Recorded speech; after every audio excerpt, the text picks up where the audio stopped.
Good morning, everybody. Got a lot of great content to go over today. Sad it's Friday because I won't see you tomorrow, but excited to go over today's stream topics. So we will start off with a sad story, and I will share a GoFundMe for the victim. So let's lock in here this morning. Tomorrow is Saturday, and just for an update, we'll do church announcements. Discord, we're deconstructing episodes, Korra, season 2, episodes 11 through 14. Then July 25th on the Discord, it's Discord 101. Remember, it's 18 plus on the Discord. Discord is like a little coffee shop in your local neighborhood. If you guys want to join, great. Sometimes people find this space is for them. Sometimes they find that it's not exactly where they're meant to be, and that's okay too. We're also going to go over the Avatar movie. We're going to talk about Obsession on the Discord as well in August. So we'll talk about, the thing is, the reason the Discord works better to have certain discussions is because, and I don't know how to say this, but like YouTube, okay, so I'll give you an example. If I talk about Obsession, the movie on YouTube, it will penalize my channel because I don't do movie reviews. So I can do it. But like, it's like when I talk about money on my channel, most people don't watch it. People don't want to hear about it. They say they do, but most of the analytics show they don't. When I talk about movies on my channel, most people do not engage. And it's because I don't make movie review content. So the dilemma with YouTube as a medium is there's a penalization long term that happens, but on the Discord, there's no penalization because everybody who's there wants to be there to talk about all types of issues, right? So I'm running an issue here where I want to talk about these things. I'm glad you guys want me to talk about them. I'm trying to figure out how to do it. So maybe we'll have a discussion on the Discord that's a little bit more formal, because then people can talk on microphone, they can talk in chat, and then maybe we'll figure out how to do it on YouTube that makes sense, because my Discord let me know that Obsession is streaming, so it's available. But yeah, I'll think about it. It's hard because I want to give you the behind the scenes of how this all works, but there is a reason why YouTubers stick to a niche and never talk about anything else, and that's because you get heavily penalized. Like, I cannot explain to you how YouTube, like, even my commentary channel, I'm trying to figure out how to do like philosophical conversations about money. But if I don't title the video correctly, YouTube won't send out my video and nobody will ever see it. So it is one of those things, right? So I'll figure it out, but I will work on it. But those are the thoughts on the top of the hour here. Let's go ahead and talk about this horrible story that just happened at a mall, at a kiosk, which is crazy. Okay, let's talk about it. Oh, before I get into it though, Chad says, good morning. I've been watching your videos on your other channel, and I thought I should check out your stream. I love your insight and your discussions on introspection and growth really hit home. Love that. Welcome. Welcome, welcome. Okay, so this is Now This Impact. This is a really sad story. So trigger warning, stabbing, hate crime, just horrible. Stabbing at the A broad daylight stabbing at the Valley Fair Mall Monday afternoon. Babe! All caught on camera. So I heard him yelling, and I just rushed over, and we saw him stabbing him multiple times. Luna Nunez says the 37-year-old victim is her colleague Sohail. The pair work at a jewelry kiosk together inside the mall. The man in the blue shirt is a suspect. Police identified him as 48-year-old Peter Michael Larson. When Nunez noticed Larson stabbing Sohail, she tried to intervene. I was like, oh my gosh, I was throwing stuff there. You can't see it in the video, but on the side, I was throwing my heels, chairs, anything I could. Unfortunately, it didn't stop Larson, who continued with the attack. Thankfully, bystanders stepped in. As he was stabbing him, there were like 3 Tongans who did interfere, and they were able to disarm him and knock him out. 2 men can be seen grabbing Larson by each arm, as a third bystander serves up some powerful haymakers. A broad daylight. Insane. Now, there is a GoFundMe that the family has, or a family friend has created, and they've actually almost reached their goal. But if you go to the information, it says Sohail is a devoted husband and father who has always worked hard to support his family.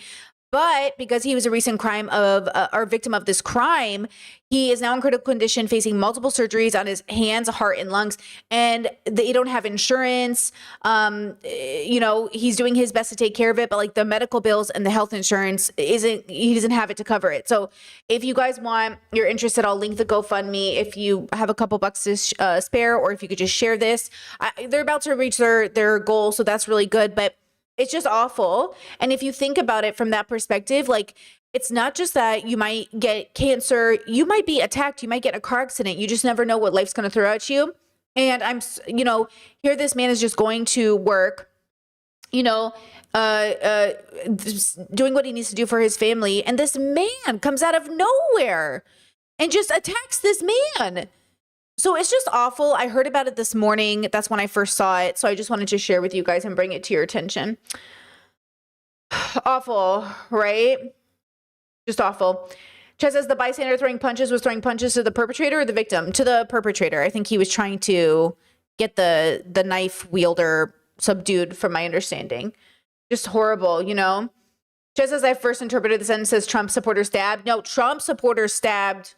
And it's got to be a hate crime. Like, they're going to have to, it's going to have to be a hate crime. There's just no way around it, Just really horrible. Now, I wanted to also talk about, pause. Horrible news. Devastated for his family. I hope he makes a full recovery. I couldn't even imagine. Okay. The perpetrator should obviously be held accountable. Hate crime, the whole thing, right? With that said, we're going to move on. That was our bad news for the morning. I'm sorry to start it off at 7 a.m. your time, US, I know, or 10 a.m. if you're Eastern. I get it. But that's it. I promise. Well, kind of. That's the worst news we're going to talk about today. Okay. Now let's transition. I know it's a quick transition.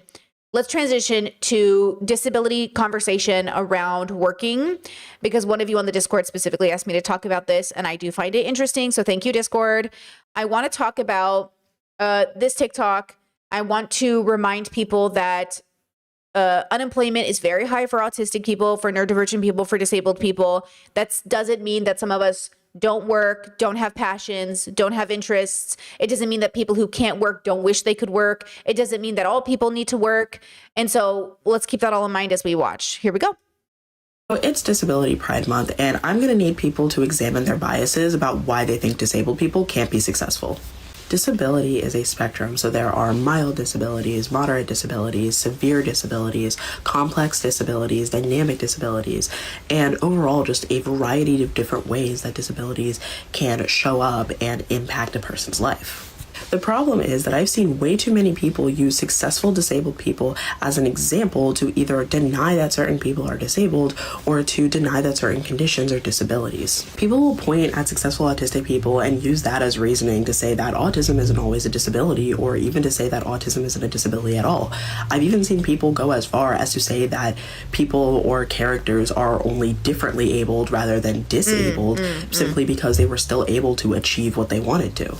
Another big problem with this narrative is you don't know how much someone struggled with their disability to get to that point. You don't know how many accommodations they needed. You don't know how much support they required. You don't know overall how much they struggled to achieve that success.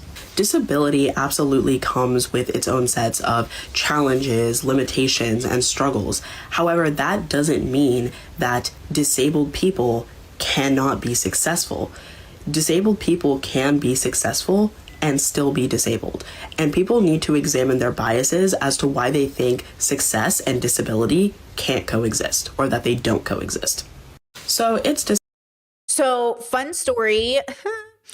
Before I was diagnosed autistic, my audience was like, Britt, do you think you're autistic? And my friend was like, Britt, do you think you're autistic? And I was like, no, I have a job and I live on my own. That was my reasoning. My reasoning is like, how could I be autistic when all the autistic people I know don't live on their own? To be fair, I think the irony of this is that there is this idea of what autism looks like, at least in my life or compared to others, where I think we do forget that Elon Musk is autistic, or a lot of autistic people are successful. But when I was just thinking about my circles in my life, like a lot of the autistic people I know work full time. They're like, it's not the autism alone is the reason they have roommates, or that they have, sometimes it's the economy, sometimes it's parents need help, sometimes it's siblings need care, or sometimes there's no reason to move out of their parents' house. So I had to really deconstruct this idea of like why I valued independence so severely. Like I, all my life, have valued independence so radically, because being at home, it was just like not the safest space for me long term. So I could never understand people that were like, oh, I can't leave home, I can't afford it, but my parents are horrible. I'm just like, well, I guess for me at the time, I would think like, well, if I stayed there, I'd have to kill myself, because that's where all my suicidal ideations like spring up the most, right? Is like when you're in an environment where your reality is denied to you so severely, which is interesting and something we should take into consideration, which is why we usually respect people's differences when we're together. Like I don't go up to religious people and harass them, right? Like I don't sit there and tell religious people that their thing isn't real, right? I might do it on my channel, but I would never go up to somebody and do that, because that's really rude. And it's also just like really horrible for them. Like this is really important to them. You know what I mean? So I don't like when people do it to me, I don't do it to other people.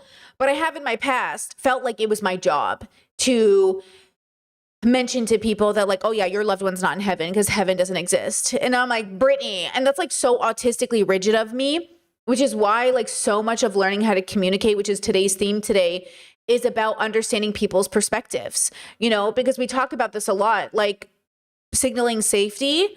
And imagine someone tells you their mom died and you're like, and they're like, oh, at least my mom's in heaven. And you're just like, heaven's not real. Like, this is not the time. You know, this is not the time. And I think sometimes that shows up in a lot of even religious people. I see this in religious people on the opposite. Like my mom is like this, where I'm pretty sure my mom is autistic, because my mom like definitely feels like she's like, I have to say it because it's wrong. And I was like, yeah, but mom, sometimes you don't need to say it. But then I've done that to people. And I'm like, and it's like a sense of justice that comes out of our mouths. And that's why we all have to learn to find balance of when it's time to speak. And I think it's a skill that needs to be learned, right? So I've been there. People in my life have been there. I think, you know what I mean? So we all have to recognize that maybe this isn't the space. Now here on my channel, and I know we had a very passionate stream yesterday, guys, this is my safe space. This is the internet. It is a public space, but this is the only place I get to say all of my real thoughts, because I don't have to consider you because you don't exist. Okay? I mean, I do consider you, of course, but I don't have to think, well, maybe someone in my audience is religious. That's your business. That has nothing to do with me, girl. This is my stream. You're in my house. Okay? So my values dictate. My values are the most important, not yours. Now, of course, is this a community in the terms like we can communicate? Absolutely. But I don't go into religious homes and start preaching atheism. You know what I'm saying? Like, I don't go to people's cultural bubbles and start talking about feminism if it's inappropriate. You know, this is my house. This is Yes Chat, my rules, my house, my rules, right? And so when I'm speaking from my opinion, from my values, okay? And then I consider people, of course. So I think this is a part of that communication conversation I want to have today, because I came across a bunch of TikToks and I was just like, this is what I'm talking about. Like when we're communicating, it's like I want people, all of us, understand, like read the room, like consider people, be compassionate, think about where they're coming from, whatever words you need to recognize, like, oh yeah, this space isn't for me. You know, it's not about you in this moment. It's about somebody else. Like somebody else is going through it. So if your friend comes to you and says, hey, I'm really feeling horrible, but I know, insert spiritual belief here, you just go, for sure, bro, for sure. You don't sit there and argue with your friend when they're in a bad place. Now, when they're out of that bad place and you guys are having a philosophical discussion, you can say, oh, interesting perspective. I don't believe in that perspective. I believe in this perspective. And then you guys can have that discussion. But when somebody's in mourning, when somebody's in a very bad place, like you let them use words, and you focus on what they're trying to convey more than what they're even saying sometimes. Okay. And then you try to like figure it out. Caveat, don't let people abuse that or take advantage of you with the whole, I'm going through it all the time, so you can never correct me on my language. Okay. Now, what I want to do to further this conversation, okay, I came across this TikTok. Let's watch it, and then you can tell me what you think. It says, me, when I tell my clients dry begging is a form of emotional manipulation. Shut up. It is not. Yes, it is. No, it's not. Yes, it is. Okay, so what is your initial thought when you see it? When I tell my clients dry begging is a form of emotional manipulation. Now, dry begging, for those who don't know, I'll give you my definition, and then we'll talk about the other definitions that the internet gives, which is about the same definition. But it's basically when you're around somebody and you're like, man, I wish I had money to go out tonight. Or, oh man, like those chips look pretty good. You know, I wish I had some chips right now. And you're basically asking for something without asking for something. Okay? Now, there is a layer to this. So my title for today's stream, the title I chose was, hold on, let me do this, is communication styles are deliberate, manipulative, and unintentional. So the question about this conversation is, are you being deliberate, so thoughtful about your language? Are you being manipulative? Or are you just speaking unintentionally? Like you're not even thinking about what you're saying, okay? Because I think that there are situations in which, one, women are trained under patriarchy to dry beg as a part of their communication style because asking for things directly is offensive. Two, you might be an autistic person that actually is just stating a fact. Oh man, I can't go out tonight. I don't have the money. They're not begging for money. They're not asking for a handout. They just literally don't have the money and they're just letting you know, okay? Or three, it might be manipulative. Like, ooh, watch, I'm going to get this girl to pay for stuff, or I'm going to get my friend to pay for stuff, or hey, are you going to eat that? It's like, okay. So again, when I look at people and I think about what is this person trying to communicate to me? I have to think about those things because I think on stream, I do this and you guys hear me sometimes. Like I was thinking about this, about that back and forth I had with the chatter who was confused about like how much money I make. And then I've been watching a lot of Vanilla Mace be like, people think she's like a millionaire, but I think it's because people don't know how much money it takes to be a millionaire. Like they have no clue. Guys, Vanilla Mace makes a shit ton of money. She probably makes like $500,000 a year. She's not a millionaire unless she does something with that money after tax. That's probably $250,000 a year. Like it's a lot of money. But when people are like, she's obviously a millionaire and she's like, I'm not a millionaire. It's like, yeah, that's really believable because it's hard to realize how much money you need to make a month for it to actually be what it is. Like I remember when I was younger and Jessica Negri made like, I think she was making like 20K a month. And I was like, oh my gosh, she makes like $1 million a year, because I was like 20K a month sounds crazy, but it's like 240,000 or something like that. It's like, it's not even $1 million. So when people don't understand the difference between 250,000 and $1 million, everything sounds like $1 million. Everything sounds like a millionaire, everything. And then is that millionaire net worth or millionaire liquid, right? So dry begging is the same thing. When we communicate, when we talk, okay, when we ask a question. Yesterday, I asked you a question on stream. I asked somebody like, oh, what do you mean by lizard brain?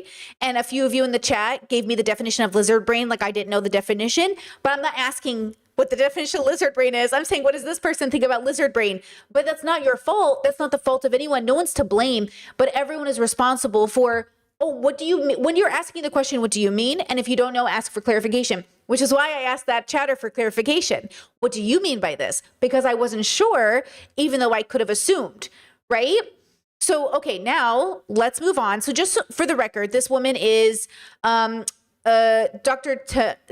Tamaru. She apparently is a coach, but she's also a licensed therapist. So she does have like a coaching service and she does therapy. So just, take that with a grain of salt. But here's her detailed video about dry begging.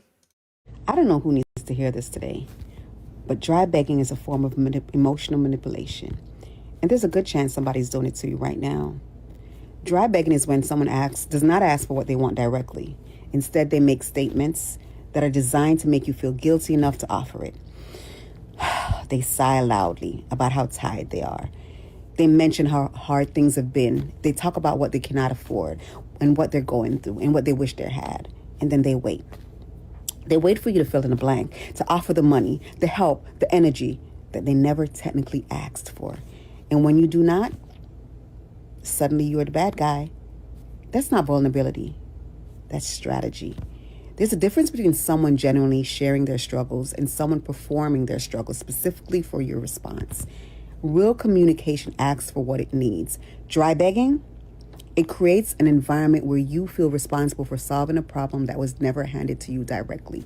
It keeps you guessing, guilty, and giving, while the other person never has to be accountable for making a single request. You're allowed to name this out. You're allowed to notice it. You're allowed to say, stop dry begging, and you're allowed to absolutely not fill in the blanks. Those blanks that were left empty on purpose. Not every hint is an accident. You have to learn how to protect your energy accordingly, because dry beggars have no boundaries. Okay, now I will put this in a category again of 3 different kinds of people, because I do have, the moment she said this very specific person in my life came to mind. Like, a very specific relative of mine is this person. They're moochy, traumatized, constantly trying to like find a reason to take. The dilemma though is that they are heavily traumatized. It is a learned behavior through trauma. So though I agree that dry begging can be a form of emotional manipulation, the question is how much was that child abandoned before they became an adult who utilized it? So this is the dilemma I do have when we have these conversations, is we have to bring it back to the children. And we have to say that we as adults have failed a lot of our children, because our children pick up these habits and then they bring it into adulthood. So someone on her page said, it starts young. I was eating some chips and my 5-year-old niece walked up and said, Auntie, I wish I had some chips. And I said, sweetie, I wish you did too. I wanted her to know that if you want something, ask for it. Try not to con me into giving it to you. She liked this comment and she said 100%. Can I ask you how the 5-year-old is supposed to know what the fuck you're talking about respectfully? How is the 5-year-old who's learned to communicate this way because of the adults in their life supposed to know that's what you're sending them as a message? Why wouldn't you explain it to the 5-year-old? Explain that to me. So we sit there and we talk about the world and we think about kids and we think about raising them well. I'll give you an example I've given 1,000 times. One time my nephew was Auntie Brittany. And I said, nephew, Auntie Brittany loves you so much and she's going to answer every single one of your questions. But Auntie Brittany needs a 10-minute break because Auntie Brittany's a little overwhelmed. Can I have 10 minutes? Go look at the clock and at 10 minutes, you come ask me your question. I'll answer every question you have. He said, okay, Auntie Brittany. I said, okay, I love you. He goes and gives me my 10-minute break. My mom goes, answer his questions. And I go, I will not allow this boy to be raised into a man who feels he is entitled to my time and effort when I am out of spoons. But if he gives me time to rest, I will answer his questions. And he came back 10 minutes later, said, Auntie Brittany, it's been 10 minutes. I say, okay, what's your question? And then we sat together and I answered every question he had for me. Because again, I explained to him, Auntie Brittany is tired. She needs 10 minutes. Give me a second and I will answer all your questions. And now, you know, this is maybe I could do it perfect or better in the future, but this is like some of the ways that I've implemented explaining to a child, going through why I'm tired, like why I'm overstimulated, not you. Me, Auntie Brittany is tired, but she really wants to answer your questions. Can you give me some space? And for my mother automatically to say, answer his question is training she also got and then this training too, this person is trained to say, oh, well, my kid is my niece or nephew is somehow going to learn by reading my mind or something. Like, how is a 5-year-old supposed to know what you mean when you say, oh, I wish you had some chips too? Like, how is that communication? Do you know what I'm saying? So this is my frustration with the black and whiteness of this woman's TikTok of like dry begging is always emotional manipulation. I mean, dry begging, depending on how you mean it, can be emotional manipulation. It could be a cultural way of talking, right? Like a communication style. So here's this person and a lot of people in her chat made very similar comments. So here's this person sharing their opinion. Taste for dry begging is actually a learned behavior. In the US and like other parts of the world, it irritates people when you can't ask what you want directly. But in Burundi, I'm Burundian American, and maybe in even other African countries, let me know where you're from and if this applies, asking for what you want directly is rude and considered ill-mannered. Like if a Burundian person wants to ask you for something, they will find every which way to ask you for that thing without actually having to say, I want you to give me X, Y, and Z, or I want you to help me with X, Y, and Z. And I feel like being American and Burundian has taught me the importance of cultural competence. Neither of these methods are better than the other. They work perfectly within the cultural context in which they are. Just goes to show like things aren't black and white. What's right in one culture is like directly wrong in another culture. I like this perspective because it opens up the fact that it is bubbled and everyone has a different bubble. And I agree with this narrative of learn the culture you're around and see if it's appropriate. If directness is appropriate, be direct. If it's inappropriate, don't do this. And this is why I say, look, I got a comment from somebody who said something like, neurotypicals don't like direct communication. I don't believe that's true. I think neurotypicals are traditionally trained by culture, and a lot of cultures don't believe in direct communication. But I also think autistic people don't like direct communication any more than anybody else if it's rude.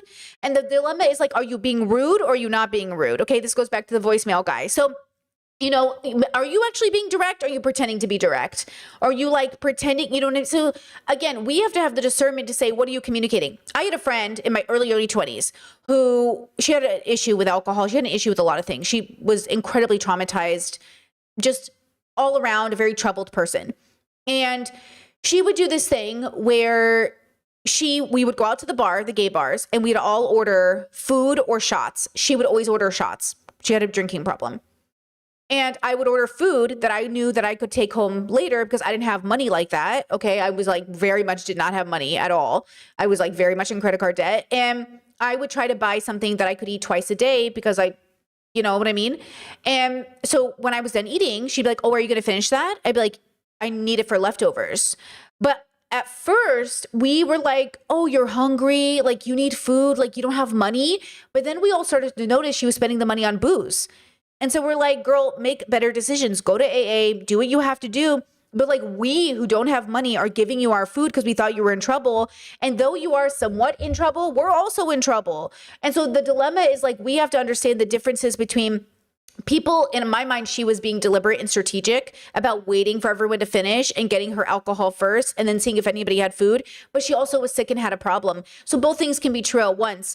And I think that that's the nuance we have to hold. So in the future, I would just say like, hey, look, I don't have extra money today, but if I do, I'll give it to you, which was always true. If I had extra food, I would give it to her, but I didn't always have that. And that's the problem that I think, have to learn and discern the difference. Because look, I'm never going to deny people food if I can afford to give it to them. And even if they're being manipulative, like I'm always going to feed people. I think the dilemma was that at the expense of myself and the expense of the group, like we were giving her food thinking she was just down on her luck. And yeah, maybe that was true too, but she had a full-time job. She was working. She had her own apartment. She had a life. She just didn't want to go to AA. So it's a little complicated, you know, and layered, right? So when we move through life, we have to think about these situations for what they are and think about it. So I don't like the black and whiteness of dry begging as emotional manipulation. I think sometimes it is and sometimes it's not. I also think that if children are doing it, we can talk about them outgrowing it. So here's this TikTok I want to show you. Dry begging is a thing that's really prominent with children, but you usually grow out of it at a certain age.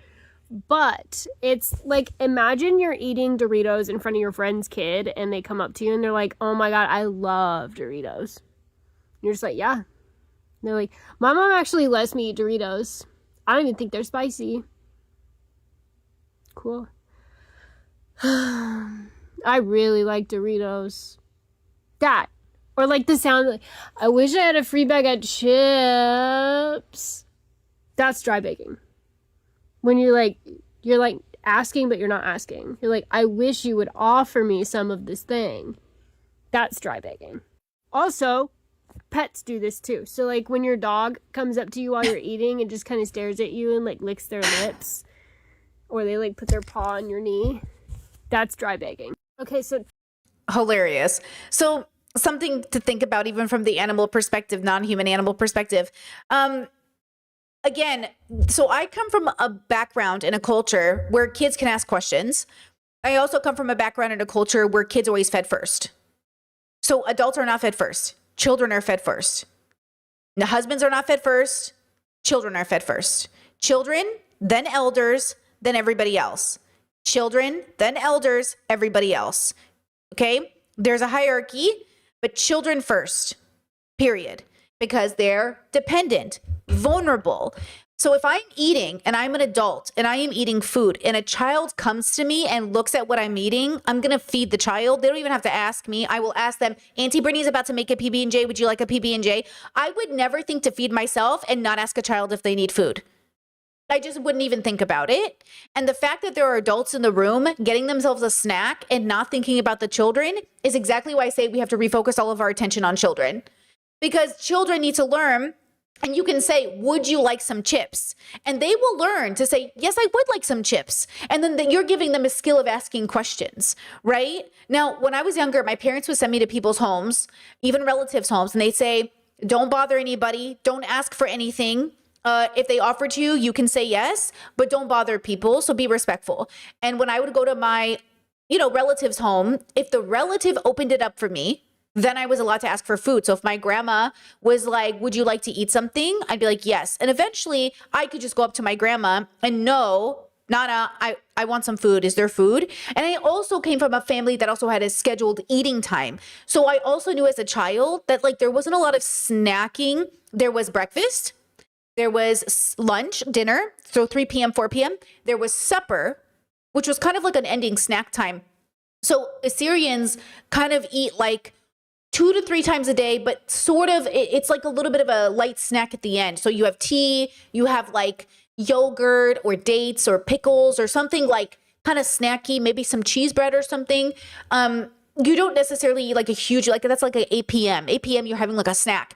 So in my house, like food was always accessible as well. And eventually as we got older, my parents always had an open cupboard policy with their kids. So as we got older, not younger kids, no, you had to ask permission. Older kids, my mom wouldn't care if we came to her house and raided her kitchen. My parents wouldn't care if we came over and opened the fridge. Okay. But as children, they were trying to get us to be thoughtful about when we went to other people's homes. It's like, if you're hungry, you can ask an adult for food, but also don't feel entitled because, sometimes, when you go to your aunties and uncles' houses and they have the best snacks and all the cereal. And as a kid, you're like, I want all of it, but I'm not even hungry. I think that's what they were trying to not get us to do. They were trying not to get us to just eat it because we thought, oh my God. And I think it works. Like, I think I'm pretty good at advocating for myself.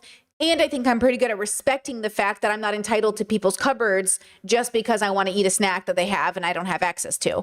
Okay. Now, let's continue as a little skit example. So this is a skit example of dry begging. And again, it can be fine, or it could be manipulative, or it could be taught as a communication skill. So before I judge people, before I say, oh my God, you're so annoying for dry begging, instead I would say, who taught you to communicate that way? Or I'd say, are you trying to communicate this way? Because it could be cultural. So I'm not trying. So again, sometimes dry begging can be insensitive to the person you're putting pressure on if you're being manipulative, or it could be cultural and now you're being insensitive because you're assuming maliciousness. Now, again, you do have to eventually figure out and use wisdom of, is this person manipulating me? Okay, so here's a skit. It says, your one coworker dry begging for a ride home. Dang, it's 5 p.m. and everybody going home. I wonder how I'm gonna get home. Guess I'll just walk home. Again. If only somebody with a reliable car was leaving around the same time as me. What time you leaving again? I will wait for the bus, but it's chilly outside. And I heard there was a snowstorm 5 states away. I hope it don't affect the people standing outside. Dang, everybody got cars but me. It took me 6 hours to get home yesterday by walking, but with a car, it's a 7-minute drive. Don't you live in Lauderhill? I live near that, actually. You say you live in Fort Lauderdale? I'm actually on the way. I'm in Miami. Dang, Lyft is expensive. It's peak hours. Yep, my car in the shop again. Man, every day my car show a new emoji. I could sit on the roof of your car if you ain't got no more room inside. Dang, Uber's even worse. Oh, you said you gotta go to the gym after work? I could work out with you. Man, I love that song. I could show you more of my playlist if you, give me the aux. Dang. Okay, so I like the skit because the examples that she's specifically using, and this is important, is doesn't make any sense asking me for help. Oh, you live in Fort Lauderdale? I live in Miami. Oh, you live here? I live here. Oh, I'm like on the way though. It's now you're instead of, and this is the part, hear me out when I say this, guys. Don't freak out, but hear me when I say this.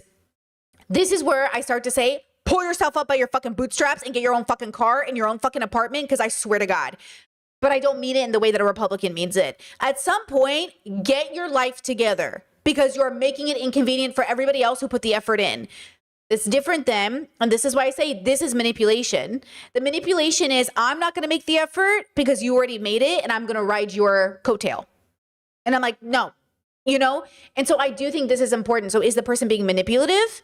Is the person just being cultural? That's how they were taught. That's normal. Or are they being unintentional? Like autistic person saying like, okay, so my example earlier, did I finish my thought earlier? Oh my God, ADHD. Did I finish my thought earlier about like when people ask me about how much money I make and they're like, oh, I thought you made more money, but you're always talking about how you don't have money.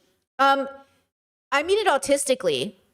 Like I have money. I just don't have money for what you want to do or extra.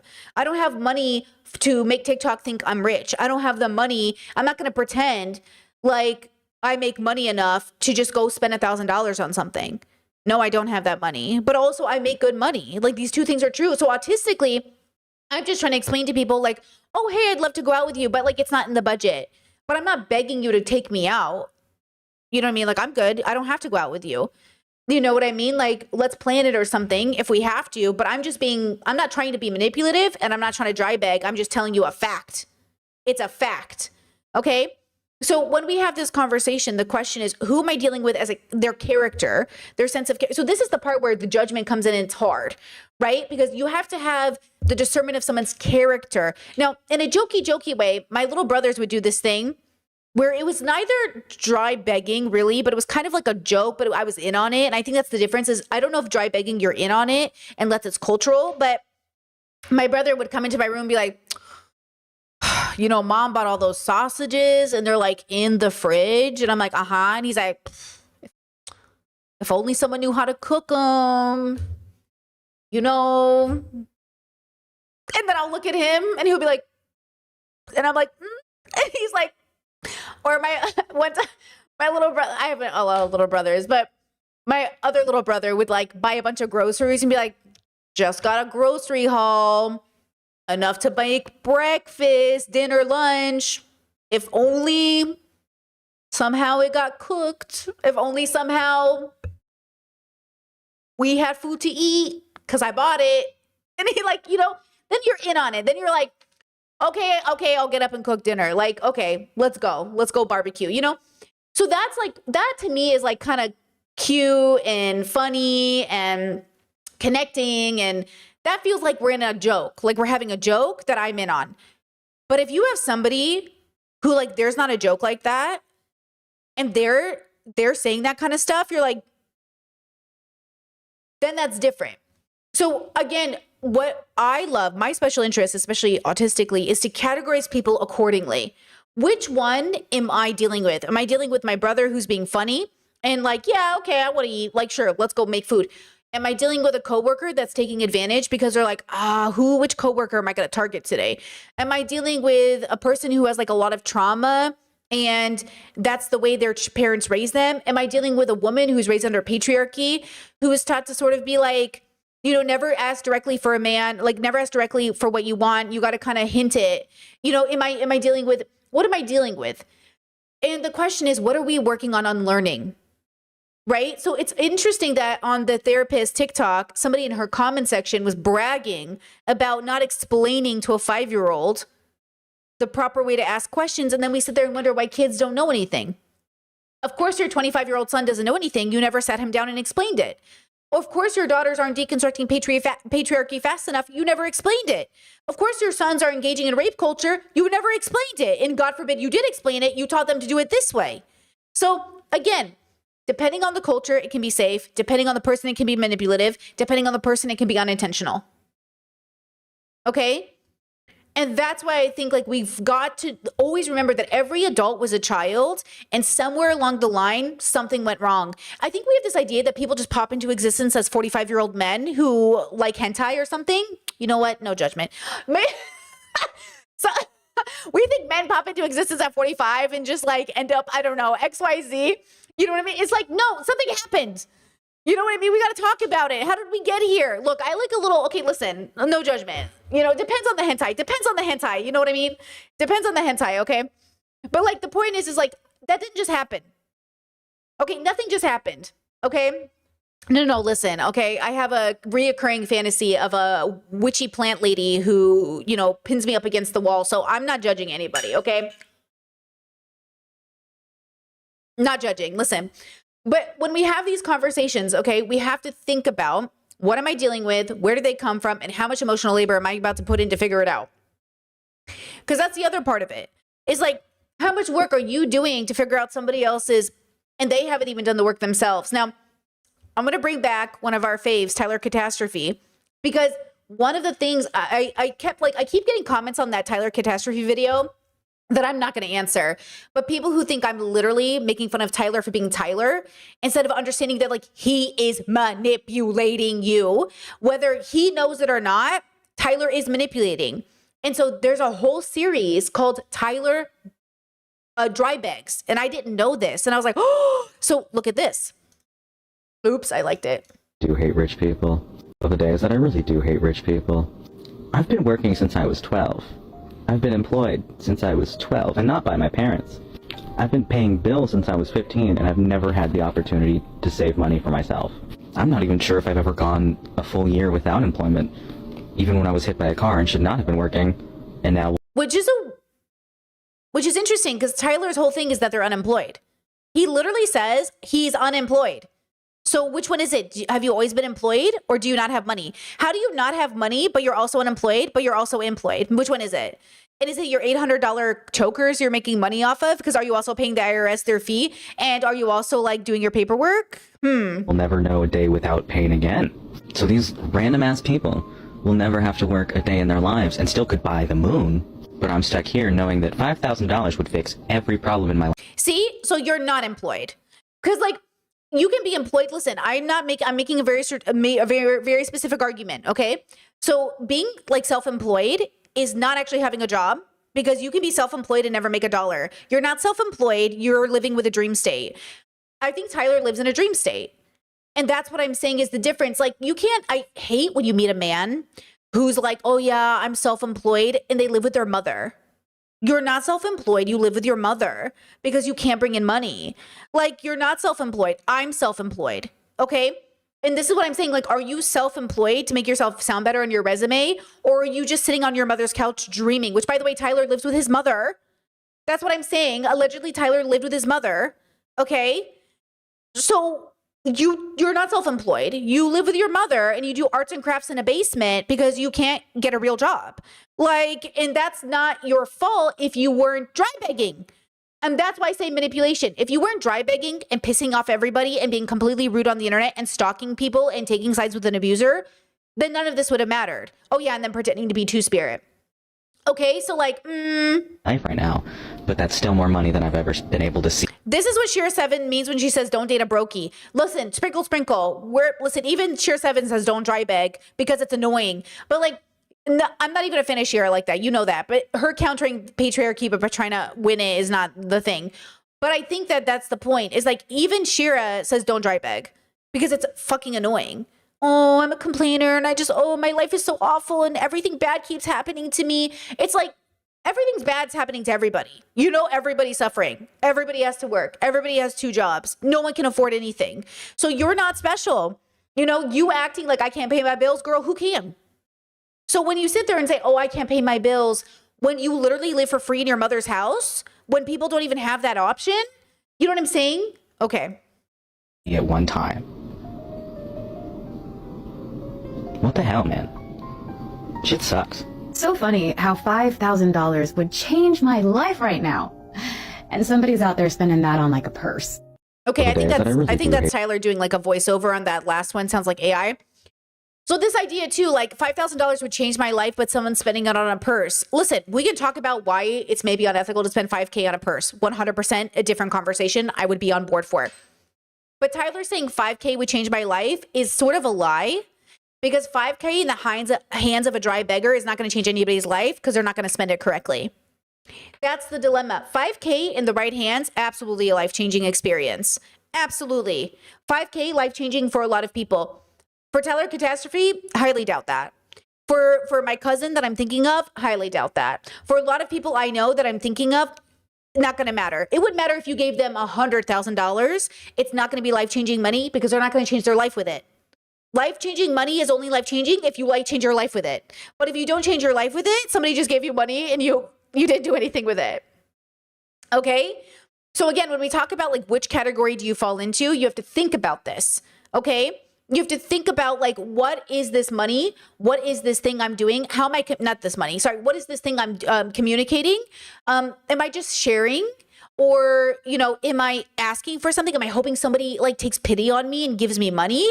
Am I hoping this? Like, you know, the other day on stream, how I talked about Indiana and you guys were so sweet. You said, could we start like a GoFundMe or can we give you money? Guys, that is so nice of you. And I absolutely could take advantage of you and say, guys, I really need money for my cat. Could you always please give me $5,000 for Indiana? Guys, I don't need $5,000 for Indiana. We can cover it.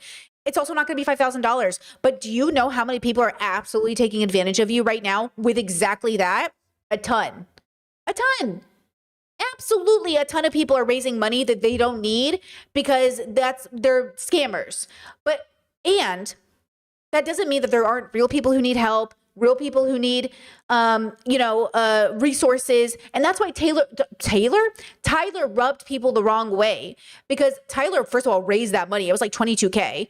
But people were like, do you need this money or are you going to use this money for something else? Listen, I have raised money on the internet for my needs before, and it was a life-changing experience. This is proof of it. I did change my life with the money that people have given me. So if you've ever given me money in the past, like donation, not through Patreon or something, because that's work.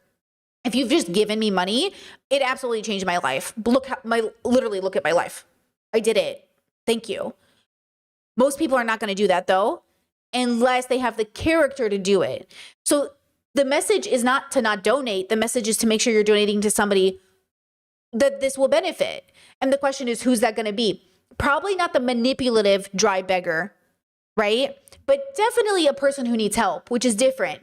So a person who needs help and doesn't know how to ask for it isn't always dry begging.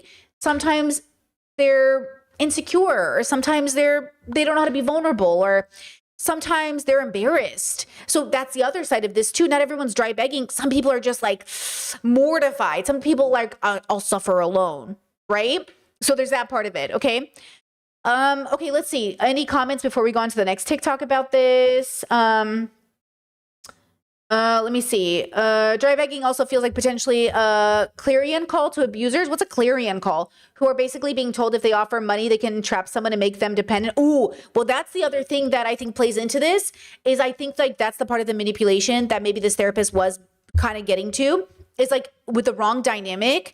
This person can take advantage of you. I mean, think about scammers. Think about scammers who are constantly saying they're in a bad place. They've been in a bad place for 10 whole years and they constantly need money. They're always raising funds. It's like there is this whole like, you shouldn't, you have to have, let's see, clarion call is like a signal. Oh, like a signal. Okay. I think the fear we have is that people are taking advantage of us. And the reality is like some people will do this. And this is where I recommend radical acceptance again to come in and say, I radically accept that people will take advantage of me. I will do my best to discern ahead of time before this happens and accept that if I'm taken advantage of, that's on their character, not mine. Because who am I to feel bad that I got taken advantage of when I thought I was doing the right thing? And I'll just do my best to avoid it. But like, it is what it is. Like sometimes people will take advantage of you. Like, okay, right? So there's, that kind of thing, right?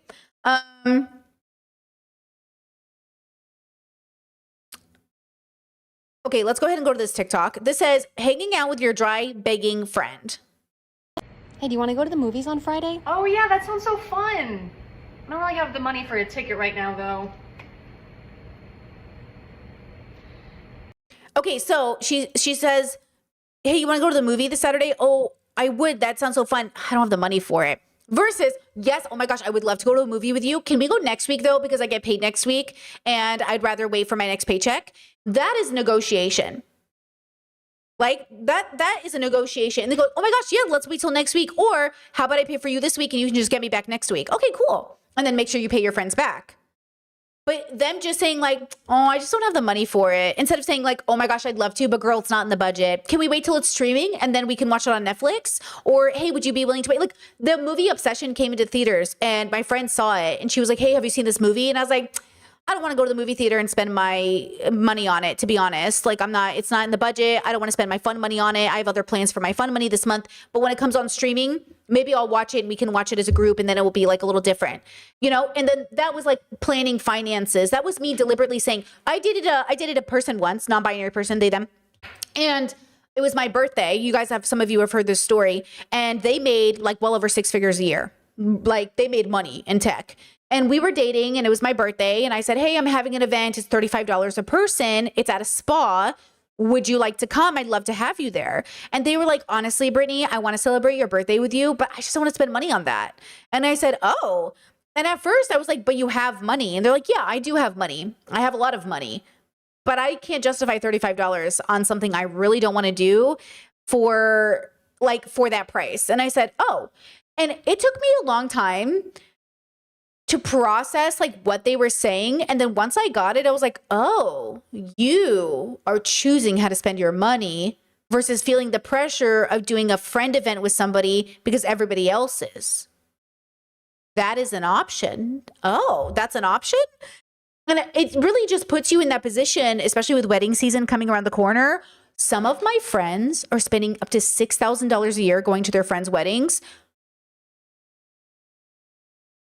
Oh, with peace and love, I can't afford that. With peace and love, I can't, in this economy, even having a wedding where people have to pay to be in it is crazy. With peace and love, this is the 1992, guys. We can't get married like that anymore. Okay? And so dating this person radically changed the way that I saw how I spend money and radically changed the way that I learned how to like consent about not having money. And by the way, my friends that are spending that money have to work extra hard to get it. They have to tell their friends like, yeah, I can pick up another shift at work to go to your wedding. And nobody even blinks an eye. Everyone goes, oh, great. If I have to pick up an extra shift to go to your wedding, we're not having a wedding. None of my friends should have to pick up an extra shift to go to my wedding. We got to change the culture. Do you know what I mean? And this is why I say when it comes to community, it's really ironic how people can be very upset that you can't afford to go to their wedding, but can't process that the economy is in such a bad spot right now. And so again, like, I know some people called me stupid for doing this, but when my partner and I got married and his friends came out of town to be with us, some of them came out of town, some of them lived in town, we paid for their dinners and stuff as a thank you for traveling in for our wedding. And some people are like, oh, you're so stupid, bro. That's when you get people to pay for your wedding. And I was like, first of all, it was a thank you to the guests for coming. It wasn't like a lot of people could come. And it just made sense to us to say, like, thank you so much for coming. But it's interesting that, like, that was like that for people, they think their wedding is the time to make money. Like, for a lot of people, they think weddings are the time to get free shit. And for me, weddings are a time to celebrate with my loved ones. And I'm asking them to go out of their way to be there. I'm asking them to take time off work. I'm asking them to travel. To the best of my ability, I will make this convenient. The reason I didn't ask my sister or my bestie or anyone to come to my wedding is because I knew they couldn't get off work. And I knew I didn't give them enough time to schedule it. And I didn't hold it against anybody. It wasn't like I was like, oh my God, I can't believe you didn't come to my wedding. Like, they would have had to get a plane ticket, take time off work they couldn't get. And then it would cost like $3,000 just to come. Why would I do that? You know what I'm saying? Like, so again, when we have these conversations, I think there's just something I'm not like, people aren't thinking through the situation. It feels like they're not thinking through what people are really going through. And that's why people suffer in silence. And that's why people don't tell you they don't have the money. Because if they tell you that, you're like, I don't believe you. Because didn't you just go on vacation? Yeah, they had the money to go on vacation. They didn't have the money to plan for your wedding next week. You know what I mean? So like, people don't think about that. Even with me, I don't have the money to do those things, but you know, I do have money for it. Girl, I have a hair appointment next month. Oh, I have another hair appointment next month. I have money for that because you know why? Because it's in the budget. Now, if somebody said, do you have money for XYZ? Nope. But I do have money to go get my hair done. Thank you. We're going to do a little tester strand to see if she can dye the tips of my hair. Fingers crossed. I'm really excited. She's a pro. She doesn't know if it's going to work because of the henna, but girl, we're going to try. We're going to check because I use natural henna. So we're going to do a little tester. And so, you know, do I have money in the budget for that? Yes, I do. Do I have money in the budget for my arts and crafts? Yes, I do. Do I have money in my budget for something? No. My favorite TikToks are when you see women who specifically are like, hey, do you have money to go out? And she's like, no. And there's like $100,000 in her account. And they're like, but you do have money. No, I don't have money. that money is for something else. Again, game-changing experience is not actually spending money just because you quote have it, because if it's meant for something else, it's not meant for that. I can save for that later though, if we want to do it. Okay. So that's why dry begging is really fucking annoying, especially if you've been waiting, like if you've been patient and saving all your money and then you got a friend who's like, you know what I mean? Okay, here's the skit. We're going to finish it. So cute in here. I know, everything is so cute. I have always wanted one of these. Ugh, it's a little expensive and I don't get paid till next week.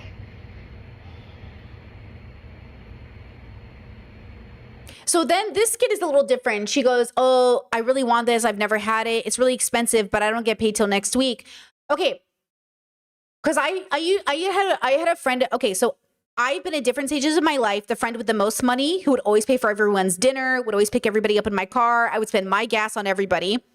Okay, I used to be that friend. Then I became the friend that had like wealthier friends or like making over six-figure friends. And then all of a sudden I was the friend that makes the least amount of money. Okay. If I was with my friends who made more money than me, like 150 to 250,000 a year, and we were out somewhere and I'd be like, I get paid next week. Would you be able to spot me? I'll pay you back. They would know I was good for it and they would do that. But never would I make, like if people, this is how my parents taught me. If people offer to buy something for you, you always say no. Oh my God, no, please. Like, I love it, but I don't need it. It is not a need. It is okay. And if someone says, no, but seriously, like, let me get it for you as a gift, 100%, no strings attached. You don't have to pay me back. That's a gift. And I will accept a gift. My parents taught me how to gracefully accept a gift. But the entitlement is a no. I will never feel entitled to you buying me something. And that includes a birthday gift or a Christmas gift or anything, let alone if we're out shopping and you see I like something, but I'm like, oof, out of my budget, girl. And then you go, oh, let me buy it for you. Of course, I would initially say, oh my God, no, that's so stupid. No, if somebody wants to do it at the goodness of their heart, because, I do this for people. Sometimes I buy stuff from people because I genuinely want to do it from the goodness of my heart. I really want them to have it. But I also don't want to feel like the entitlement is, like, you're going to buy that for me? Like, of course you are. Now, of course, and this is the part that's a little bit different. If I'm out with my father,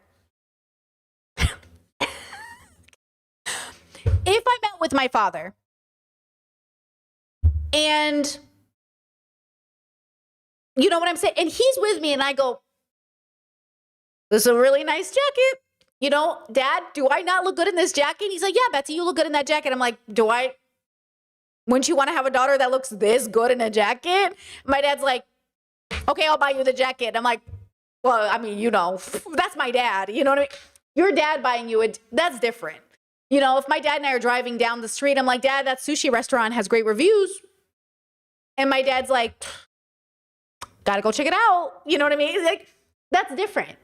Because that's the dynamic, that's the connection, but if he's like, no, I'm not buying you that jacket, I'm like, fine, you're lucky I'm old and I can afford my own jacket. You know what I mean? Like, then it's like, whatever. If my dad was struggling with money or something, but you know what I mean?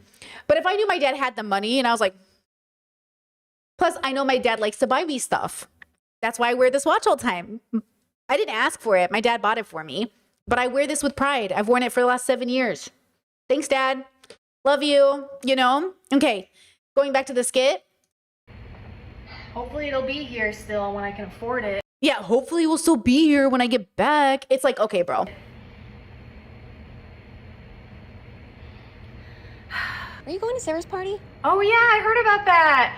I really want to go, but I just can't find anyone to give me a ride anywhere. Why don't you just go watch it by yourself and then you tell me how the movie is and it'll be like I was with you.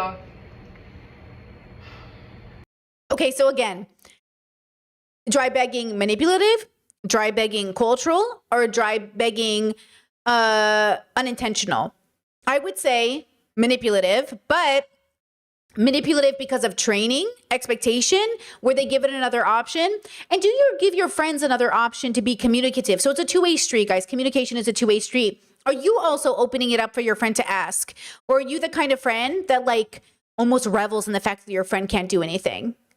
Do you like, are you the kind of friend that kind of likes that your friends aren't as well off as you? Do you like to buy things in front of your friends just to kind of show off how much money you have? I want to connect this to a skit that was put on by a bunch of boys, okay? There is a type of dynamic in friendship that I think is very toxic, that tends to exist in certain spaces. I had a group dynamic like this in my early 20s.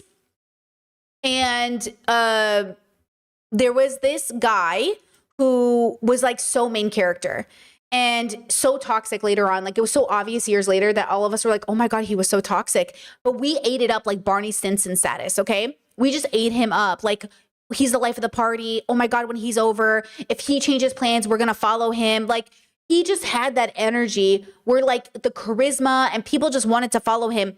And it was like really fun at the beginning until it got really fucking weird. So there's this skit when your friend joins a group with a group leader. And I think this plays into dry begging, communication, manipulation. Like, is this person really loved by the group or is this person controlling the group?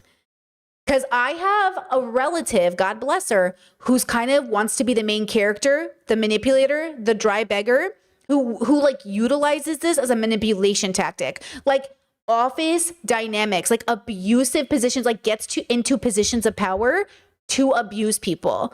And I'm like, you know what I mean? But here's the thing. If you look at their life, severely neglected. Like guys, I'm talking about a type of neglect that I am so privileged that I am like light years away from it. I can't even explain to you the amount of privilege it is to even have the stability to be healthy. So when we talked about yesterday being a product of your environment and being an animal on the planet, you have to have a deeper relationship with your biological experience. Yes, I do think some people, regardless of how severely they've been abused, can be the nicest, sweetest, most caring, most loving people. I think that is probably a biological predisposition that you were born with. I do think some of us are not born with it and they need the tools to like not go in that direction. And that's where we do preventative care, because we don't raise good children because it guarantees good outcomes. We do it to bring down the probability of a bad one. So I do think that had my relative been raised in a different environment, there would have been a probability of her becoming a very different person. But I don't think she had the natural biological predisposition to not be this person. And this is that problem of, again, it's not bioessentialism like, oh my God, your future is determined. And yet I do think we are sort of a combination of all of these things. Like you only know what you know. And if you've not gone to therapy and done the work and deconstructed, that's why I say NPD and all these diagnoses that everyone's afraid of. These are just like damaged people. Like these are just people who need help. These are people who need help. But, and also, I mean, that's why I say like, what chance do you even have as a child if at such an early age, so many horrible things happen to you? And that's why I say the kids don't even stand a chance. You know what I'm saying? Right? Chet says, but you're still responsible for the harm you commit, even if you've learned it because of neglect. No, you are still responsible, but there needs to be a side. This is not for everybody. This is just my position as where I am in my life. Yes, you need to be accountable. And I think like, what a devastating position to be in that. Like what a privilege to not be that fucked up. You know what I'm saying? Like what a privilege for us to even have the ability to say, am I a bad person? Like that's the other part of even taking accountability that people don't remember. But this is why we still have to hold people accountable without torturing them, without bullying them, without dragging them. Like we have to hold people accountable in the best way possible, but also have compassion. Yes, we can use language that might be a little jarring or maybe, you know, but this is why I say be very careful, because at some point, like I don't really believe in free will like that. You know what I mean? Like I don't believe my relative has the free will to make any other decision. And so until they introspect, so if they introspected and deconstructed and did the work, I think they would have more options 100% like the rest of us. But in order to even be that person, so much would have to happen. You know what I'm saying? Chat said, are you saying that the act of self-reflection itself is a privilege? 100%. Yeah, I am saying that. I'm saying introspection is an act of a privilege. To think is a privilege. To ponder is a privilege. To consider other people is a privilege. And I hope everyone has that privilege one day. Because guys, privilege doesn't mean spoiled. It doesn't mean good. It doesn't mean snobby. Privilege is opportunity. Privilege is a form of choice. Privilege doesn't mean it just means options. Like, you have the privilege to make a choice, a privilege to make the option. You have a tool that somebody else doesn't have, right? And so that's what you're thinking of. But again, my relative is 1000% responsible for all the harm they've caused. And what we want to do with future children is the best we can to avoid people turning out that way by giving them tools as soon as possible, as fast as possible. Absolutely. Right? Okay, check out this skit. It says, when you join a friend group with a group leader. Bro, I just added you to the group chat. Okay, sweet. Oh, dude, and you gotta meet Amos. He's the best. Yeah, dude, can't wait.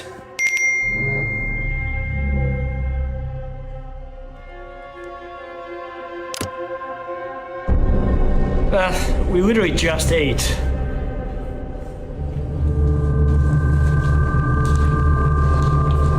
What's going on? Hey, guys, what are we doing? Sure. Hey, where are we going? Come on, let's go! No, dude, what'd you do to them? Ah, you're new. Hey, boys, I think we gotta catch him up. Why are you guys acting so weird? Hey, no. Hey, stop me! No! Guys, let's get some ice cream. Okay, there's like this like horror movie element to it that I think plays into social dynamics that does.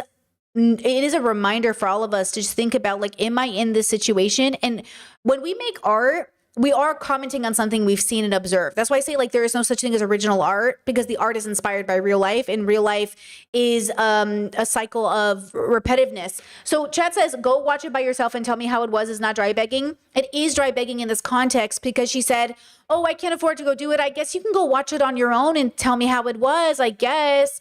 It is dry begging. She's manipulating the situation. She's not saying, oh my gosh, go see it and tell me how it was. I can't wait to hear your opinion. She's saying, I guess if you want to go alone and without me, I guess you could just tell me how it was. You know what I mean? That's different. So that's why it's dry begging, because the context as a whole, this is the whole point of this segment. I want us to understand that it is what it is based off the context. Everything is tonality, context, communication. Everything is 100% based off of, like, the nuance of the slight change in the way that you're speaking and the way that you're presenting yourself. We're going to talk about this at the end. I have an art series that I want to watch with you about the sexualization of women just existing in their bodies, like eating a banana. Is it inherently sexual? Is it sexual? Is it ever sexual? And this is, again, it depends on the context. And the context has to be observed by somebody who's smart and wise enough to discern the differences. Because all of us, no matter who we are, we've all failed to discern the context. I do it, you do it. You're not a bad person if you do it. But imagine, imagine conservatives who don't go to the beach because people wear bikinis because they think bikinis are always sexual. Sometimes bikinis are sexual. Sometimes they're not sexual. Sometimes it's not the bikini that's sexual. It's the person wearing the bikini. It's like, sometimes this guy is flirting with you. Sometimes he's not flirting with you. Sometimes asking for someone's number is a date. Sometimes it's not a date. And so again, it depends. That's why we want to train people, raise them to say, in this social context, it's appropriate to ask details. Example, can I have your number? Oh, what do you need my number for? I could assume that you want my number for a date, but just to make sure, what do you need my number for? Oh, I'd really like to take you on a date. Okay, well, I understand that in some social context, just asking for someone's number tells me that that's what that was. But, I wasn't sure because that's why I asked. No, thank you. I would not like to give you my number because I would not like to go on a date. And then that guy can decide to walk away, stab her, or stalk her. Because of the way he's been trained in patriarchy, the entitlement is to either do one of those things. I've had men grab my hand, follow me on sidewalks, beg me, rub my shoulders, touch my hair. Oh, come on. Like, don't you want to, like, oh, I'd really like it. Like, wait a second. So again, or I've had men say, oh, okay, cool. And then walk away. So again, how we communicate is dependent on the social circumstance. And then whether or not you are making someone feel safe enough to reject you is very fucking important. Okay? Because again, we talk about that stereotype. It's really reductive, but like men are afraid of rejection and women are afraid of being raped. Okay. Or killed, right? So we have to think about this. We have to think about the relationship we're having to these things. Like, is the nude body inherently sexual? Fuck no. But it is contextually, depending on the situation, right? It just depends on the situation. So now this plays into the second half of this conversation, which I think is really important and overlaps with the voicemail guy, and overlaps with Graham Plattner, and overlaps with generational differences, and also our ability to make observations and whether or not it's good analysis or poor analysis. Okay? And this is very important. Is this good analysis or poor analysis? And then taking into consideration culture, neurodivergency, and being neurotypical, right? Okay, so first TikTok, stay with me here. On this platform, I think it's finally time that I talk on this platform about what I've begun to call Gen Z delusion. I want to be clear, not only Gen Z can catch Gen Z delusion, but it's just, from my observation, more prevalent in Gen Z, and there are reasons. I'll get to those. Shaheem said it best a couple days ago. He said, some of y'all are so woke that you're dumb. And that's a very similar underpinning to Gen Z delusion, which I've been thinking about for a couple years. At its base, Gen Z delusion is the understanding that I don't know if you guys saw that original TikTok. I did forget to bring it up for context. It's not that important. But one of the guys on TikTok, who's pretty prevalent, made a video just saying, like, sometimes you're so woke, like you're wrong. But I really think the point of his TikTok, and maybe I'm reading into it too generously because I typically like his work, is not that Gen Z is too woke, but that they're not, you don't know what you're talking about. And I think there needs to be a level of humility that, like, we don't know what we're talking about. And I'm not saying we all need to go to university and get degrees, but I am saying that a lot of us think we know what we're talking about and we don't. And that's the problem. Can you correct yourself when you've done an oopsie, when you've thought something was true and it wasn't? And I think we keep forgetting that a lot of TikTokers that are popular, a lot of streamers, like, the reason my job was always scrutinized by people in my community was like, did you go to school for this? Why are you doing this? Why would anybody watch a YouTuber? Who are you? But the dilemma is, like, we have learned that community efforts are built not off just people with degrees or people in positions of power, but sometimes people in your community know more than the people in positions of power, but it's a balance. Not everybody with a degree knows what they're talking about. Not everybody without a degree doesn't know what they're talking about. And so we have to discern as people who watch things, okay, does this person know what they're talking about because they're personally researched? Or does this person come off like they know what they're talking about because they can make a good TikTok? thing is problematic with no apparatus for moving forward. So it's all theory and no praxis, right? Like, the condition is to just sit in the problemness and exist there. I see this come up all over the place. I really think it's relevant everywhere, but I'll give a few examples. I think this idea first struck me when I saw conversations on this app about customer service and customer service jobs and what it means to perform in a customer service job. This idea of reclamation, I don't owe my job my personality, so I'm not going to excitedly greet guests because it's not genuine. Underneath that is the idea that capitalism is a destructive force that exacts too much and takes too much from the people it benefits the least. I get it. I'm with you all the way. The practical application then being, I'm not going to say hello to people is nuts. Or I recently made a series about Black overrepresentation in World Cup teams. And my comments were flooded with people being like, well, they're not Black in the same way that Black Americans are Black. You can't apply the same logic because the context is different. The context isn't so different that they're not Black. What are you talking about? Of course it's different history and different culture. I would never argue that things are the same everywhere. What's your argument? Is your argument that when I show you this photo of the French national team, you don't see anything that looks racially interesting? Nothing visually is happening at all? Is that your argument? There's a lot of this Gen Z delusion with race, obviously, like the conversations about whether or not biracial people are Black. That's filled with Gen Z delusion. I saw a woman here go very viral defending Graham Plattner and being like, I really think Gen Z delusion, though it's a fun coined term, and we're going to talk a lot about this today, is when we make analysis, are we making good analysis? The question is it catchy or is it good analysis? Because Gen Z delusion, I think, just means you're not well researched enough. You are not actually a master of your craft. You don't know what you're talking about. But I that's why they said, or she said, I don't know her pronouns, that it's not about actual generations, but that's the problem with making analysis. Why did we dub it something? And this is the communication problem I even have, where people are like, oh, Brittany, don't call it the levels because people think it's a hierarchy. Yeah, but you guys think astrology is a hierarchy because you have signs you don't like, and that's not technically a hierarchy, right? Oh, I'm never going to date a Capricorn. And it's why? So human beings are stupid, which we talked about yesterday. The word "you stupid," is it ableist? Is it not ableist? We need to find a word that says it, but we are ignorant. But see, ignorant has ties to white supremacy. We are ill-informed in a way that is so severe, I need to find a word that conveys it to you. This is very important. This isn't a joke. Like, you have to either radically accept, which I do recommend you do, that the world is literally as bad as it is, and we can do something about it. But the world is the way it is because we are the way that we are. Our inability to have the discussion, the inability to like actually not double down is a part of the problem. Okay? So this is what we're going to talk about today. But like, I've done it too. I'm so embarrassed by it, I won't even tell you. But in the past, I have done things that I thought were so provocative and amazing and art and just like, whoa. And I was like, and now I look back on them and I'm like, ew, I didn't have the wisdom to really do something as like stands the test of time as I thought I did. But that's the question. That's the thing that we have to process. Okay. Had I been raped, I would still vote for my. Oh, hold on. You got to hear this in context. Women here go very viral defending race, obviously, like the conversations about whether or not biracial people are Black. That's filled with Gen Z delusion. I saw a woman here go very viral defending Graham Plattner and being like, theoretically, had I been raped, I would still vote for my rapist if it furthered a political cause. What are you talking about? Pause.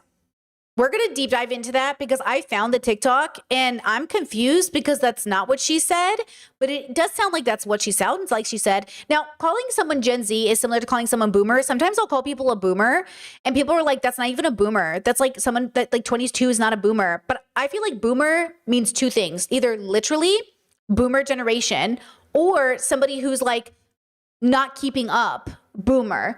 So it's interesting to me that boomers also get very upset at boomer, but it's not supposed to be contextually literally the generation boomer. So again, I am a bubble hopper. So whatever bubble talks the way they talk, I tend to talk like the bubble. That comes at advantages and disadvantages because God knows if you see me doing a collaboration with someone and I'm speaking in their language, you're going to be like, oh my God, Brittany talks like that. But like, I don't really talk like that. And that's the thing, being autistic, I talk however everybody else is talking most of the time. Whatever the group is, their languages, I usually adapt to their language because if I talk the way that I want to talk, which I do on stream, most of the people don't even understand what I'm saying. That's what I'm saying. As an autistic girly who's like, people, like if you get it, you get it. But if most people aren't going to get it, I try to adapt to the group. The same way you would change like if you're speaking a different language, you change languages so people understand you better. But at the same time, when people say like, oh, just be yourself. Yeah. But we're not reading the same books. We're not watching the same documentaries. You don't even know what I'm talking about. You know what I'm saying? You doubt me. You doubt what I know because you don't have my lived experience. So then I have to like translate it to you. Anyways, keep that one thought in mind. We're going to deep dive into what that claim is right here. Yeah, not everyone who suffers from Gen Z delusion is Gen Z. I've just seen it be far more prevalent in Gen Z. And I actually think that there's good reason why. When I was in like high school, institutional racism, really institutional prejudice was still not widely talked about. It was a little bit more of a fringe concept. It like definitely wasn't nearly as mainstream as it is now. And so like kids weren't growing up when I was a kid with this idea that like everything prejudice is baked into every single one of our systems and institutions. Like I genuinely didn't know that until I went to college. Imagine knowing that your whole life. Yeah, it's like a huge privilege to know about systems of oppression. It's a huge privilege to know. That's why I say like it's not a braggable thing because it's a form of like. Do you guys think it's cool when people brag about their privilege? Because it is sort of a brag to sit there and be like, oh my God, I knew about racism when I was 5. Okay, good for you, I guess. Like, or like, oh, I knew about like capitalism when I was 10. Okay. Like, good. I'm glad. But like, people don't know, right? And the worst part is like, most of the world, right, is going to be marginalized people or oppressed people, and they don't know either. So the question is like, we need to get to the point where, yes, we can, make a comment, feel, maybe have a chip on our shoulder. I get it. We've all been there. We're like, oh, how good for you that you don't have to know this. But the truth is like, nobody has to know anything, right? All of civilization was built off the thought that God existed and we got here anyways, right? Like the whole world like has a history of rape and pillaging and we're still here. So we don't really have to know anything anyways. Like this idea that we have to know stuff to make the world happen, not really. That's why most people will live in ignorance until they die because you don't have to know anything to have a good life. You actually can have a perfectly decent life without ever having to know what's happening anywhere in the world, period. That's why when people say everything is political, your life is impacted by politics, people don't materially have to know that to figure it out.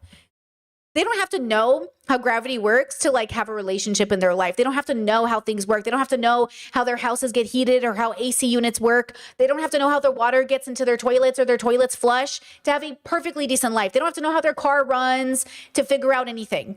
And so this idea that like, oh, like, you know, it's a privilege not to know. It's like, it's a privilege to exist. It's a privilege to know. It's a privilege to live old. It's a privilege to do a lot of things. Like, what a privilege to get old. Okay. And so, like, again, we have to be very careful that when we say it's a privilege, we're making an observation, not really a judgment. Maybe a judgment of your ignorance because of your privilege, but not a judgment that you are privileged, but maybe a judgment on how you got privileged. Mess me up. When I encounter it in the wild, I often am just left with the desire to ask people who are positing these things, like, okay, then what? Because that's what's missing, right? Like, that's the missing piece that makes it a delusion is, then what? What are you going to do? What are we going to do? What's the plan? I'm prepared spiritually for getting dragged for this one. Okay, so now, Chad says, but the people who know stuff will take advantage of those living in ignorance. Oh, but the people in ignorance will take advantage of you too.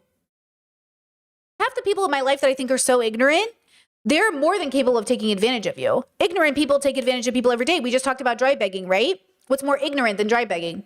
What's more ignorant than like sitting here and not going to therapy and not doing the work and not challenging your childhood trauma? Like people who don't go to therapy scam people every day. I would say they're ignorant. People who are racist are ignorant. They're horrible people. So again, when we have these conversations, I agree, but I don't think it's one or the other. I don't think like, oh, if you're manipulated by the most like amazing thought. Like that's why I say not all conservatives are these great, amazing thinkers. Some of them are smart, but some of them are also just ignorant. Some of them are just like in la la land, like the rest of us. So like when we have these conversations, it depends on the circumstance. Everything gets down to the individual's context of why. Okay, and then we deconstruct, pull it together, and understand the details. How did you come to that conclusion? Why'd you come up with that answer? Why do you think this? How can we look at religious people and say, you're so ignorant, you believe in a God, you're pro-life, anti-gay marriage, you're so stupid, and then turn around and say, oh, these people will take advantage of ignorance does not mean you're innocent, nor does it mean that you can't be helped. It's both, it's other. All people fit into all categories. All of us, I can be ignorant, you can be ignorant. You know, that's why I'm saying like we can all be all things. It depends on what we're looking at. Now, I know that sounds overwhelming, right? Because like, well, Brittany, how do we know?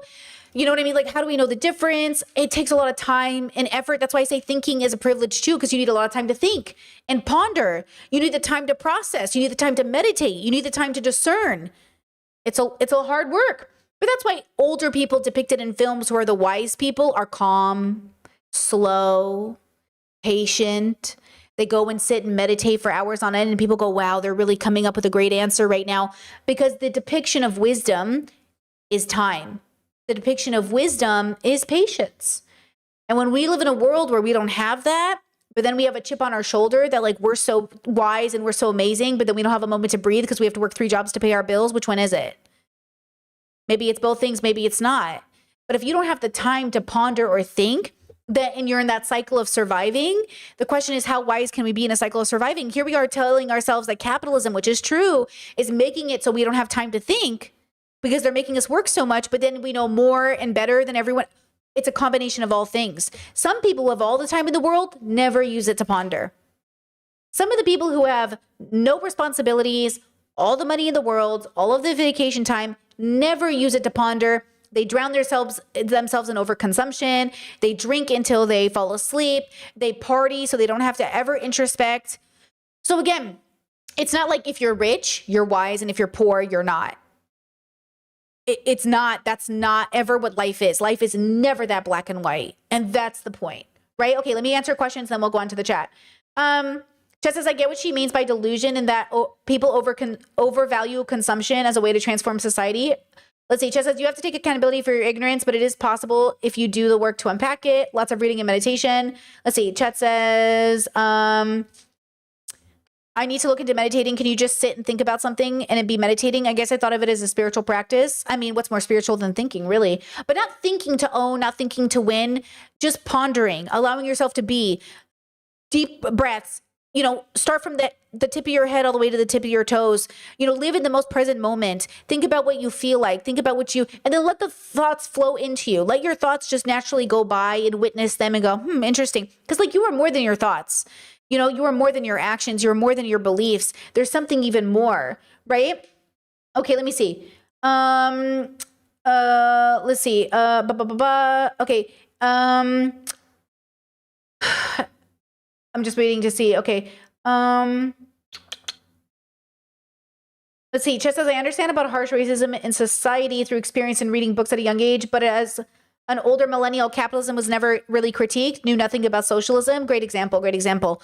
Okay. Now, so this woman made a comment about this other trauma victim of rape saying that they would vote for Graham Plattner. And so this is the video that is now on the internet through somebody else's TikTok. This is the one everyone's utilizing. So I just want you to watch it. And then I want you to watch the fact that they made an updated video explaining why they made the original video. Okay. So this is an example of communication and why we're all deciding. So this person made the claim that this person said, even if they were raped, they would vote for Graham Plattner if they believed in their platform. That was the claim, right? Okay. Huge trigger warning for rape apology. And I mean, massive trigger warning. Before I wade into the Graham Plattner discourse, I need you to know that I'm a victim of...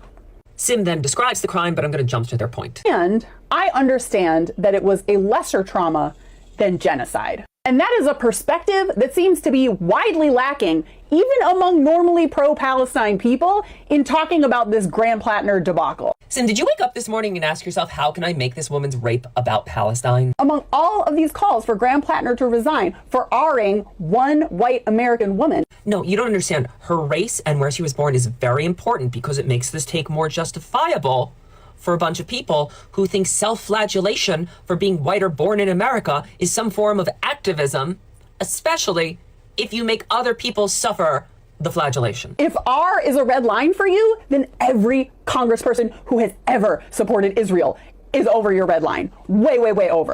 Even when I think about my own Rist, if he was running for mayor and the other candidate was pro-Israel and he was saying that he would divest the city of Houston from all Israeli investments and he would end the deadly exchange between our police and the IDF, and he called a genocide, not only would I vote for him, I would campaign for him. I'm sorry, it feels a lot like you're critiquing a rape victim for not going to campaign for her rapist to be put in a high position of power. People bought this person's book. Some of you gave this person a New York Times bestseller. Are you nuts? I thought slandering Dara in order to legitimize a neo-Nazi conspiracy that you believe was going to be the worst thing I ever saw out of you, but I don't know. You might have beat it. Social media encourages and incentivizes the worst in people. The more controversial, the more extreme your payout is going to be. Okay, so that's really bad. And I wish I could see the original video without the edits so I could understand it better. Here's their explanation of the video. And again, I don't know this person. I'm not going to follow this person. I'm not interested in supporting this person. And yet I had to ask myself, could they have communicated their idea poorly? Or did we all understand exactly what they meant? I don't know. So here we go. Here's their explanation. About Graham Plattner, because I was getting a lot of really hateful comments. I decided to take down the video I made about Graham Plattner because I was getting a lot of really hateful comments on it. And a lot of people were either willfully misunderstanding it, watching it in bad faith, or not watching to the end and seeing that it was not, in fact, an endorsement of Graham Plattner or me trying to defend him or say that we need to keep him around. When I said, if SA is a red line for you for politicians, then every single sitting Democratic candidate who has supported Israel in the past should be called upon to resign because they are funding the IDF, which is a serial SA machine of all of their 10,000 Palestinian prisoners. A lot of people didn't realize I'm serious. A lot of people assumed, wow, holding all those Democrats accountable is so impossible. Sim must be saying that we just need to let SA slide. But no, I'm saying we need to recognize the bureaucratic evil of Democrats who fund an army of SAing of 10,000 Palestinian prisoners.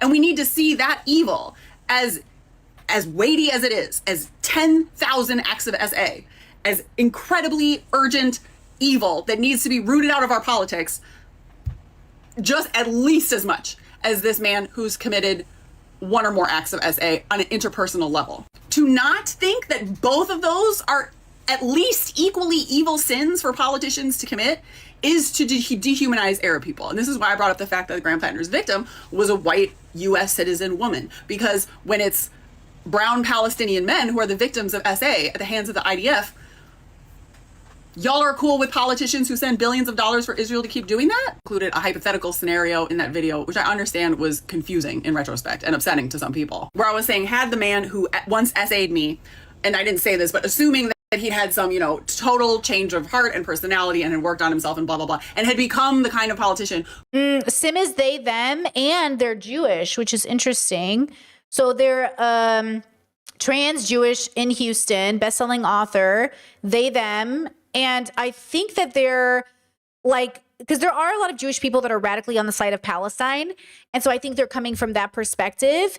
And interesting. I wish I had seen the original video to understand, but this point kind of makes sense to me a bit. Politician who was going to divest our city from Israel and end all collaboration between the city of Houston and Israel, that I would vote for him for mayor. It was this bad hypothetical because to this day that guy's still a turd, as probably most men who do SA are. I do try to be non-carceral in my thinking and believe in restorative justice, and I have to hold out the hope on a deep philosophical level that everyone can change and learn and grow, and maybe someday he would, and then I would find myself in a position where I felt like I could vote for him or campaign for him. But that scenario is not reality. It's probably best to just not have people who commit SA or fund armies that commit SA as a matter of procedure.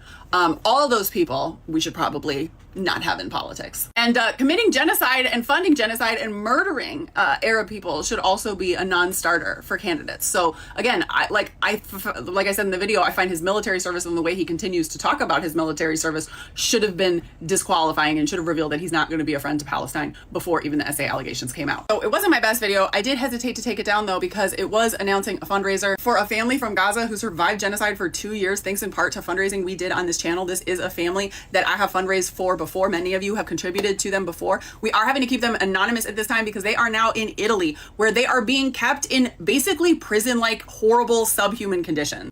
And them talking crap about the way Italy's treating them on the internet would not be good.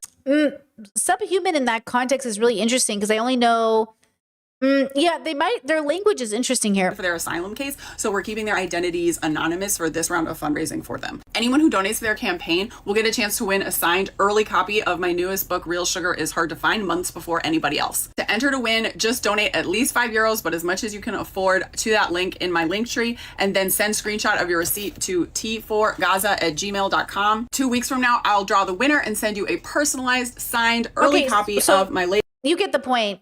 I think what's interesting and I think important here is if this was their first video and their video was similar, I could get it. I can't imagine what the original video was about that made everybody think that. But I'm not sure. I'm not sure if they're doubling down or not doubling down. Sorry. I don't know if they're tricking. I don't know if I'm being tricked right now or not. But for a Jewish person to be so pro-Palestine is already pretty that's hard, since so many Jewish people are trained to be Zionists, they're brought up that way, that I have to assume well of them. They're trans. So maybe they just, and I think this happens a lot, I don't know, where sometimes we try to say really spicy things to get people's attention, and then sometimes it just doesn't quite make sense. And so you have to be very skilled at clickbaiting people into watching, right? I'm not sure. Chet said, why not clip the fundraiser and add it to the end of the new video? It was. They re-mentioned the fundraiser at the end of the video. What do you mean? You said, why not clip the fundraiser and add it to the end? They did. That's what they just did. That's what we just watched. I'm assuming that's all that was. The fundraiser for that video.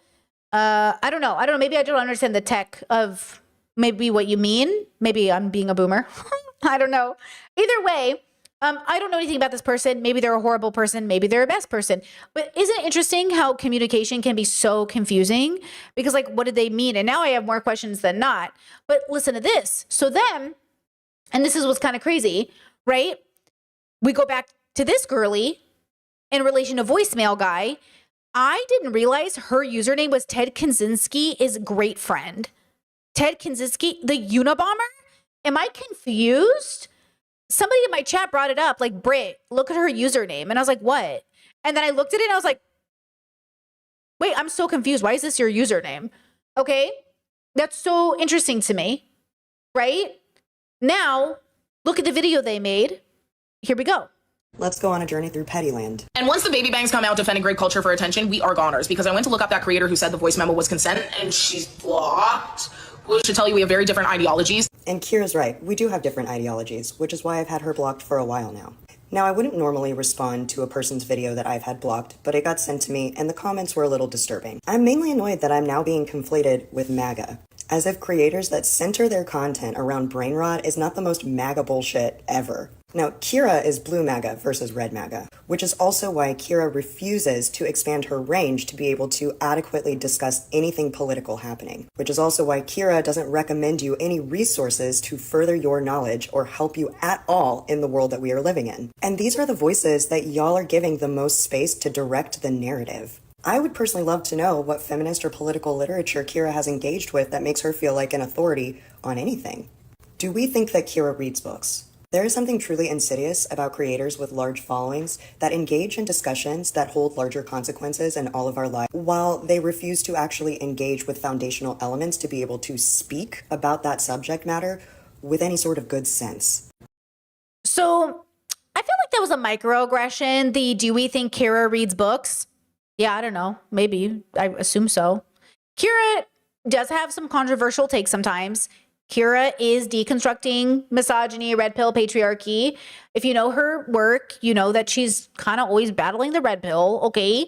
But to say, like, do we think Kira reads books? I would, yeah.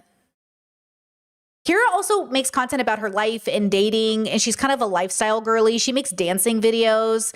She does comment on politics or gender dynamics, which is why she commented on the voicemail, because the voicemail stuff was about gender and dating dynamics. So that's Kira's lane.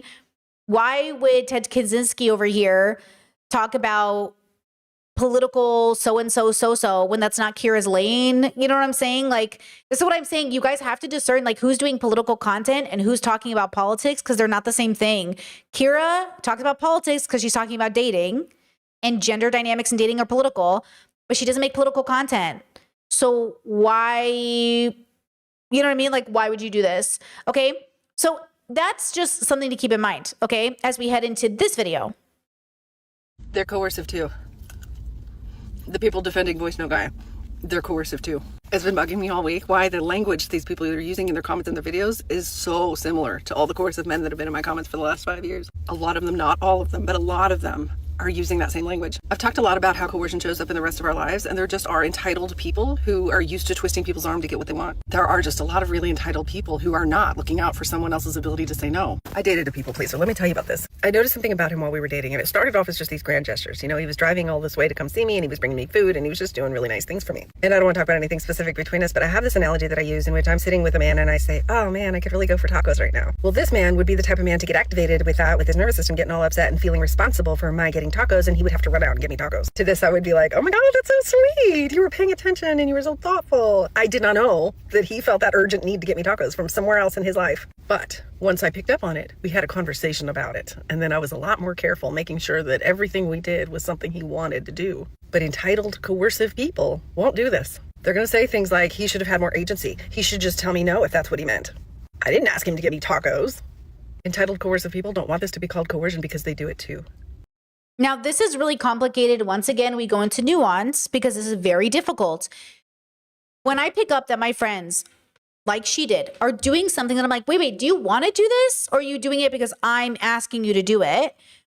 It's because I have been in situations where I feel like, I don't want you to do this just because I want to do it. Like, it's not that deep. Like, but also it's deep that you feel a need to do this because I suggested it. So I always try to give people an out, not because I don't want to hang out with them, because I'm like, hey, this is my schedule. What's your schedule? Let's negotiate. That's why I always say everything is in relationship too. This is a relationship conversation. We are in relationship to each other. I don't just mean romantic. I mean, we are in a relationship.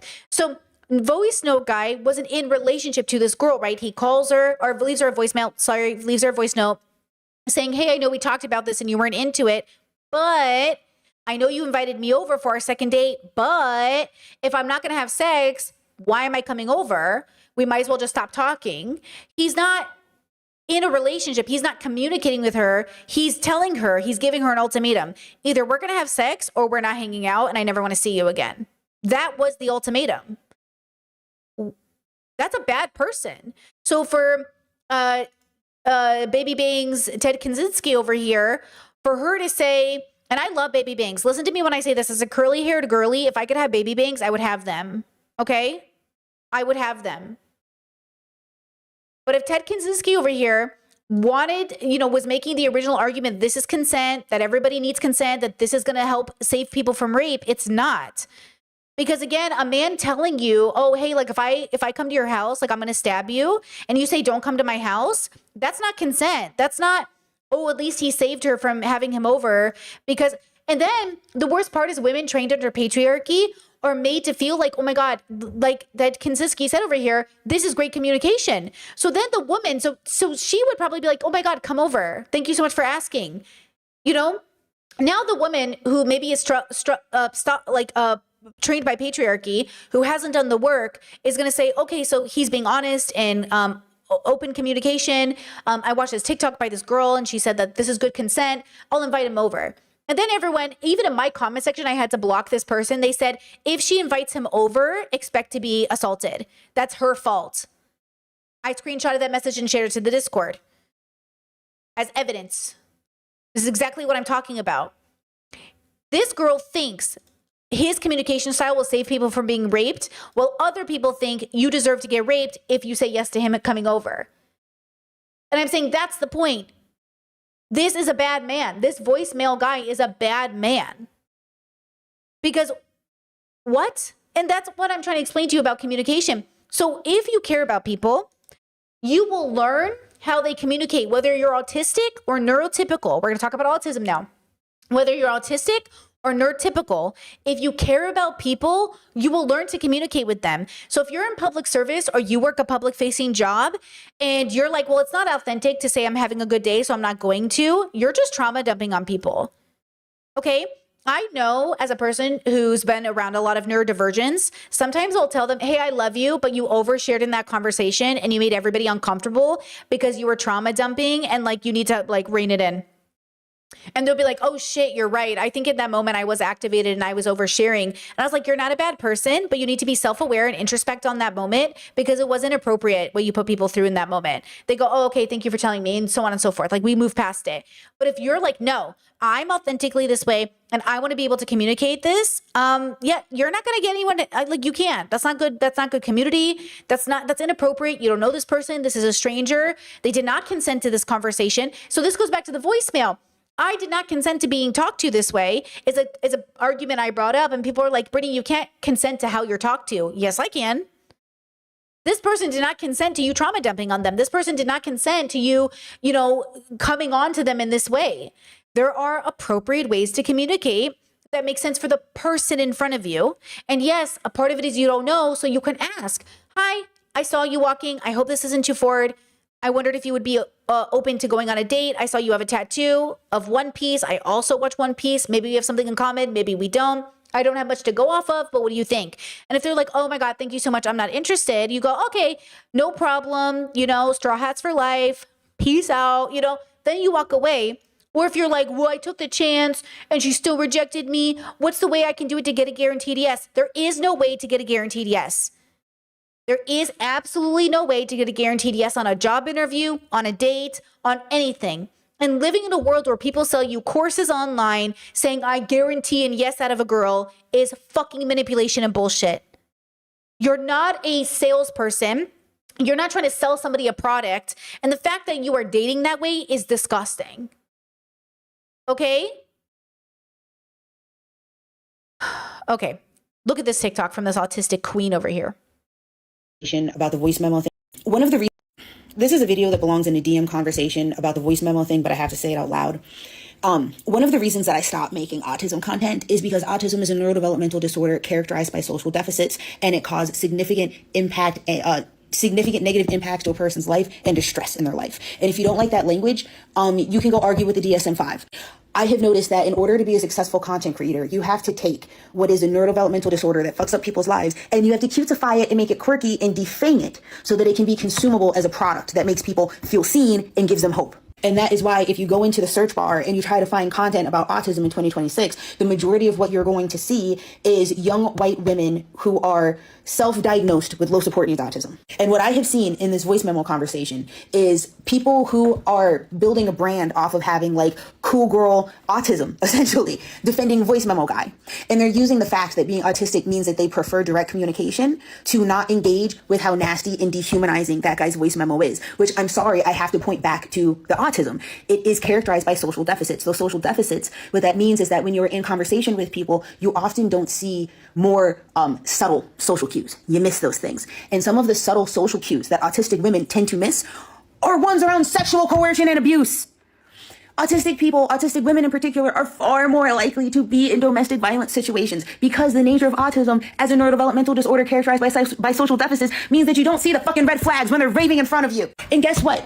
Allistic people, they can often recognize that we are autistic and that we're going to miss these social cues, and they prey on us. In the case of the lived experience of an autistic, I will just say right here, even if they don't know you're autistic, they're reading something about your good faithness, which I think has been my issue my whole life, is I just think so well of everybody.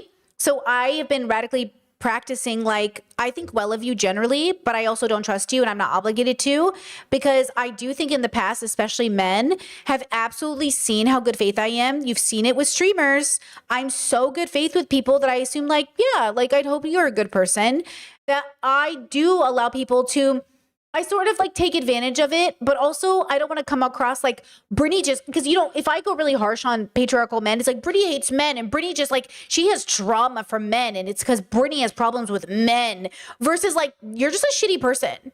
You're just a literal fucking asshole. And that's why I say, like, there has to come a point where we can say you're a fucking asshole. And you can't sit here and go, oh my God, like you have such problems with men. But I like people. I think people are amazing and wonderful and interesting. Do I also think you're exhausting and annoying? Yes. But I also think like people are pretty fucking cool. And so I'd like to think that, you know, I think I'm a really optimistic, well-intentioned person. And also, right? So I think that's a part of that autistic experience for me. Woman, that's going to manifest as men doing shit like what the voice memo guy did. And you being in just shitty fucked up relationships, and the lived experience of autistic men that looks like y'all getting targeted for recruitment into the military and into religious cults, and also into organized white supremacist groups. Okay, there's a whole thing within the alt-right called weaponizing autism, where they purposefully prey on autistic people who, one, they have a whole bunch of trauma of a lifetime of social deficits, of being isolated, of being bullied, of feeling like they aren't special, that nobody cares on them. She made a note saying, I'm derailing this conversation, hoping y'all will see the parallels in how men talk to pick-me's regardless of gender. This is the script for how autistic people get groomed and abused. They are looking for that weakness, and then they fill you up and say, oh, actually, because you're autistic, you're really the next step of evolution. You're actually better than everyone else. That focus makes you smarter than everyone else. The fact that, you don't really have any problems with like understanding social cues or emotional reciprocity. That's just you being like stoic and intellectual and strong as a person. That's the sort of shit that they tell men to trick them into white supremacist groups, the military, and religious cults. The shit looks different when it's directed towards women. Directed at women, it looks like the patterns of domestic violence and sexual coercion. Okay, I'm sorry I had to say that. Apologies to people who put this video in 2x speed. I know I'm talking real fast because I don't want to have this fucking conversation. I had this conversation like 4 years ago. Y'all can go find that content because no one listened to me then, and I lost my mind, I lost my home, I lost my money, I lost a couple fucking teeth. Trying to explain shit to people to help them, but they don't want to hear it. You don't want to listen, you just want to dance. So go on with your bad self. Look, I don't know what the girl is going through, but I think she made a lot of really great points here. And I think there's a lot here that we do have to talk about because I think it is layered. And this is why I say you have to liberate yourself. You cannot wait for the world to figure it out because the world is 8 billion people of figuring it out. You owe it to yourself, I think, to liberate your spirit from these systems of oppression and to examine the world for what it is, to have a symbiotic relationship with the world and to do your best. So again, my levels, my philosophical framework is your introspection level as it relates to you, your relationship with self, and your relationship with everything outside of self. So who am I, Brittany, when I'm alone? Who am I in this body? Who am I in relationship to this gender? Who am I in relationship to this life? And then who am I, Brittany, as a community member, as a partner, as a sister, as a sibling, as a child, Who am I in relationship to? Because these are all different versions of self. This goes into the philosophical conversation about authenticity. Like, what is really the authentic self? This goes into what we talked about a few days ago. Who is the real Zay? Who is the real Brittany? Am I the Brittany that you know in your head? Am I the Brittany you've created a fantasy out? I had a caller one time who, because I used to do one-on-one calls, and it was a man, and he was troubled, okay? And one time he said to me something like, oh, I would really love to do XYZ with you in a BDSM scenario because this is how I see you. And I said, oh, that's not who I am. And they said, what do you mean? I was like, first, you can't talk to me like that. Second, I don't even do anything like that. That's not where I am in my life. Like, you are fantasizing about a version of Brittany that doesn't even exist. He's like, yeah, but didn't you used to do this kind of stuff? I was like, sure. But even if I did it then, I wouldn't have done it with you.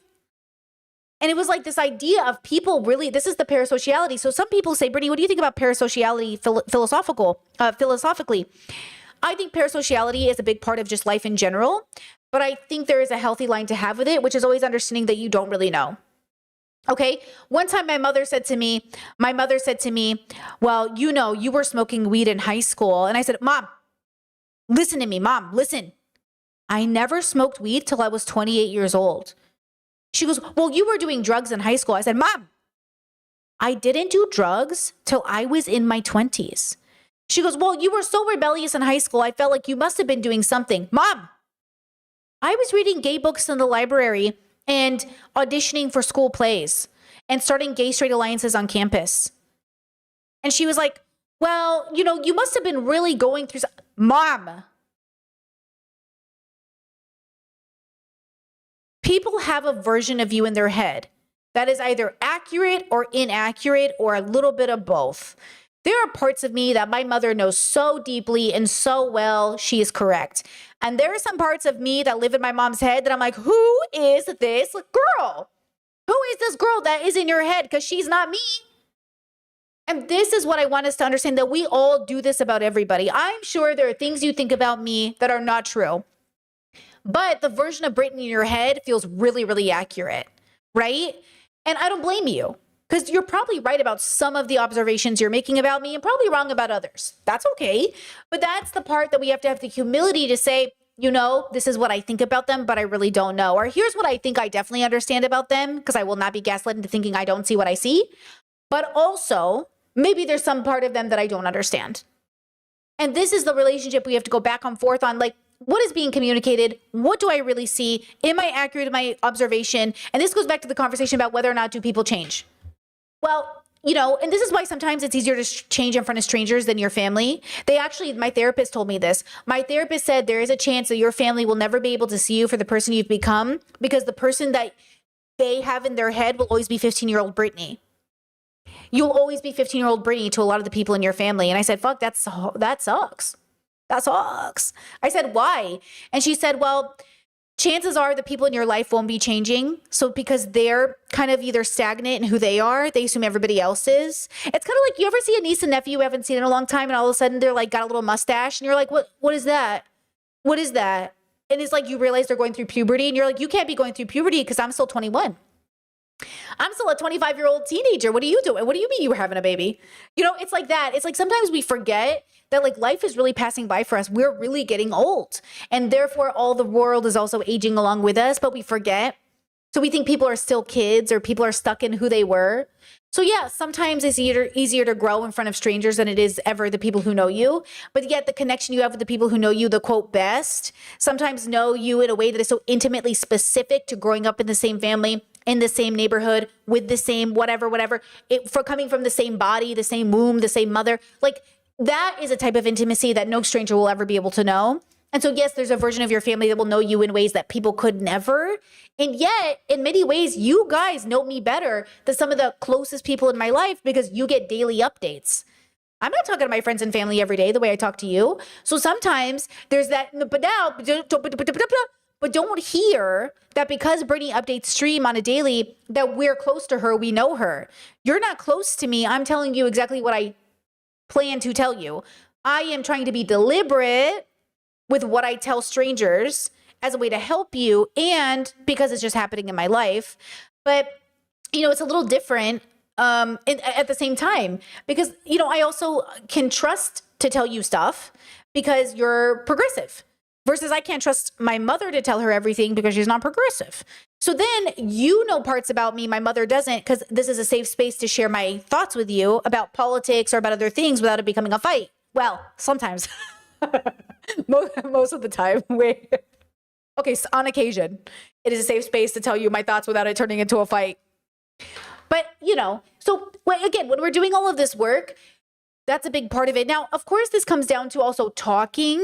You know, I've really been struggling with some of my younger brothers to get them to talk to me. Because I'm like, hey, if you don't talk to me, we'll become strangers one day. And they're like, nah, bro, like, I just don't want to talk to you about it. And I was like, I know, but if you do that man thing where you lock up, you put up a wall, you don't talk to anybody. Now we're all 45 years old and I know what the fuck's happening in your life because you're not telling anybody. And they're like, I just don't want to fucking tell you, okay? It's like private. I don't want to talk to anybody about it. Okay, but again, I don't want to hear you complain in 10 years about nobody cares about me and nobody's talking to me. I'm giving you an avenue. When you're ready, come talk to me. But I don't want to hear any fucking complaining 20 years from now that nobody ever cared about me, nobody asked about me. I'm asking. Tell me. And I'm going to continue asking. Okay, every time I talk to him, hey, how are you? You want to tell me anything? Anything on your mind? You going through anything? You want to, you know? But that's why I say it's a relationship. You have to be self-aware enough to say, you know, because I hear these men, so many of these men go, nobody cares about my feelings. Nobody ever asks me how I'm doing. But here I am. Here are the women in your life. Here are often the women in your life asking you how you're doing and you're not saying anything.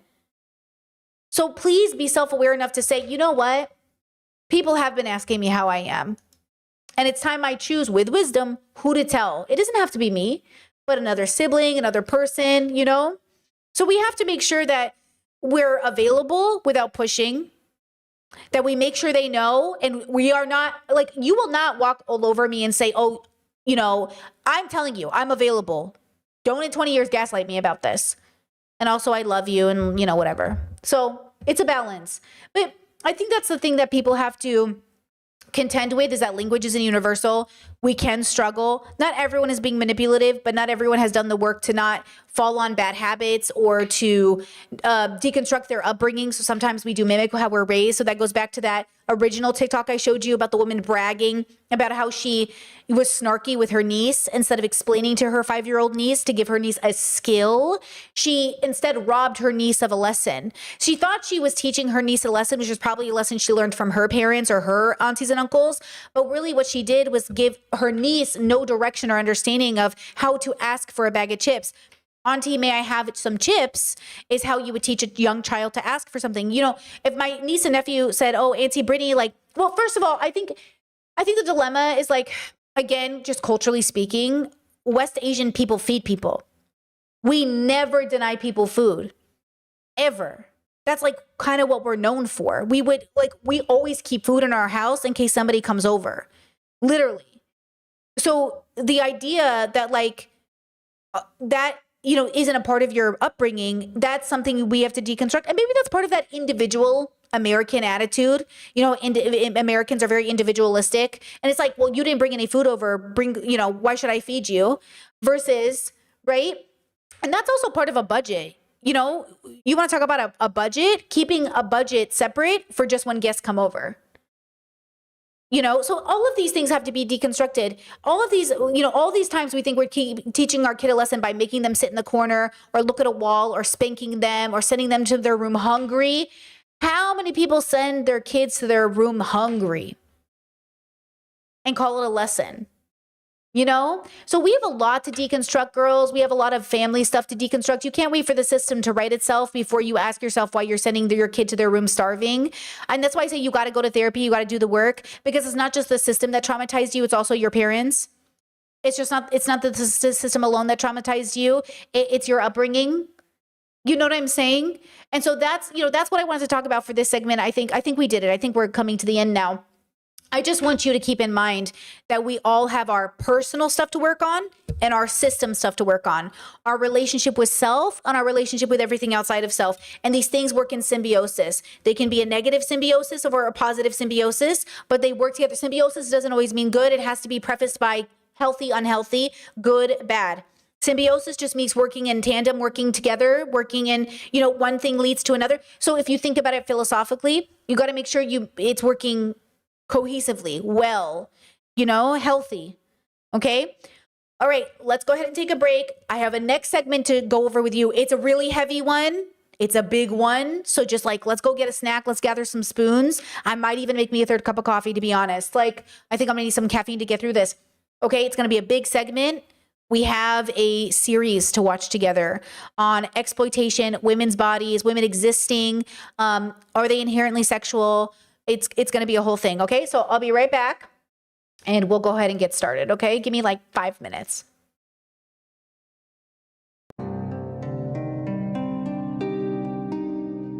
This is Elvin's music. You can find it in the description.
Alrighty, I'm back. All right, I've made coffee. I'm gonna pause music in 1, 2, 3. Speaking of which, it looks like Elvin is in the chat. Hey girl, hey. Music can be found in the description. Please check her out. Let's see, what are we talking about? Yeah, chat, Elvin says the voice memo guy gives me bad chills, but the whole conversation around it is so helpful. Agree. You know?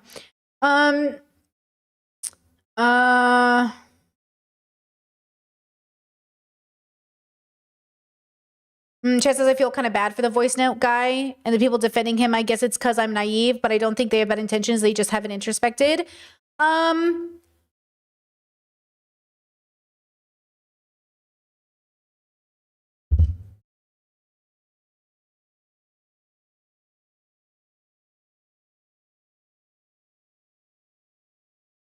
Well, okay. So I think this plays into this idea that like we're just animals on a planet, that there are no bad dogs, even the dogs that bite off your face, because I mean, that's just true of everyone. Most people haven't introspected or deconstructed deeply enough to eradicate bigotry and hatred out of their hearts or out of their conditioning.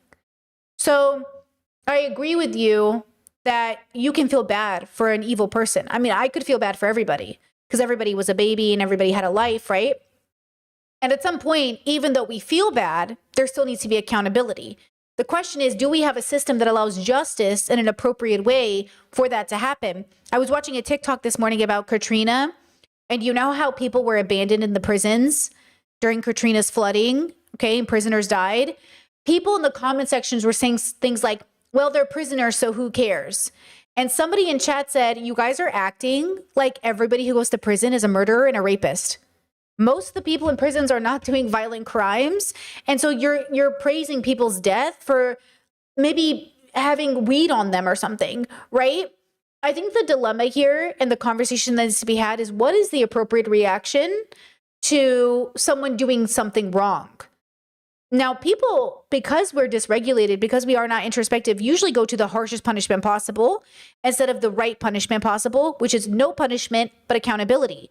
But accountability can look like being banned from dating apps, never having a job again. And this is why we need the government to pay for you, because maybe you're unsafe to work with other people, but you should still be housed, right? Maybe you're unsafe to be on dating apps, but you should be able to be somewhere else. Like, I think we forget that accountability doesn't look like having your old life back. Like, just because you do the work doesn't mean you go back to the life you had. It means having a life that reflects that change, that accountability.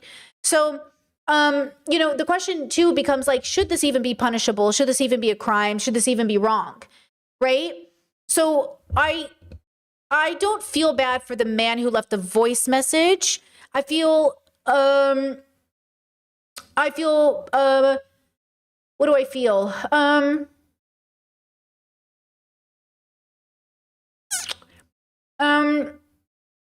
do I feel about him? I feel less bad for the man who left the voice message. I feel sorry for his child self, but I don't know that child self. I feel bad for his victims because I think he will have some. I feel sad for the people defending him because I think it's kind of an indicator of where they are, and that's kind of sad. But I also think I don't think I have the privilege of just feeling bad because I'm a public figure. I have the responsibility of also saying he must be held accountable. So, you know, like when Charlie Kirk died, one of my best streams, honestly. And people were like, do you feel bad he died? I didn't feel bad that Charlie Kirk died. I did cry over the fact that people had to see him die. And I thought the world is so violent. I did cry at the fact that at the time we thought his kids had seen it happen. We found out later his kids were not there. But I thought, oh my God, if you saw your dad being killed and you're like a kid, you don't have the context for, you know? And I thought that was really sad. But I didn't feel bad that Charlie Kirk, the consciousness, died. I think I felt, it wasn't bad. It was like what's this word, guys? Like not disappointed, but like exhausted almost at the way he died. exhausted for the life he lived. No, not relief. I did not feel relief when Charlie Kirk died. I felt annoyed. I felt annoyed that he didn't live a life I could mourn, because all life is sacred and all life should be mourned. But he didn't even live a life I could mourn. How annoying are you? Like, you didn't even give me an opportunity to care that you died because you were such a shitty fucking person. Like, the best gift I could give you guys is to be someone worth mourning. Like, what an honor to give each other an opportunity. It's like parents who take away the chance for their kids to mourn their parents' death, and the kids get called, oh, you're such a bad person. You don't even care that your mom and dad died. But like, you didn't even give me a chance to mourn you because of the way you lived your life. I'm trying really hard to die a good person, but also that, like, to give people, like, we talked about mourning well, right? We just talked about that. Mourning well, give people a chance to mourn well. Otherwise, it's like you keep people stagnant. This is why I say we're in relationship to each other. Give people a pathway to do well. Now, again, I think this is important that people recognize that you might not be in that state. So if you're 19 years old, this is not for you, girl. You're not grown or know shit about life, okay? This isn't for you. But if you're aging into adulthood, if you're trying to be the adult in the room, it is our job as elders to give people pathways to releasing pain and suffering. Like, I want to be an elder in the community the way the elders in my community were elders in the community. But that is also a role you play. Not everybody's meant to be an elder, because not everybody is actually training to be an elder, right? There's a point where you have to almost like train to be the person to give people a pathway to releasing that pain, right? So, yeah, I think I was annoyed in many ways that he didn't live a life worth mourning. How fucking annoying are you? Same with, like, I have, a brother that I'm annoyed with, because when he dies, people will feel relieved. And that's annoying. How dare you live a life that doesn't allow me to celebrate yours? How dare you live a life that I can't brag about and make a beautiful eulogy about? How dare you live a life that when you die, I will be relieved? Shame on you. Okay, for putting everybody in that situation.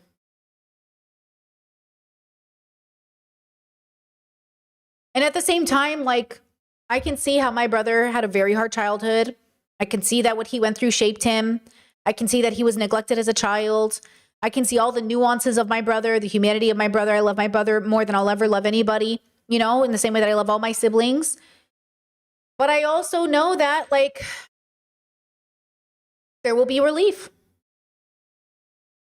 So, yeah, let's see. Let's scroll up. Let me see if I have some questions, and then we'll get started on this next segment. Let me see. Chet says, can I ask Brittany, what does accountability look like to you? This is a different from the torture punishment accountability structure that we have right now. Well, what have I not said that gives you that answer? So I feel like I say this all the time. I feel like I repeat myself so much, you must be annoyed with me, all of you. But then I get these questions that, like, hey, what does accountability look like? But didn't I just explain it? So what can I say that would explain it better?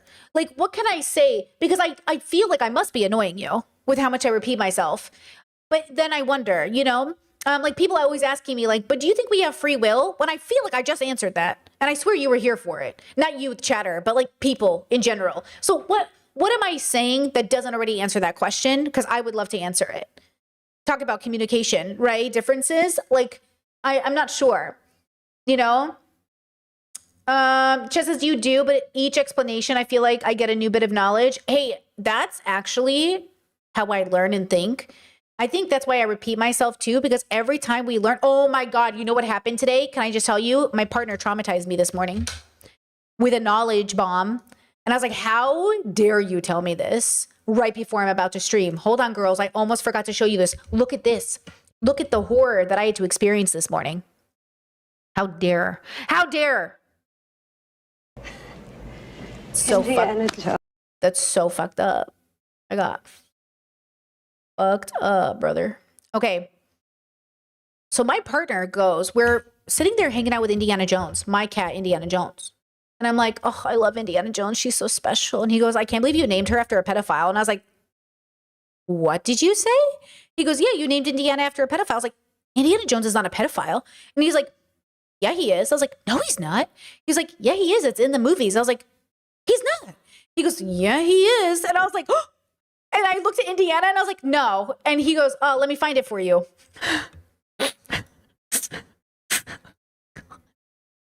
Here goes. I learned to hate you in the last 10 years. I never meant to hurt you. I was a child. I was in love. It was wrong and you knew it. You knew what you were doing.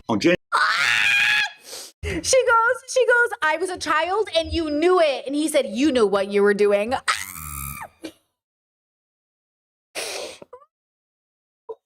You know how many times I've seen Indiana Jones, but because you see it with new eyes, because you see it with new knowledge, you're like, what? Apparently, this video, based on this video, George Lucas and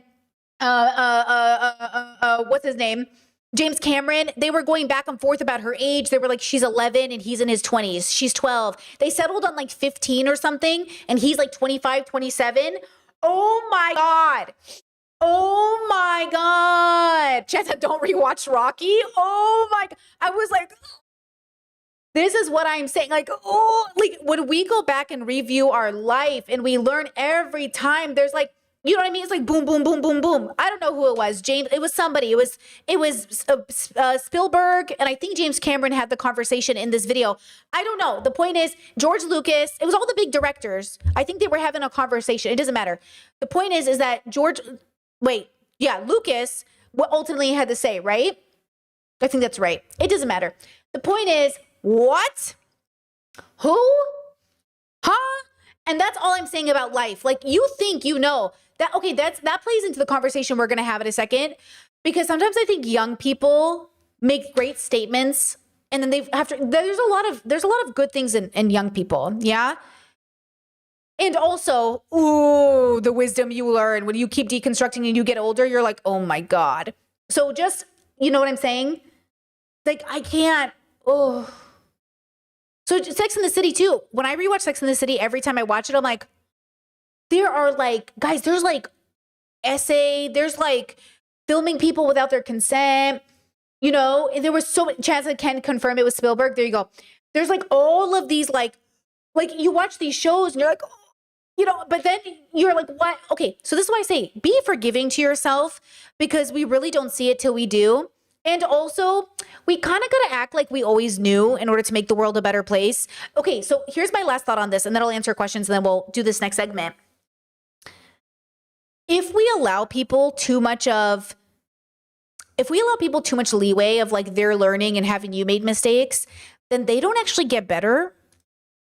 I hate to say it, but I actually kind of think like constantly reminding people like, no, that's wrong, actually does make the difference. Because either they're going to change or they're not going to change, but you can't nice your way out of white supremacy. You can't nice your way out of misogyny, but you also don't have to be cruel and rude and dox and evil. But yeah, like you can't actually like but how you engage matters. Like it's a testament to your character, how you engage. So like if you try to go dark woke and use slurs against people, that's not the answer either. So you got to be careful with this line of, this is why I say we need the wisdom and we're too stupid to have it. We need the wisdom. When do I use this method and when do I use this method? Okay? And I think that's the problem that we're having. But yeah, like, oh, damn. You know, like when you go back and watch your fave movies, fave books, that's why also when people ask me what my favorite book is, who knows, girl, at this point? You know, when people say, what books do you recommend? All the books, because they're all problematic, girl, because they're made by people and people suck. You know, it's hard to recommend any books out here as if they should be the Bible. We got to stop pedestaling art. We got to stop pedestaling books. We got to stop pedestaling people. All people create flawed works of art. All people create flawed YouTube videos, flawed books, flawed everything. Okay? We are flawed creatures. So we can't pedestal. We have to simply say, this is what I learned from this book. Here's what I take away from it. Right? Right? Chat says, how do you practice? Don't throw the baby out with the bathwater. In this respect, I struggle with that. I think it's one thing at a time, you know, you case by case, context based, but everybody has something to teach you, but that doesn't mean they need to be rewarded. So we all went through a Harry Potter phase. I did. Okay. Loved Harry Potter. Thank you, J.K. Rowling of the past. Boo, J.K. Rowling of the present. Right? Like I no longer support Harry Potter. I no longer give her money. I no longer do anything Harry Potter related. But I will not, deny that at the time, Harry Potter was very impactful. It was very important. J.K. Rowling herself was very inspirational to me as a woman, left an abusive relationship, had a gender issue with her father, went on to be successful. Like, I will never forget the way that I felt inspired by past J.K. Rowling. And I will also not deny that I feel disgusted with present J.K. Rowling, right? And I wish she had gone in a different direction. That would have been fabulous, but she didn't. So it is what it is, right? So accountability for J.K. Rowling is not supporting her. That's why a lot of the actors and actresses that took that gig to be in Harry Potter, there is a conversation about what about people who are just starting out in the industry and this is their first opportunity? Should they not take the opportunity because of J.K. Rowling? I don't know. That's up for them and their values to decide, but I wouldn't. But that's because I am willing to not make that decision. But I would never ask somebody in a struggling financial decision to also make that decision. So that's it always comes down to the individual, and it always comes down to collective justice. Like, what would the collective do in this moment? What if I'm a part of a movement? What's the movement decided we're doing? And then what am I doing in my own personal life? Because also the movement's not going to pay your rent, right? So it's kind of like one of those things where you gotta weigh the pros and cons for each situation, right? Chad says, how do you not lose respect for their perspective after learning a major flaw in their capability to introspect and wisdom, though? Because you can be right and wrong at the same time. I am wrong about something I'm saying right now. I just don't know what it is yet. I don't know what it is. In 5 years, I'll let you know. But I am definitely wrong about something I'm saying. I just don't have the wisdom to see it yet. I just know that's all of humanity. Like, that's what I'm saying. At some point, you have to accept that everybody is. My parents are right about so many things. If I need a certain type of wisdom, I go to my parents. I just don't go to my parents for all the wisdom, right? Now, Chad said a broken clock is right twice a day, but that's a little dehumanizing, right? Let's be a little deeper with this. If you take away the dehumanization of a broken clock, because that insinuates the clock is broken, there's nothing good about it, even if it's right twice a. I'm saying a person can be deeply flawed and deeply introspective, or they can be a broken clock that's right twice. But I would say even more than that most people aren't broken clocks, right? But some people are broken clocks. Definitely. Like Trump is a broken clock. Okay? Trump is a broken clock. I think Charlie Kirk is a broken clock. But there are some people that are not broken clocks, that are the elders in your community, your grandma, your aunties, people who are wise in our communities, that you just know they have shit to work on, but they also have wisdom, right? And so there's something nuanced here. Like, I wouldn't call my grandma a broken clock, but I would say she was probably wrong on a lot. But she's not Charlie Kirk and she's not Trump. And a big part of why she's not those people is because she didn't dedicate her life to advocating, to bringing down marginalized people, even though she would have probably supported it. So there's something very humanizing about honoring the fact that people are fucked up and understanding how they got there, and also saying it's not good enough to their face. I love you, but you've got to do the work. Something like that. So yes, and right? Okay. Let me scroll up really fast. Chad said sometimes it's hard not to see the past actions through the lens of who they are now. J.K. Rowling, Nicki Minaj. I agree. And I think you should definitely live in the most present. Like, who they are today is what matters the most, right? And who they are today in relation to who they were matters the most, right? I would definitely agree to that. Let me see. I feel like I missed an update here. Chat says, I guess something more tangible. I could have missed it when you described accountability structure in a more tangible way. So I apologize for that. Also, sorry for making you backtrack on the convo. No big deal there. So there are 8 billion people on the planet, and all of them are going to make 10 to 50 mistakes in their lifetime that they're going to need to be accountable for, yourself included. I could never give you something that black and white could account for all of those actions. That's how I think. That's what philosophy is. Philosophy is not attempting to give you a policy script. That's what politics does. Philosophy is not religion that gives you the 10 commandments. Philosophy is the attempt to say, can we be in the most present, wise, and use discernment to bring justice about with the nuance of the situation for what it is, right?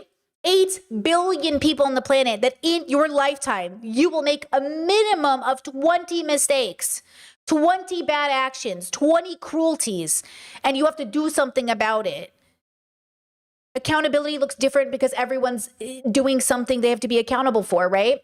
Thank you so much for the super chat. You said, I guess something more tangible. I could have missed it. Thank you. You repeated with a super chat. I appreciate that. Thank you. Okay. So again, hold people accountable, say, I disagree, make your statement, and then we see what happens. You know? Chet says, let's see, as we talk about the present, who people are today versus before, I'd love a stream where you talk about how much time is a false how time is a false concept. Do I have the educational background to explain that in a better way? Do you mean it in a scientific way? Because I could explain it to you in that way. But just to super short it right now, like time is literally a construct. We decided a minute is 60 seconds, and we decided an hour is 60 minutes, and we decided a day is this long, and we made it up. It didn't exist before, and humans came about, and they were like, I'm going to call this time, and I'm going to call this, and I'm going to make it this. And then philosophically, you said philosophically, and then philosophically, we've decided like life is linear, that like you live and then you die, and there's like this span of beginning to end, instead of recognizing like whatever has been has already happened, like whatever will be, will be. So what I try to do is I try to accept that I'm living in the most present, but I've radically accepted that I've already died, even though I'll mourn it all the time. But like who she's going to be, if she's going to exist, if he's going to exist tomorrow, if they're going to exist, who knows? But I think sometimes we have this idea that like, I'm planning for retirement and it's very linear. And I'm thinking about, when I say I'm planning for retirement, I just mean like assuming I'm alive and assuming everything goes well, but like, who knows? Some people plan for retirement with no concept that they've already died or that they will die. So when I think of time as an illusion, the time you're holding on to, like, I'm going to get to 50, I'm going to retire, I'm going to do these things, that's assuming you do. And I still think you should plan for that, but you really don't know that. So you have to kind of live like you've already lived. And then you have to live in the most present without the chains or the weights or the burdens of like holding yourself back. Because I think there's this idea people have of like, well, tomorrow isn't promised. I'm going to live today like it's my last. If I live today like it's my last, do you think I'd be on stream right now? You can't live every day like it's your last, because girlie, I wouldn't be here. You know what I mean? So we have to live like we're going to live a long time. Because otherwise, like if today's my last day, I'm not going to make art. I'm not going to do anything. I'm not going to go to a restaurant. I'm not going to do anything. If today's my last day, the metaphor doesn't work for an autistic brain like mine, because I'm like, okay, then I'm not doing anything. I'm just going to chill at home, bro. I'm going to hang out with my loved ones. You know what I mean? So again, when we have this conversation about like, you have all this time, you have none of the time, you only have what you have in the most present moment, because it's the only proof of existence that we have is right now. I have no proof of tomorrow. There's absolutely no proof it's going to happen. There's, you know what I mean? We're just living in the most present now. It's like, when you talk about Zay the other day, we talked about the TikTok where Zay said like, which version of Zay exists? Which version of your past person exists? Like people will tell me all the time like, oh, Brittany, you did this. And I was like, no, I didn't. I did this. And the question is, which one of us is right? It's up for debate. It's up for debate. It's like which memory is correct and which evidence is correct. How many of us watch the same video and come away with two different answers? We just all watched this voicemail video and the internet had thousands of differing TikToks on it. Two distinct groups, all hearing different things. Right? Chet says, if I could add to the time conversation, some cultures consider time differently, like Aboriginal people in Australia perceive time as from east to west. There you go. There you go. Right? Chat says, I try not to overthink in that way because the concept of living every day like my last is paralyzing, at least to me. Well, I think the difference between thinking well, introspecting, and overthinking is the stuckedness. So the stagnation. So overthinking is bad. It's in the name, overthinking. It's in the name. Overthinking. Underthinking. It's in the name. Thinking. Pondering. Meditating. Introspecting. Different than overthinking. Underthinking. And so you never want to overthink. But sometimes people will say, oh, Brittany, you're overthinking about this. When, honey, I'm just thinking. I know when I'm overthinking because the stagnation is attached. My partner knows when I'm overthinking something because a solution isn't being made. He'll be like, we're overthinking now. And I'm like, oh, you're right. Okay, we're done thinking about that. Let's meditate.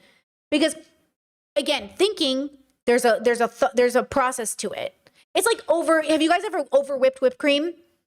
There's a perfect amount of whipping whipped cream, and then there's over whipping whipped cream. You either over whipped it, under whipped it, or perfectly whipped it. Okay, if you over whip it, it's over. If you under whip it, what is this? Where are the peaks? You got to whip it just right. That's how I think about thinking. That's how I think about everything I do. You know? Now, with that said, let's get started before I lose all my spoons. If there was any other questions or anything, we can try to get to them at the very end, maybe. But let's go to this next topic because I think it's going to take a while.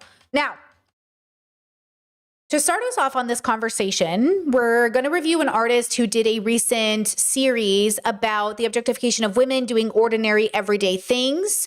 She made, maybe you saw it on TikTok, a bunch of paintings representing brushing teeth, eating a banana, so on and so forth, things that women are doing that people see as inherently sexual. So the question today is women existing, is it inherently sexual?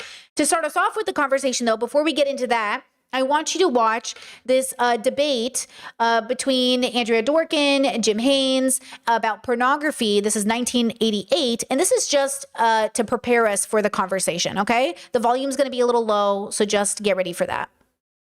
I view our generation has failed miserably to fulfill the promise of an egalitarian world in which women were not sexual tools. The sexual liberation of the 60s has ended up in what in the United States is a $10 billion a year pornography industry in which women are sold like so many pieces of dead meat. And it seems to me... I think what one person calls pornography, another person calls erotica. And I think that we get trapped when we start using words like pornography because it's a loaded value judgment word. If we talk about erotica, whatever turns you on should be fine. Whatever turns this person on or this person on should be fine. No, it's a long argument, but the fact of the matter is that when you have a $10 billion a year industry that's involved in selling human beings, you're not talking about mutual pleasure and reciprocity, and that there has been a failure. That is, in fact, our failure. I think we share the responsibility. We opened the door, and we've got to continue opening doors. That's our one of our roles. So note that the man is defending pornography and erotica as liberation. Andrea Dworkin is a infamous rad femme who's anti the pornography industry, wrote a book, Intercourse, about under patriarchal systems, can women have consensual sex? And then there's actually a trans woman on the panel too who's about to speak up. And I just want you to pay attention to that this has always been happening. Like trans people and gay people have always been in the closet in some areas and also in media and others. It's really interesting to see that both things can be true at the same time, that Ellen might have been one of the first lesbians or Rosie O'Donnell, and at the same time, trans women existed, trans people existed, gay people existed. People were on TV and documentaries, whether or not it was mainstream, whether or not everybody was seeing it, whether or not everybody could compute it. It doesn't matter. But I mean, it says something. It does matter. But you know, queer people have always existed. We've always been here since day one. Okay, so when you grow up in a religious bubble, you might feel like for me, it was so special to see a lesbian on television. It was like, wow, you know, and yet they've been on TV. You know, it's just we don't always get access to it. So it's you know, I one time had a white man say to me like, you know, you act like gay people haven't always been on TV. They've always been there. Yeah, but because it hasn't always been accessed to everybody. So again, we all live in a bubble. And even though you might have had the privilege to see that happen, not everyone got to see that until they did. Right? Why was Britney Spears and Christina Aguilera and Madonna kissing on Yahoo News such a controversy if lesbians have always been on TV? Okay, how are the gay people taking over the world if it's still controversial to be gay globally? You know what I mean? Don't act like just because gay people have always been here, LGBT people have always been here, that we've always, quote, been free, right? I've taken upon myself, and I assume you've taken upon yourself, we got to continue opening doors. But we can't accept the responsibility of what everybody does.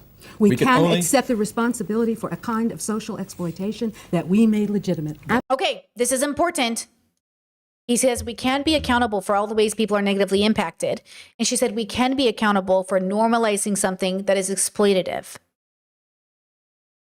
There's that difference. That's what I believe. I'm not saying we are responsible for how everyone is negatively impacted as a consequence of something that can't be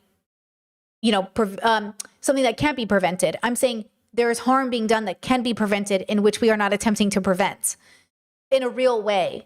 You know, 'cause some people say, oh, what if you let your trans child transition? What if it goes badly? Okay, we know generally that that's not going to happen. So we have to accept that sometimes it will happen. But we also know generally under capitalism, which they're about to talk about, people are mostly harmed. that very few people are not harmed by capitalism, which is why we have to dismantle it. It's not working because most people are being harmed. Okay. Conservatives try to use this rhetoric towards LGBT people in particular.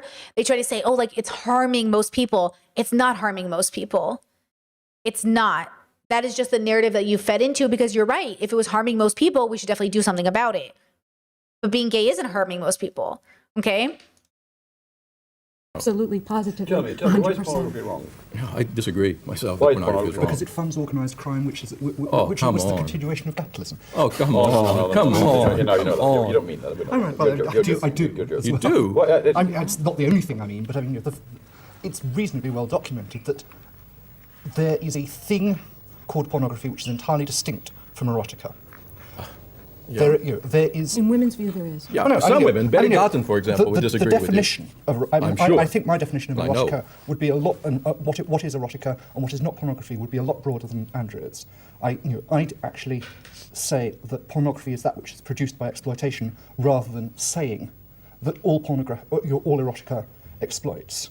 But I mean, it is clear that there are people working in substandard industrial conditions to produce sexual material. And produce clothes, and produce shoes, and produce everything. Come exactly on. so. I mean, this is why I don't regard that particular struggle separate from I like that one guy said to her, like, okay, but what about clothes and shoes? And she's like, yeah, that too.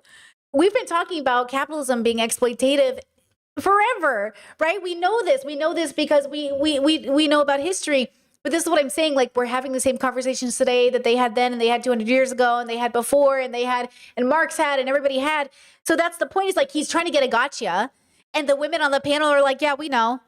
Why do men always think they're like, "Ooh," as if we don't know? This is why I think this conversation is so funny. If there is pornography, there must be such a thing as a pornograph. Would you accept that? No. Oh, there must be a The original meaning of the word pornography. Pornograph is a representation of an anonymous but desirable sexual partner. No. Actually, it's a representation. Well, at least I'll try. I'll give you a No, the original meaning of the word is a depiction of a prostitute and a client. No. And then over the years, that's the original meaning. No, it's actually a particular kind of porne prostitute. is the Greek word for a It's a prostitute. porne. It's a It's a certain. Greek word for a prostitute. It's the It means lowest an class of impersonal prostitute. sexual partner. Right. It is actually a woman who was a female sexual slave It's the in depiction. Greek society. No, it was a Depicted in woman. words or It was in a images? woman, a living live woman. You raise this. I mean, I'm unclear. Are you saying that in general, these concerns about exploitation of sexuality or of women, these preoccupations? We're hearing a bit too much of this word exploitation. I'm hearing it all the time. I've never really heard it defined in this context. And look, let me But get that is what we are let me talking get back about. to this pornograph. I mean, Well, would you accept that a pornograph is the representation of a desirable sexual partner? Of a Desirable sexual partner. No, I think I'm just saying that But the if word. so, I mean, the range is very wide. Underwear advertisements, the pictures you'll see in tomorrow's papers, the latest fashions, a défilé at a fashion show. All these things show a desirable and totally anonymous sexual partner. A mutilated woman. Well, it's come to Oh, mean. well, I mean, I can't get into that. A mutilated woman. I can't get into that region.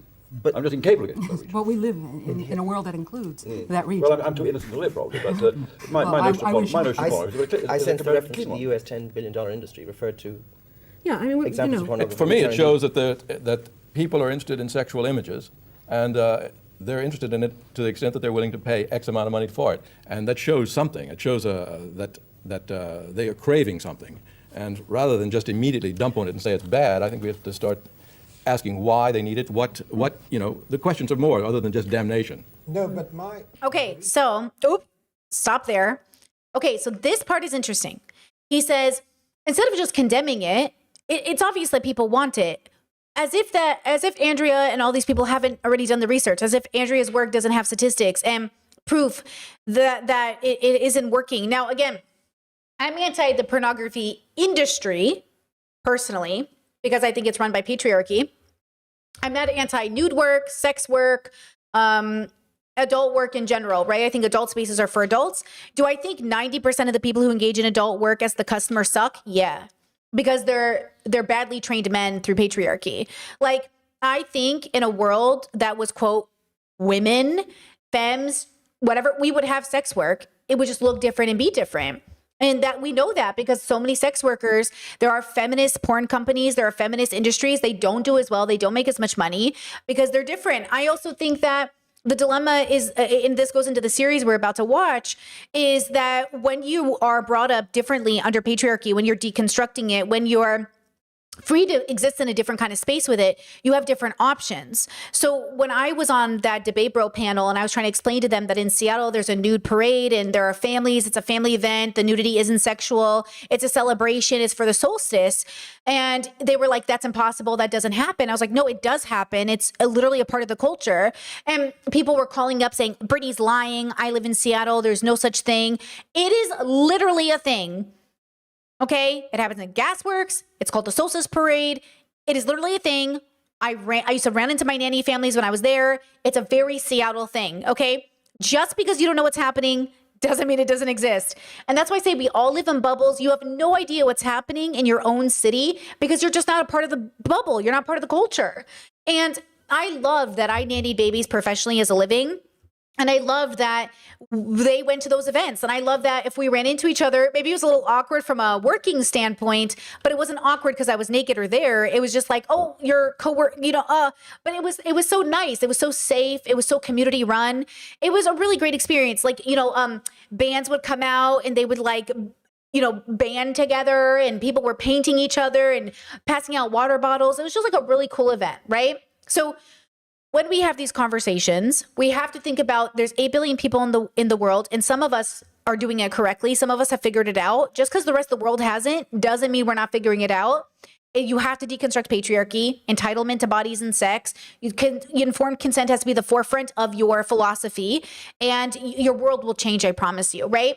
Chat says, can sex work ever be consensual? It's one of the points in the voicemail guide with the exchange of sex for a date, sex for money. Well, I think the dilemma here is like sex work is a broad, it's like an umbrella term that means a lot of things. Okay. And so again, the difference between sex and rape isn't the sex, it's the consent. That's the difference, right? And that's why people have a hard time knowing the difference because they don't understand what consent is. Because they just see two people having sex and they go, you must have consented. But they don't know the difference. So the voicemail guy doesn't know the difference between informed consent and an ultimatum. Like the internet doesn't seem to know the difference either. And why would you? The whole world doesn't even know the difference, right? I mean, we're dealing with a very modern time where these conversations are very, very real in a very, very tangible way. I'm telling you right now, we're at the precipice, okay? I say this all the time. We really, the world has been kind of doing one of these things, kind of changing, growing. And right now we're on this. Now, some people are going to go here and keep the stagnation. Girlie, I'm going up. I want to know what's next. I want to get to the next level of our social evolution, our deep understanding, our relationship with self. I want to move into a society that doesn't, freak out because people are naked, but also people just don't get naked because they feel entitled to be naked in front of you. It's a relationship. It's a relationship with self. Seattle was actually recently in the news because one of the nude parks or nude beaches was recently under fire from families who felt like it was inappropriate to have a nude beach. I grew up in California. There's Black's Beach. There's always been a nude beach where I've lived. And, you either get it or you don't. People have the right to be naked in public, and people have the right to understand that you might be naked. You have to understand there are conservatives who don't go to the beach anymore because people are in bikinis. Because they're like, oh, if you're wearing a bikini, you're basically naked. Again, cultures around the world, they have bathhouses. They bathe naked. Oh, remember the story I told you earlier in stream when I was dating the person, the they, them, and I said I was going to do a spa event? The spa event is a nude optional spa event. Okay? It's a nude optional spa event. And a bunch of my girlies came, my sister came, and we were naked at the spa together. That's the kind of freedom I wish for all of you. And I'm sad you don't get to experience it, okay? But it was an amazing we felt so liberated. We felt so safe. It was clothing optional. It was very just beautiful. And that's what I'm saying.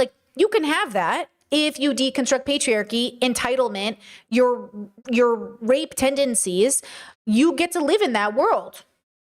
That's why some people think girls have more fun than boys because we can be naked around each other and it not be weird. You know what I'm saying? Though I do think boys get naked with each other a lot, just for the record.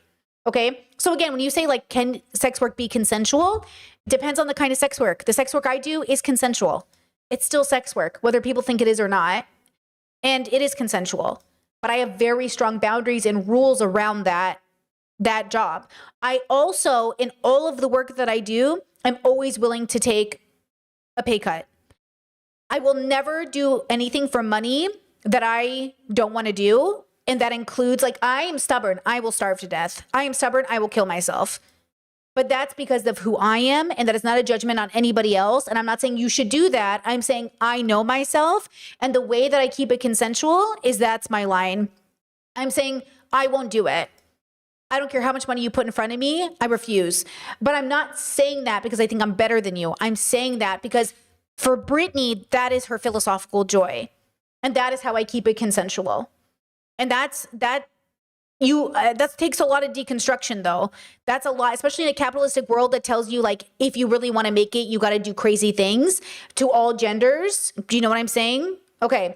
Now, let's go ahead and let's watch this series. So this is Evelina, I think that's how you say her name, Evelina Silver. She has made this series on TikTok.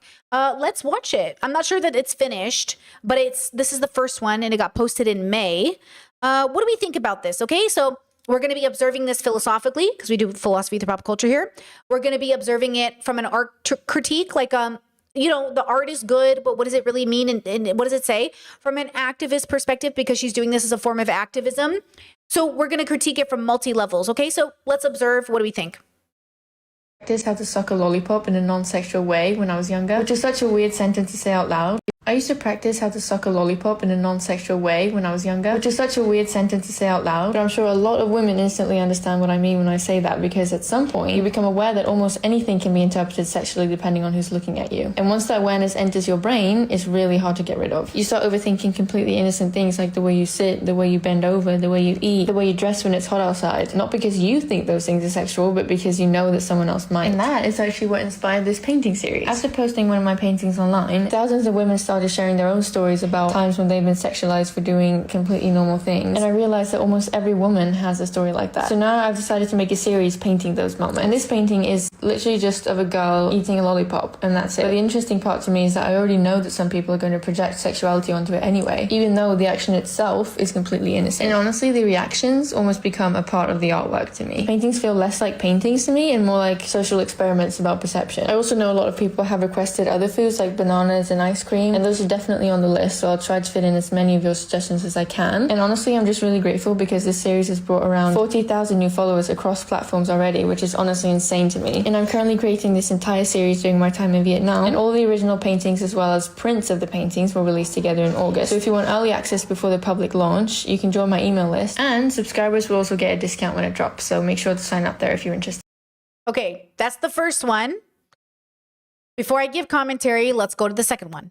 I used to refuse to spit out toothpaste in front of my boyfriend when I was younger because I was scared that he would sexualize me for it. Which sounds ridiculous when you say it out loud, but after posting this painting and receiving thousands of comments from women sharing similar experiences, I realized that a lot of girls understand the feeling of becoming aware of how you're being perceived while doing completely innocent things. That realization and the stories that you've sent me is what's inspired this painting series. I'm creating a body of work that's basically based on ordinary things that women get inevitably sexualized for. And so far I've made this painting, and now this one, which is a girl spitting out toothpaste. Not because these things are actually sexual, but because women become aware at a very young age that almost anything can be interpreted that way depending on who's looking at them. And I think people misunderstand my work sometimes because I openly acknowledge that the references can be interpreted sexually. And I've said this before, but being aware that something can be sexualized is not the same as sexualizing it yourself. That awareness is literally a part of the female experience. What's interesting is that I already know that some people will still project sexuality onto it anyway, which honestly just proves the point of the series even more. I don't know, I'm kind of treating this as like an experiment about perception and projection. And as you may know, I'm currently in Vietnam painting the full series during my time here, and this is definitely the most meaningful body of work that I've made so far. Also, if you sign up to my email list, you'll get a discount and early access to the painting collection when it drops in August. And you'll also be seeing some behind the scenes updates along the way.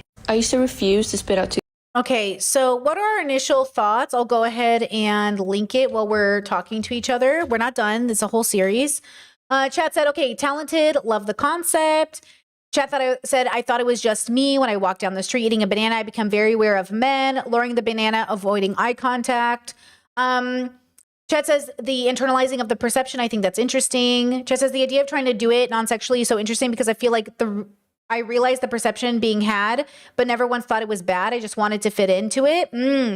Chet said, wow, I feel so seen. Just the other day, I was crossing the street, and to be polite, I was kind of speed walking. I have a big chest, and the car started honking, and the driver catcalled me. Oh, sorry that happened.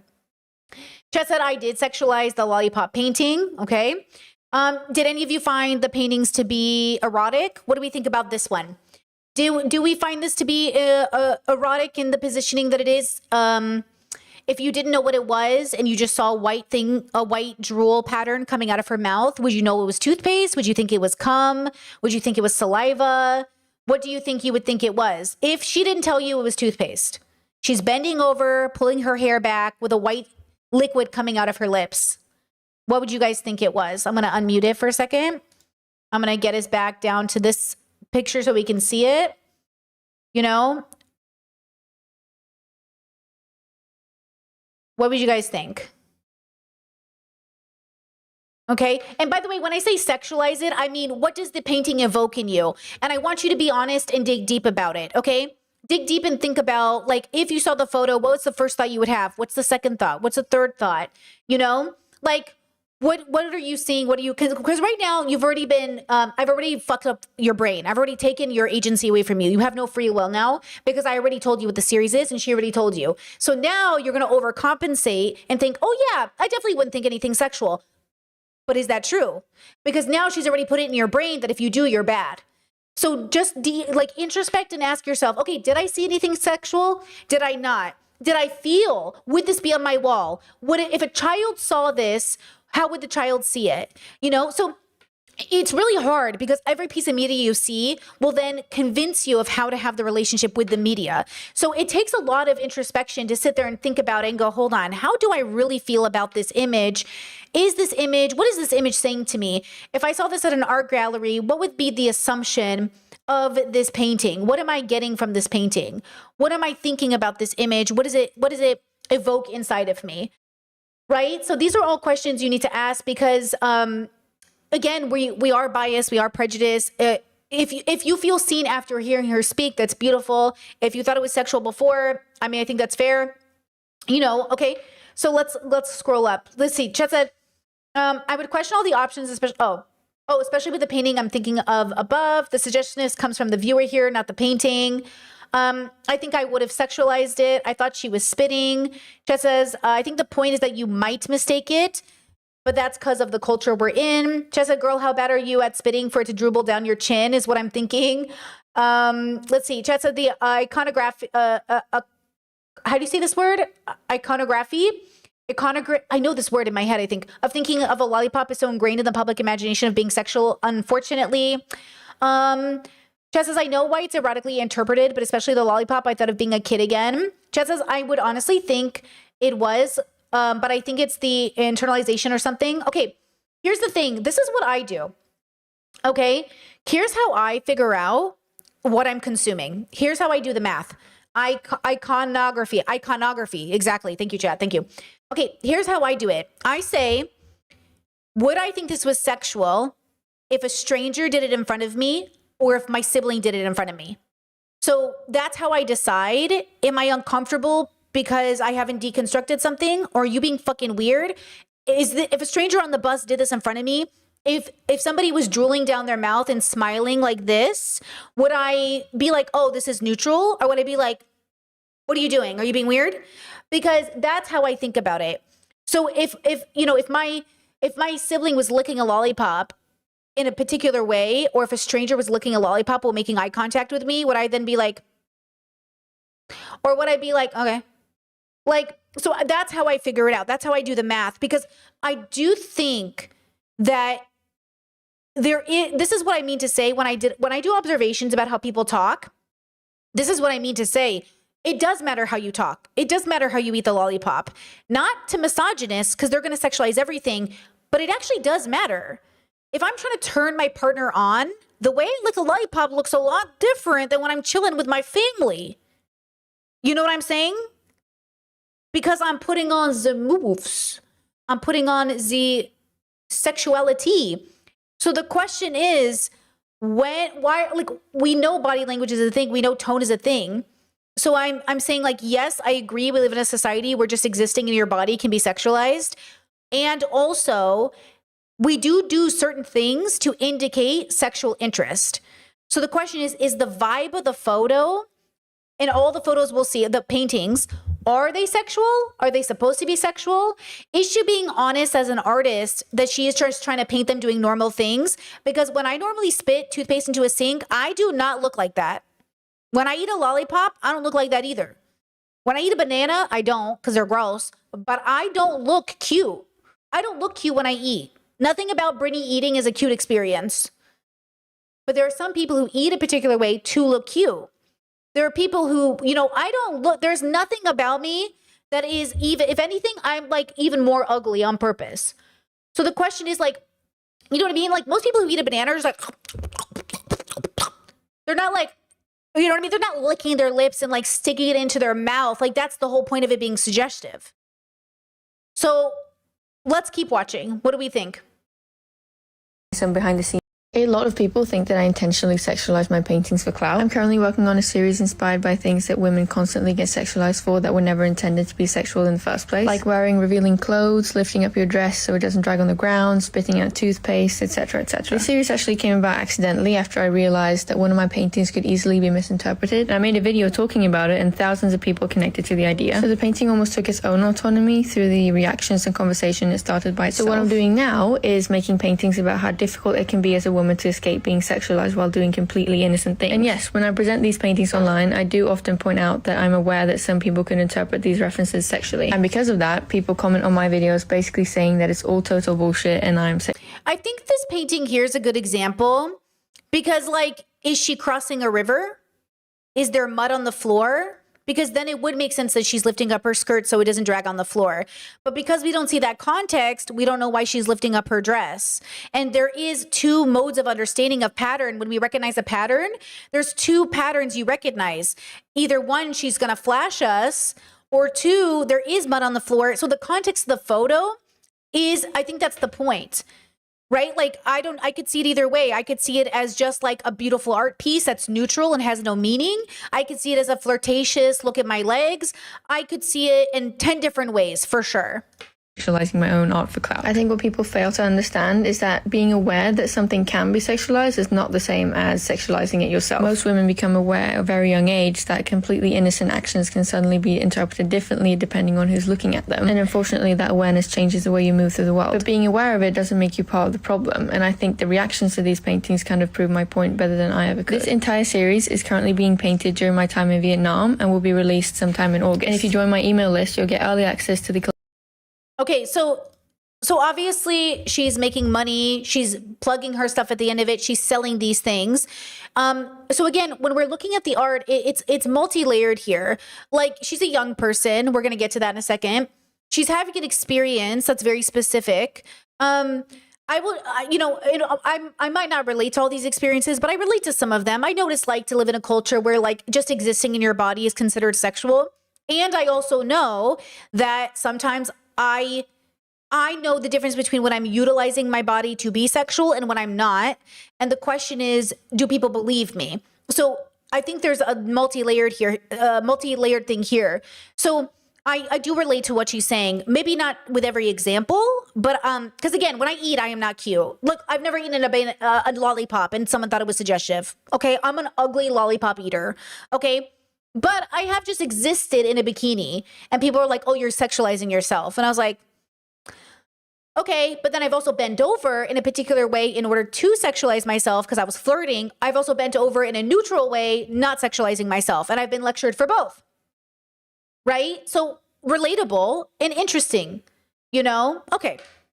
Collection and I remember being scared of lifting up my dress so I wouldn't step on it because I was scared that people would sexualize me. Ever since my last painting got interpreted as something sexual, I've been getting hundreds and hundreds of comments from women talking about times where they've been sexualized while doing completely innocent and normal things. And honestly, I think a lot of women relate to that feeling more than people realize. I'm in Vietnam right now focusing on painting, and because of the heat, I basically live in tank tops and shorts and dresses, whatever makes being outside bearable. But even then, there's this awareness that the more skin I'm showing, the more likely I am to be sexualized. And that's kind of what this painting is about for me. the girl in the painting is just holding up her dress so it doesn't drag on the ground while she walks, which is completely practical and normal, but it made me think about how often women's actions stop being seen for what they actually are the moment that people start sexualizing them. I've noticed a lot of people confuse wanting to feel comfortable in your body with wanting sexual attention, when those are two completely different things. Wearing less because you're overheating isn't an invitation, and lifting up a dress so you don't trip over it isn't a performance. So this painting is less about just a pretty dress and more about the inability to fully escape sexualization as a woman. And I hope that this series of paintings can kind of prove my point for me. This painting, along with the rest of the work that I'm Now, Chad says, I think maybe it's related to the fact that she is self-conscious of the perceived sexuality of these actions, and it's coming through her art. I think so too, a bit. Because to be honest, and this is the part of age and getting older and having a different relationship with your body. To be honest with you, like when I go to my art and I go to my photo shoots and I go to the work that I create, like as an example, this picture here, this first picture, I personally, it's hard for me to see that it's very sexualizing so much as like a costume. But I think I can understand why people would sexualize it, but I can also understand why people would see it as art. But I also know that these ones are definitely not sexual. Like these ones interpreted as sexual would be crazy, right? Like these ones being interpreted as sexual doesn't even make sense because like there's nothing happening. But it could be interpreted as sexual because of the way that I stand or the way that I am posing for this art. Like this one, my boobs are kind of out, but I'm obviously just waking up. My hair's not done. I took a photo. But then this one here, maybe they'll just say, oh, like you're, whatever. Then there's like these booty photos that the butt's the focus, and people might say, oh, you're trying to be sexual. Like this one here is one of my favorites. Obviously, it's even prettier uncensored. But I would say that it's less sexual and more about the work of art. I would argue that in my head, her spitting toothpaste into the sink is more sexual than my naked body in this photo. My brain reads her painting more sexual than my Instagram photos in this nude one. And it's because of the whole social context together. And that's why I'm like, oh, that's interesting that that's the decision you made as a feminist statement or / as a statement against sexuality. Because like I couldn't make that art without it being sexualized because I wouldn't know how to make a painting of me drooling from my mouth unless it was like, oh, the image was like blood or a vampire, and even vampires are sexy, so that's not a good example. But like for me, my brain reads power, dominance, aesthetic, art as a figure. But again, I can understand why people would see it as sexual.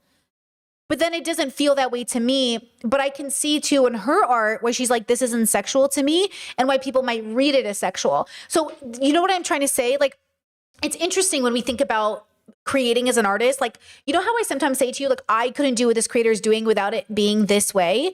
That's what I mean. Like, I couldn't paint a photo of me drooling out of my mouth without it being sexual, probably because I actually, as an autistic girly, have sensory issues around toothpaste. So if I in the morning had toothpaste drooping down my face, I would vomit. So I have such bad sensory issues, I can't associate toothpaste with sexuality at all. It is the worst part of my day. I hate doing it. I hate my mornings and evenings because of it. It ruins my whole fucking morning and evening every time I brush my teeth. I literally dated a girl once who made it her mission to learn how to brush her teeth without making sounds because I'm so sensitive. When we're watching TV shows, I have to turn around if someone's brushing their teeth. I can't look at it. I can't watch a TikTok. If my partner's like, hey, watch this TikTok. Oh, I'm sorry, they're brushing their teeth. I can't watch it. If I smell toothpaste on my partner's breath, I go, please don't breathe at me. Gross. Like, it makes me physically nauseous.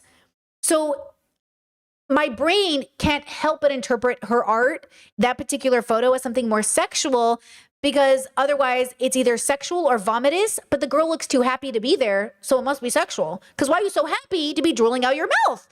You know what I'm saying? So that's just like an insight to like this idea of like how our brains interpret art differently, right? Chad says, I had to get what you meant, questioning whether it's bad faith because the dress looks short enough to not have to pull it up, let alone high enough, but maybe it's an issue with conveying fabric gathering. And maybe it's that she's young and maybe she has a really good idea, but maybe she hasn't figured out how to make it really like obvious. Because yeah, I mean, look at this dress. It doesn't even look like a long dress. And she's lifting it so high up. Like, if there was water here, like if I saw water at her knees, I'd be like, oh, lift up your dress, girl. But there's no water in the photo. There's no reason for my brain to think that she's not about to show us her. If the photo was a woman walking in a field, I'd be like, art. And this is art, by the way. I don't want to take that away from her. It's beautiful.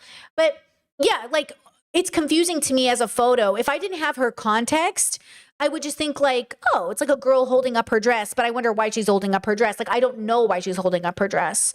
So interesting. Okay. Love the art though. Very talented artist. Happy to look at the series together. I used to be scared of spitting out toothpaste in front of my boyfriend because I was scared that he would sexualize me. Okay, this is a good part of it too. I've never been afraid to be sexualized by my partner because I don't know what that means. Do you mean objectified? Do you mean like dehumanized? Because like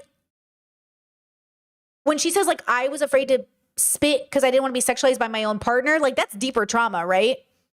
That's what the series is about, right? This is about deep trauma. Because like what does that mean? And like I would love to know more about that.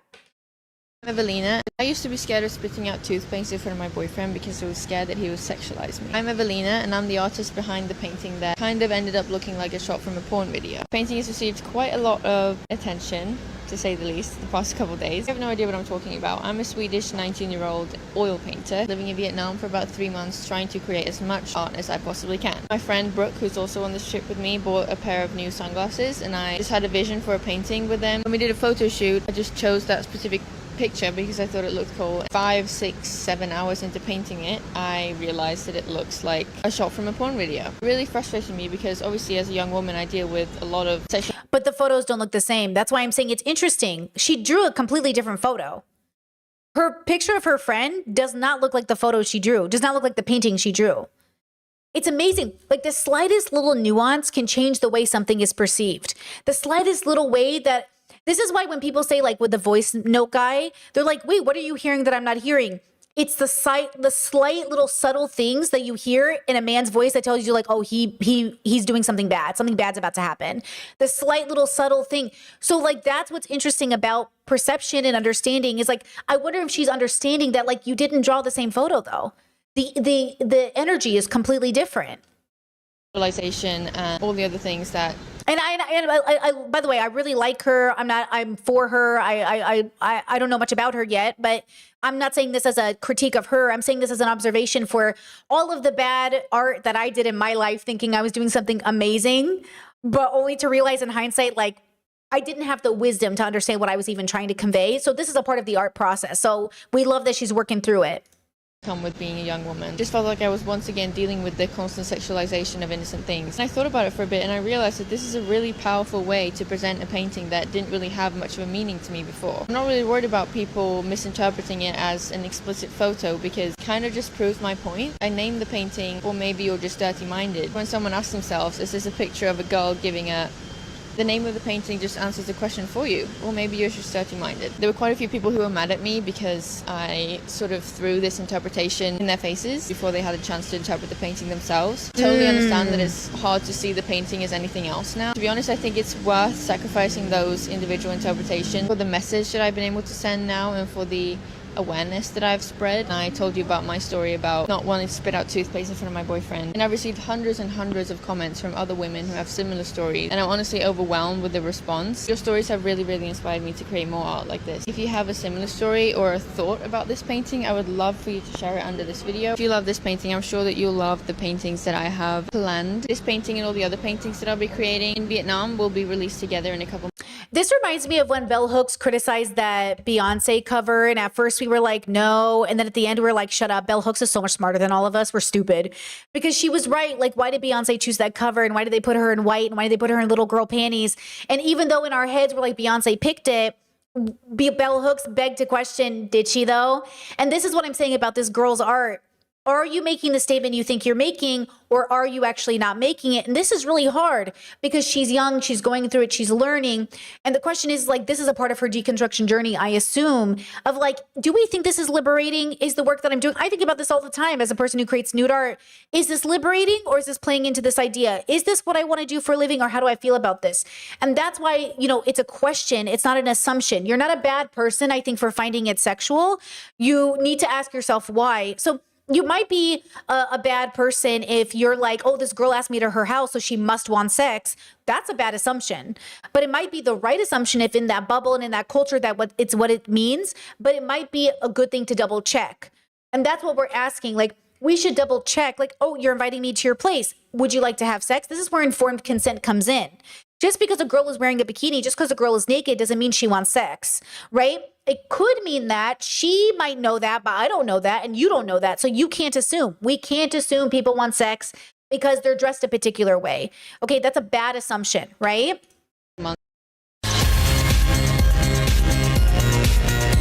I remember being afraid of spitting out my toothpaste in front of my boyfriend when I was younger because I was scared that he would sexualize me. I accidentally painted something that kind of looks like a screenshot from a corn video, and it's made me think about how often things get sexualized. At first I just thought the photo looked cool, but after staring at it for hours when I was painting it, I realized that the photo can be misinterpreted as something. It's because of the way see how she drew it at the angle down?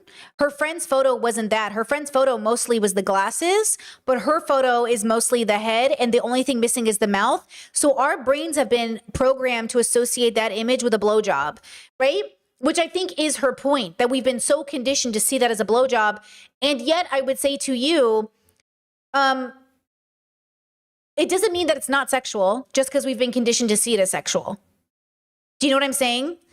Because sometimes boobs are sexual and sometimes they're not sexual. Because if we look at every post, because what if you intend to make something sexual and then someone's like, oh, I don't see this as sexual. So it's a balance. Is it sexual? Is it not sexual? And how does this follow through with how we treat people? Because I think that's really what this conversation is about, which I love that she's having, is why do we feel entitled to treat people badly? Because we're sexualizing them. Why do I feel entitled to treating a woman badly? Because she looks sexual to me. And that's why I say just because somebody is pretty or sexy or otherwise does not mean you're entitled. It does not mean you're entitled, right? Appropriate, which really, really annoys me because my intention was genuinely just for it to look cool. It just makes me think of how so many women in this world get sexualized when doing day-to-day things, and I remember being younger and feeling weird about spitting out toothpaste in front of my boyfriend because I was scared that he would somehow sexualize it, which may sound ridiculous when you say it out loud, but I'm sure a lot of girls can understand the feeling of suddenly becoming aware of how you're being perceived doing completely normal things. What started off as a painting that I just thought looked cool has kind of accidentally become a piece about perception and how innocence gets reframed. So in a weird way, I guess the painting kind of created its own meaning. My first instinct was to scrap the painting, but I realized it's a really powerful piece because the reactions that the painting can provoke makes the painting speak for itself. And this has honestly really inspired me to paint more things that can be perceived as sexual when they're not, just to kind of test people. And the weirdest part is that the painting wasn't even sexual to me whatsoever until people projected sexuality onto it, which I guess maybe says more about the way we look at young women than the painting itself. Ooh, okay. You know, the painting on this angle, I think Chad is saying this looks angry to me. Maybe I'm misreading it. No, this looks like she's angry dick sucking, or she's like a demon who's sucking your soul out. Ooh, now she looks like powerful and toppy and angry. Now she looks like she's going to suck your soul out, bro. Which honestly, I kind of like the interpretation better. I like that she's not docile or innocent looking. I like that she's like, I'm going to fuck your shit up, bro. I kind of like it. It looks like she's about to tear a dick off, which, you know what I mean? Like, okay, I kind of like her angry. I like that much better. You know what I mean? Chess says, is she not wearing a shirt? Yeah, that's the other. I guess she does look naked. So it's you know, and then you put up your glasses to push your hair back. You know, yeah, maybe, ooh, a succubus, suck your soul out. Maybe see if it's a succubus series. I'm into it. Let's go.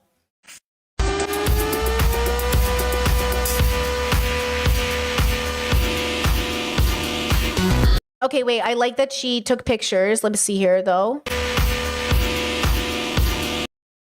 Okay, yeah, so she's doing all these photos. Like, okay, so just for context, Essie Wands is an artist, and I posed for this photo here, okay, and the mermaid photo in the back. I posed for that photo. It wasn't sexual. Even though I'm topless and I'm a mermaid, I showed it to my family. And I knew it wasn't sexual that I posed for that photo. My parents didn't like it. They were annoyed at it. They're like, you're not even wearing a top. And I was like, but it's cute. But I could show it to my nieces and nephews and my family because there was no interpretation, even in my conservative parents' mind, that it was sexual, even though I'm naked or even though it's inspired by me, right? I don't know if I could feel the same about these pictures being in my house. If my nieces and nephews came over and saw those photos, it depends. You know what? The angry succubus photo, I could be okay with, I think. Okay, you know what it is? If I saw the paintings without her interpretation, now it's clicking. She said earlier that some of her fans were upset because now they see it as sexual when they didn't. I think she's right. I think if I saw some of those paintings without her interpretation, I would not think they were sexual. But because she gave me the interpretation, now I'm like, but then maybe if I saw some of them, like the spit one, I think I would see as sexual. Maybe the lollipop one, depends, but not the angry succubus one after the fact. But the spitting one is hard for me because I only have, it's white cream coming out of your mouth. I only got one example of that. I only got one. You know what I'm saying? So I don't know. I don't know. Interesting. Okay.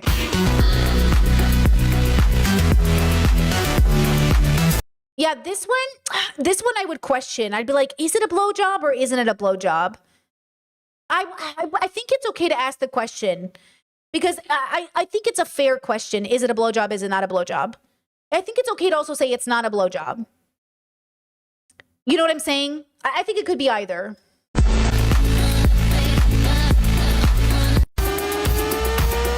Okay, next. I felt on my but it was like I'm getting ready to take some reference photos. I am an oil painter. Take almost Okay, hold on, girl. I am an oil Okay, now, hold up. painter. Take almost all my take some reference photos. I am an oil Okay, come on now. See, that's what I listen, I'm trying to be really wise about this, but like, come on now.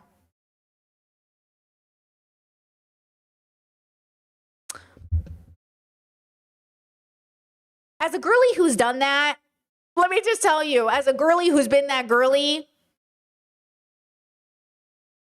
okay. painter. Take almost all my reference photos with this camera and we'll see which ones end up on a canvas and which ones don't. So I didn't have much of a plan going into this, to be honest. I just know that I wanted to do something with these sunglasses that my friend Brooke bought. I'm kind of into like trashy, overexposed flash photos at the moment, which is kind of what I was going for as well. Here's a sneak peek of some of the photos. I just need to pick out the canvases and figure out which of the pictures that I want to paint.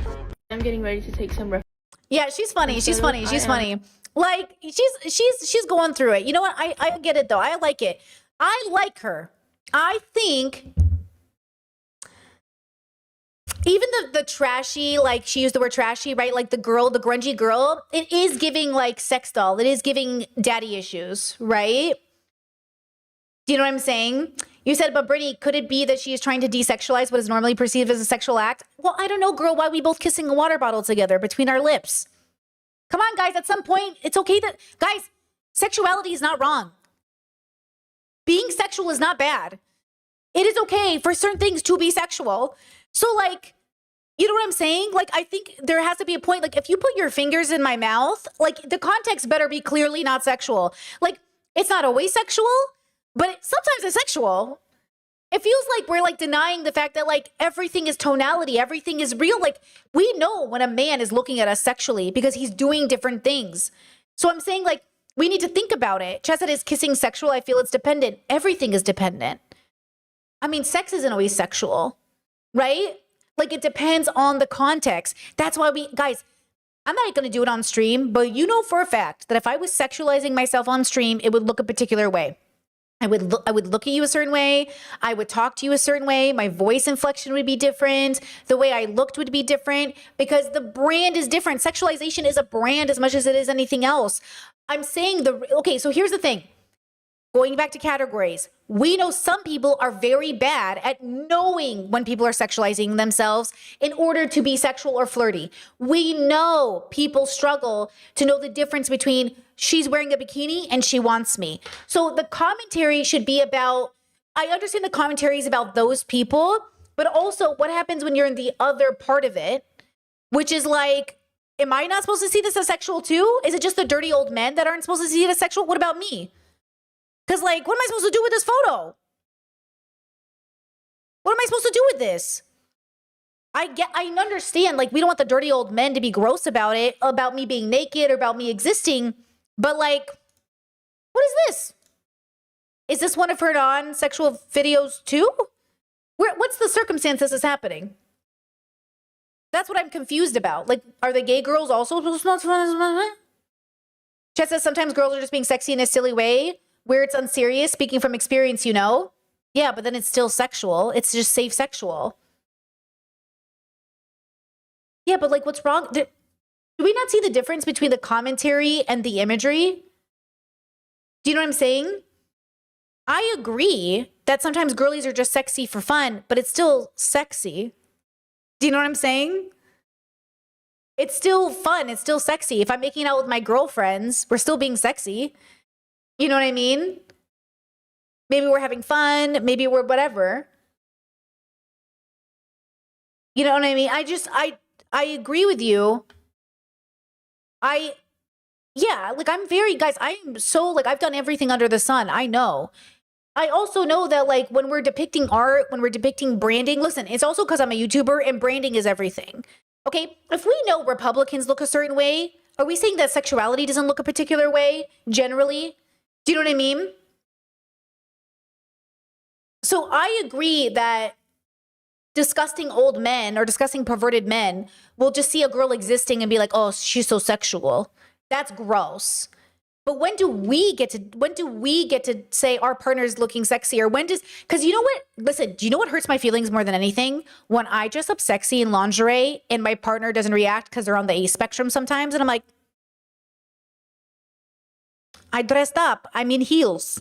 Come fuck me. You know what I mean? Like, what are we doing? That could hurt my feelings. And I'm like, and I have to be like, and I'm saying, like, there is going to be a point in which we can't sit there and say, like, nothing is sexual. Some things are sexual. I'm trying to be sexy, you know? And then some things aren't sexual and it's like you're being weird, okay? So I think there's a line here where her art can be sexual or it doesn't have to be, but to say that you're wrong for seeing it that way feels very weird to me because, like, what is this? But not in the Republican conservative way where it's like, this woman's wearing lingeries, right? Chad said that hurt your feelings. That's sad because that might be me in my might be me in a relationship or likely would be.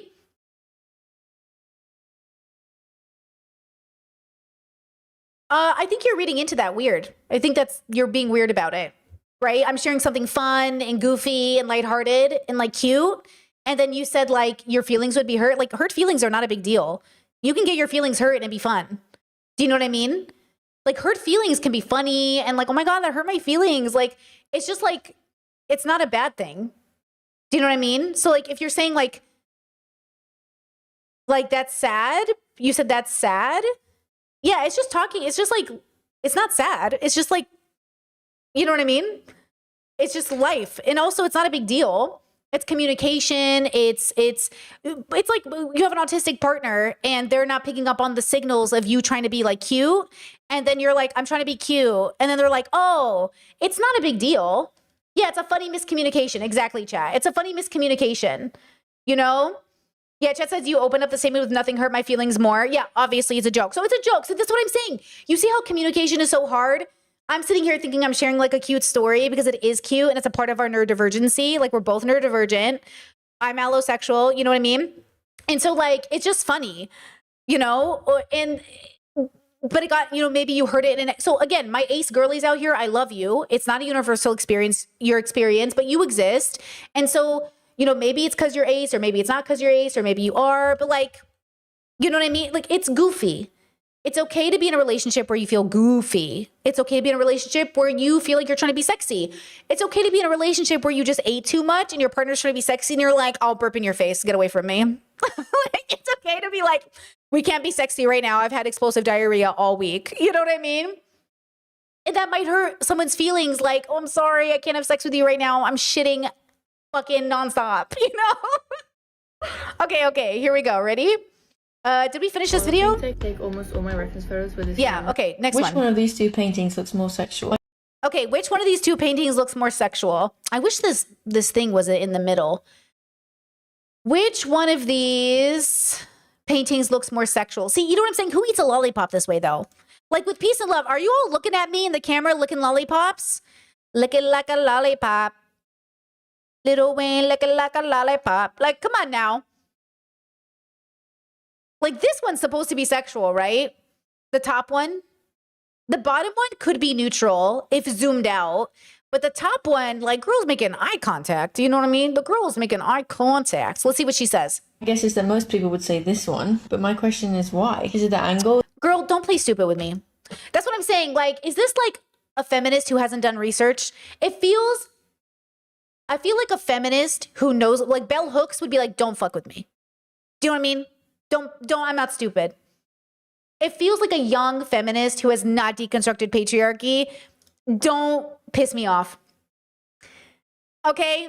I'm sorry. Like, I read too much feminist literature for me not to roll my eyes at, like, come on now. The expression, the composition, or is it just because we've been taught to read certain visual cues as sexual? I'm currently creating a painting series about innocent things that women get sexualized for, and so far I've been struggling with which references to use, because I think that these two images...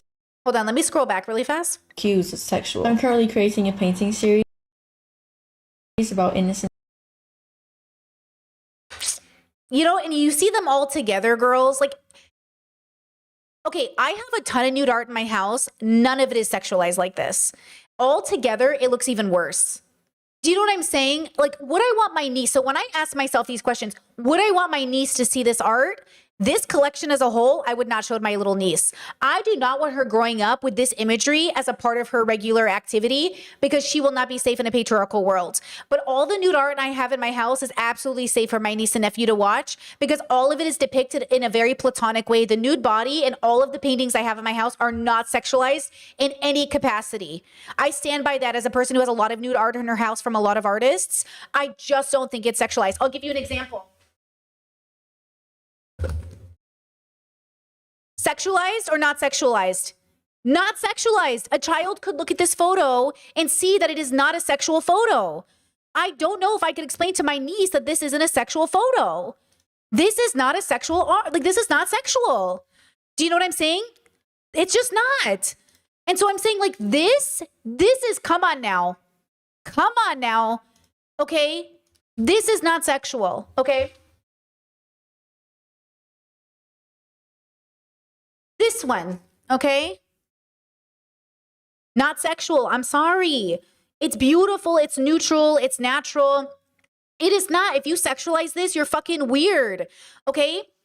If you sexualize this, I kind of get it, though. I mean, I kind of get it. You know what I mean? I don't get if you sexualize my other girly. I don't get it. But her art, I kind of like... You know, that's what I'm saying. Like, yeah, chat says it's more ethereal. All of the art I have in my house, very ethereal. All the nude art. I refuse to buy art depicting women in derogatory ways. I refuse to buy art that this feels derogatory to me towards female bodies, towards women, right?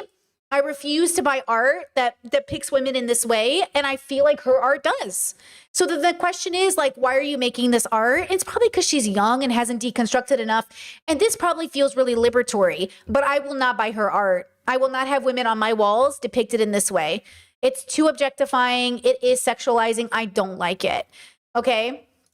I mean, I like it as a skill. I don't like it in a principled way, but I like her. She's talented. And get sexualized for. And so far I've been struggling with which references to use because I think that these two images send completely different messages because the first one feels more innocent and the second one feels more sexual. But when you really think about it, the action itself is the exact same. Eating a lollipop. Oh, wait. Chat says maybe your partner thinks you're about to do a photo shoot. Oh, yeah. It's, by the way, when I'm wearing lingerie and heels and makeup, it's always because I'm doing a photo shoot.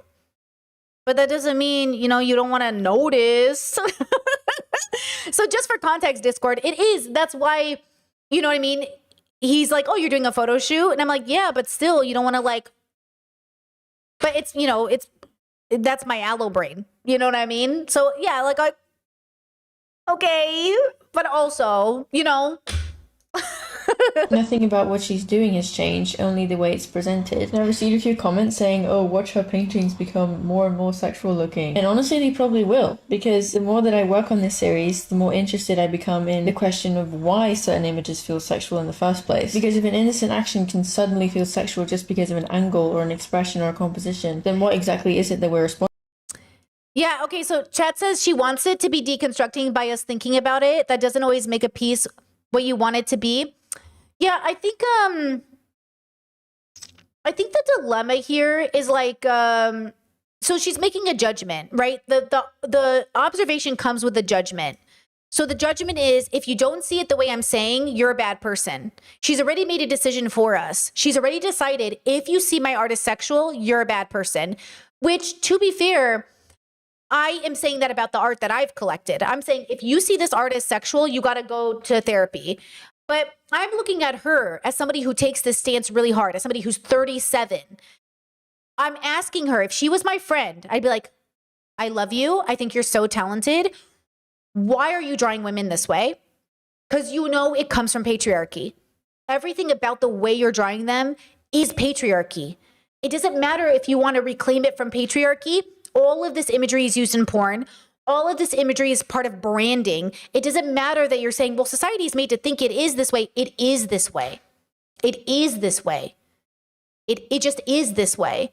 Because, it's like white supremacy or anything else. Just because we want to live in a world where people don't see color doesn't mean color doesn't exist. So you can live in a la land where you're like, I just want to live in a place where nobody notices that my body is a particular way or skin color doesn't exist, but it does. And so you have to think about that. And that's what I'm not getting from her art. I don't see an awareness, a self-awareness that this is how people have been conditioned, and you can't just take it away. It's thousands of years of conditioning. To. Part of me wants to paint the more innocent references because if people sexualize those, it proves my point of the series more clearly. But another part of me is drawn to the references that already feel slightly sexual because you can start asking a different question, which is, at what point does something become sexual? Is it the action, or is it the angle and the framing and the expression and all the cultural baggage that we bring with us when we look at it? I genuinely don't know which approach is more interesting. If my sister sent me a photo of her licking a lollipop like this, I would call her and say, hi, did you have a stroke? Why are you sending me a photo of you licking a lollipop like that? If my sister sent me a video licking a lollipop and be like, hey girl, so today I did this, this, and this, I wouldn't think about it. Because it's not licking the lollipop, it's how you lick a lollipop.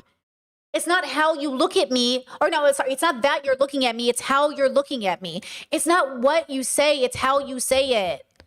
That's what I'm saying. Why are we pretending that we're not social creatures that use communication tools and this is communicating something?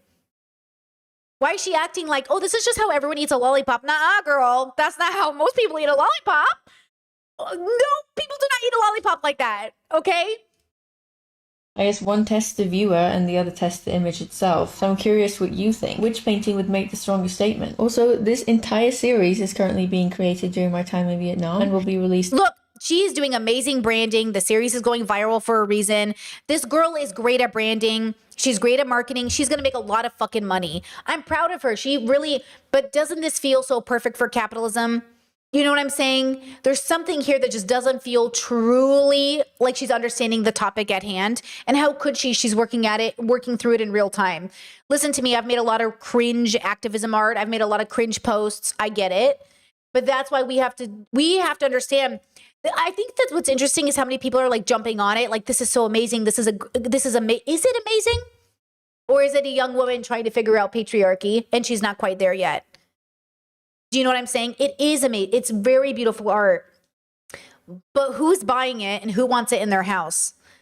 How many men are going to buy this series? You know what I'm saying? Like, again, it's fine as an art. I'm not criticizing her. I'm criticizing the audience's ability to jump at this is liberation. It's giving white woman feminism. That you think a woman doing a slut walk or taking off her clothes is automatic feminism without the deconstruction. It's like assuming that porn was liberating. I used to think porn was liberating and feminist. And then I'm like, wait, porn's not liberating and feminist. And she's saying, why are you sexualizing something that's an everyday thing? But nobody eats a lollipop this way. Nobody's out here eating a lollipop this way. I think the art would have been more powerful if it really wasn't in any way a reminder of porn.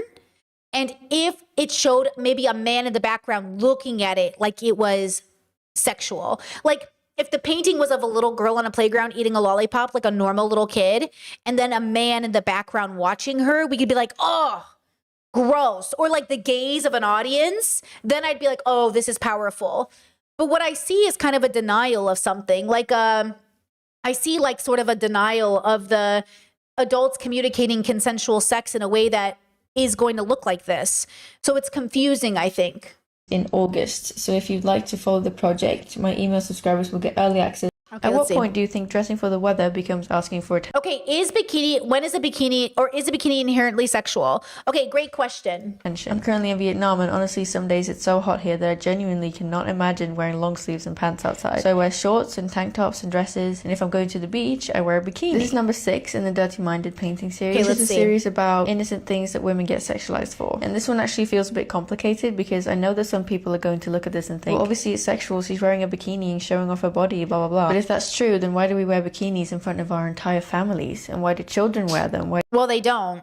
In a lot of cultures, they don't wear them. I wasn't allowed to wear a two-piece growing up. Kids were not allowed to wear a two-piece growing up. I think that's wrong. I think you can learn to wear a two-piece in front of your family and not be sexualized. I think it's how you act. So I think it's interesting that she comes from a bubble where like people are wearing it. But, you know, so... And by the way, this painting does not look very sexual to me at all yet. So let me bring it up for you. Do grandparents wear them? Why are they completely normal in some situations but somehow become a statement in others? I think that's where people often blur the line between showing skin and inviting sexualization, because those aren't necessarily the same thing. Newsflash. Most of the time, people wear less clothing for boring reasons, because it's hot, because they're swimming, because it's comfortable, not because they're trying to communicate something. And yet, women become aware at a pretty young age that the amount of skin that they show can completely change the way that they're perceived. I think that's why this painting fits into the series, because it's not only about bikinis, it's about how quickly people assign meanings to things that were never intended to mean anything in the first place, which I guess is basically the theme of the entire series. This one's beautiful. This one's so neutral. This one is so different. Like this one actually does feel very neutral. You know? Justice, does this verge into choice feminism? I'm not sure. That's a good question. But I love this bikini photo. It's so... If the whole series felt like this bikini photo, I think I would vibe with her. But the other ones feel very different. You know what I mean? It feels very different. So it's interesting. Okay, interesting. The full collection will be released for purchase in August. And yes, there will be... Okay, let's see. Chat recommended, let me see. Hold on. Chat recommended, oh, I missed it, girl. You said something about fire or something. You said, oh, yeah, Sabrina Carpenter album has no plausibility deniable. So what about the Sabrina Carpenter album? What was that album? I did not like that album, For the State of the World. And people were like, you're just sexualizing. You're being weird. You know what I mean? Like, come on, bro. Again, it's about reading the room. Now, I understand there's going to be a red pill man who says, Brittany, don't you literally do sex work? Okay, and? There's an ethical way to do sex work. Ask me if I'm doing it ethically. Right? And that's the question. Chad says she should be allowed to wear whatever the hell she wants without worrying about being perceived, including a Nazi tattoo or a Nazi shirt. Could she wear a swastika without being perceived?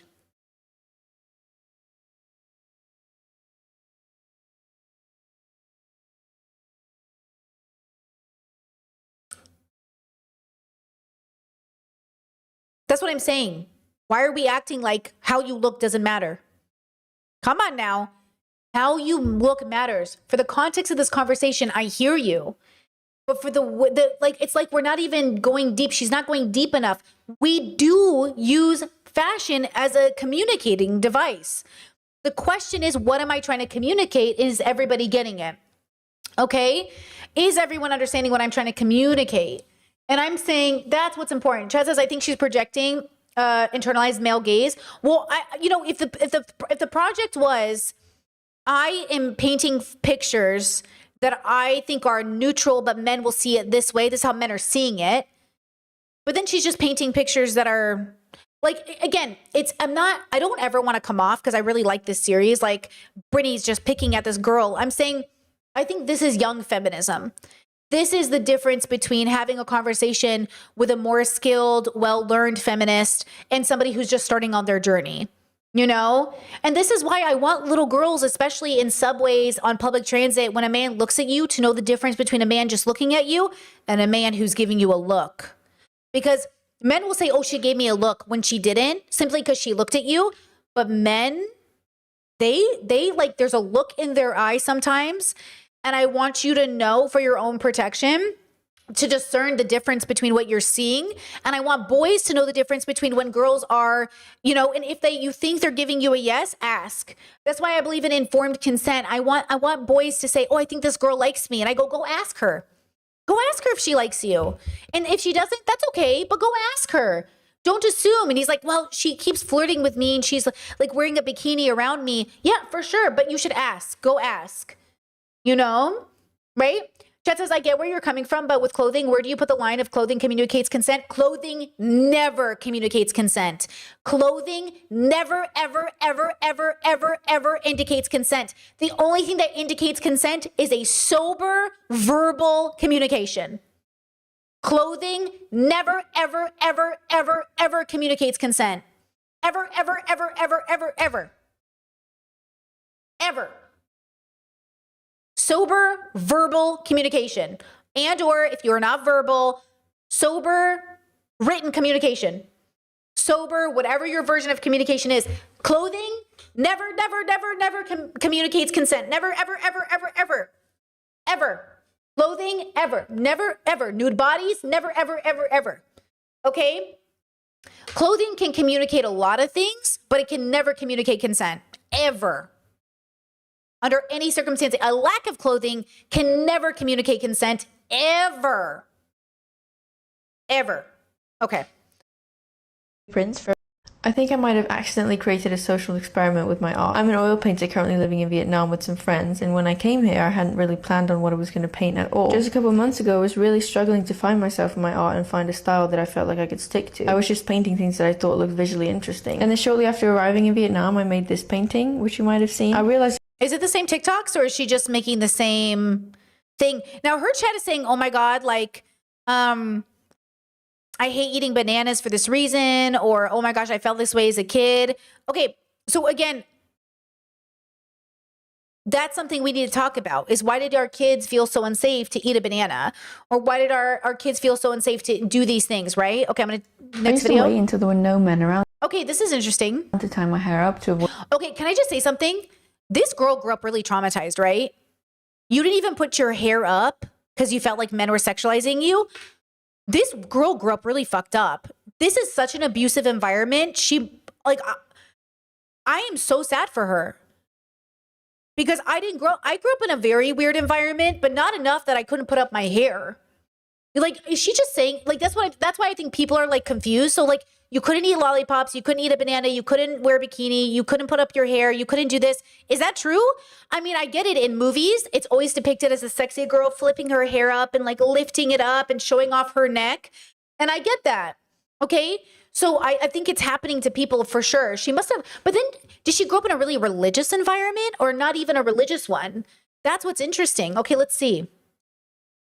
I used to wait until there were no men around to tie my hair up to avoid being sexualized. Not because I think that putting your hair up is sexual, but because I knew that some people saw it that way. I was a bartender at this bar in Stockholm, and I'd literally go into the kitchen every time I wanted to tie my hair up because I felt like I was constantly being watched, and like all the older men in there were sexualizing my every move, which might sound over dramatic to some people because tying your hair... Okay, wait, chat. Don't ask stupid questions. Why are you asking me this question? What if the t-shirt says I have consent on the t-shirt? What are you doing? We're talking about literal rape right now. Are you making a joke? I just said clothes can never mean consent. And you're like, what if the shirt says it has consent? Are you being funny? You said I'm being silly. Sorry. Don't be silly. We're talking about rape. Hair up is such a normal thing to do. But I think that that's one of the sadder things that I've realized while making this series, because when people hear the word sexualization, they usually think about the moment it's happening. And what they don't think about is everything that happens afterwards, the way that it changes how you move through the world and how you start adjusting little things about yourself constantly without even realizing it. And while driving home from... Yeah, chat says it's a bartender. Of course, you're being ogled by men. I think, you know what it is? I think sometimes the reason her sentences are confusing, it's not you pulling up your hair, it's that you work in an industry that is objectifying, and because it's objectifying, everything you do will be objectifying. But that's why I don't work in male-centered industries. As much as I'm a sex worker, I don't talk to people in DMs. I only send videos. I don't have relationships with men. If I get any ick from the men, I ban them. But that's because like I don't want to deal with it. So I think what she's doing is she's associating rightfully an industry in a bubble in which everything she does is sexualized. So now she's freaking out about it. But the reason it's confusing is because some of us don't live in those industries for that reason, or we move away from them for those reasons. Or if you've been able to, this is why I say you need to hang out in very progressive spaces. It is so liberating being around men who have deconstructed gender or patriarchy to whatever extent they have, because you just learn a new sense of freedom of being able to exist in your body. It's not perfect. Everybody's on a journey. Some people aren't there yet. But I do think that she has had these experiences because of the industry she's had to be in, right? Which really fucking sucks, by the way. Shifts, I'd feel so angry and sad, and at a certain point I just felt numb from all the inappropriate comments that I'd get from these men. In this painting, it's just a girl tying her hair up in a bathroom, and at first glance it probably looks like one of the most innocent paintings in the series. But the reason I think that this is a good addition to the series is because of the fact that she's doing it. I also think the neck is very vulnerable, and I think it's associated with vampire lore. I think it's associated with sexuality. I mean, heck, when I see my partner's neck, I'm like, coming in. So I get it. It's a very like, when I want attention from my partner, I go like this. I literally give them my neck. I give them my body. When I want, like when I'm signaling to my partner I want attention, I go like this. You know, so I get it. But then on stream, you see me go like this. It's because I'm hot and I'm sweaty and I smell because it's hot and there's no AC in here. Do you see the context difference? I can do the same action on stream, but it's just because I'm fucking hot, guys. I'm dying. I'm so warm. You know what I'm saying? But in the privacy of my home with my partner, it's not just because I'm hot. Well, it is because I'm hot, but maybe in like a more sexy way, you know? So this is why I say context is everything. What's the context of the situation, you know? Private, and to me that detail says a lot. The thing I'm exploring in this series is not only the sexualization itself, but it's also the awareness that comes after it, and the way that normal actions can start feeling different once you become conscious of how you're being perceived. And I think a lot of women do understand that feeling immediately. This is number 7 in the Dirty Minded series, which is a painting series about innocent things that women get. Yeah, I like this painting a lot. My niece could look at this painting and I'd be able to explain it to her. My niece is like 5, by the way, 5, 6, you know. This might be the most niche thing that I've painted so far in the Dirty Minded series, which is exactly why I chose to paint it. Out of the thousands and thousands of requests I received, only 2 people asked me to paint bruised knees. But the more I thought about it, the more I realized that it actually touches on a lot of subjects that I've been wanting to explore. So far in the series, I've only painted things that have come to my mind and things that I've experienced. But this one actually didn't come from my mind first. It came from people in my comments pointing out that bruised knees can be sexualized because people assume that a girl has been on her knees for a sexual reason. And once I saw that, I understood immediately why it belonged in the series, because bruised knees come from so many completely innocent things. Sports, dancing, stretching, falling over, being clumsy, working out, kneeling on the floor, or just existing in a body. The bruises also made me think about how women's bodies are often read through vulnerability first. Bruises on a woman can make people assume that she's weak or that she's been beaten up, when really they probably come from strength or movement or sport, or simply continuing to stand after something hurt. The series is kind of about not pretending that sexual associations don't exist, but asking why they become the first assumption. Why does the viewer's thought become the woman's responsibility? And why is she the only one who has to explain herself? I also made this painting feel a bit sporty on purpose because so many of you have asked me to touch on that side of the conversation, like being in the gym or stretching or dancing, etc. And just how uncomfortable it can feel to exist in spaces that are still so male dominated. It's kind of this strange contradiction where you're supposed to move and train and stretch and perform, be confident in your body, blah blah blah, but also somehow not be perceived sexually at the same time. I also want to say that I know that a lot of you have asked for more diverse women in my paintings, and I do hear you. So far, while I've been traveling in Vietnam, I've mostly used myself and my friend who I'm traveling with as references because that's who I have access to right now. But I absolutely plan on including more ethnicities and different kinds of women as the series develops. And I genuinely love to hear about your ethnicity specific experiences too. I'm trying to be more thoughtful with that and more careful when talking about experiences that aren't mine, because I want to make them as accurate as possible, and I can't really speak from my own experience as a white woman, so please let me know. As you probably know right now, this painting series is going to release in August, and if you haven't already signed up to my email list, do that if you want a discount and early access when I release the collection. Okay, this one's really good. I like this one a lot. I see what she's saying. I like this one a lot. I appreciate her inclusivity. Okay, yeah, I really like the bruised knees aspect. I'm a bruised girly all the time, but the knees aspect is very interesting. I also have been recently reading up on the Olympics, and the women in sports have asked the cameramen to stop zooming in on their butts and on their sexualization. And then all the comments are like, well, no one's going to watch unless we're sexualizing you. And I think that's the point, right? So I think that's really what she's getting at. I really love the theme. I love the idea. I love the concept. Yeah, I like this one a lot. The bruised knees is really good. Yeah, chat, you saw that too? Mm-hmm. Yeah, there's like this entitlement to like, why can't the women wear more clothing? Why can't they cover up more? Why aren't they going to get sponsored unless they're a little sexual? This is, again, this whole debate over this whole conversation really about, what are we willing to do to get paid or to fund the thing that we're doing? Like, remember when people would wear bikinis to do bikini car washes to raise money for stuff? Guys, I volunteered to raise money for cancer one year, and we did the theme of like save the boobies.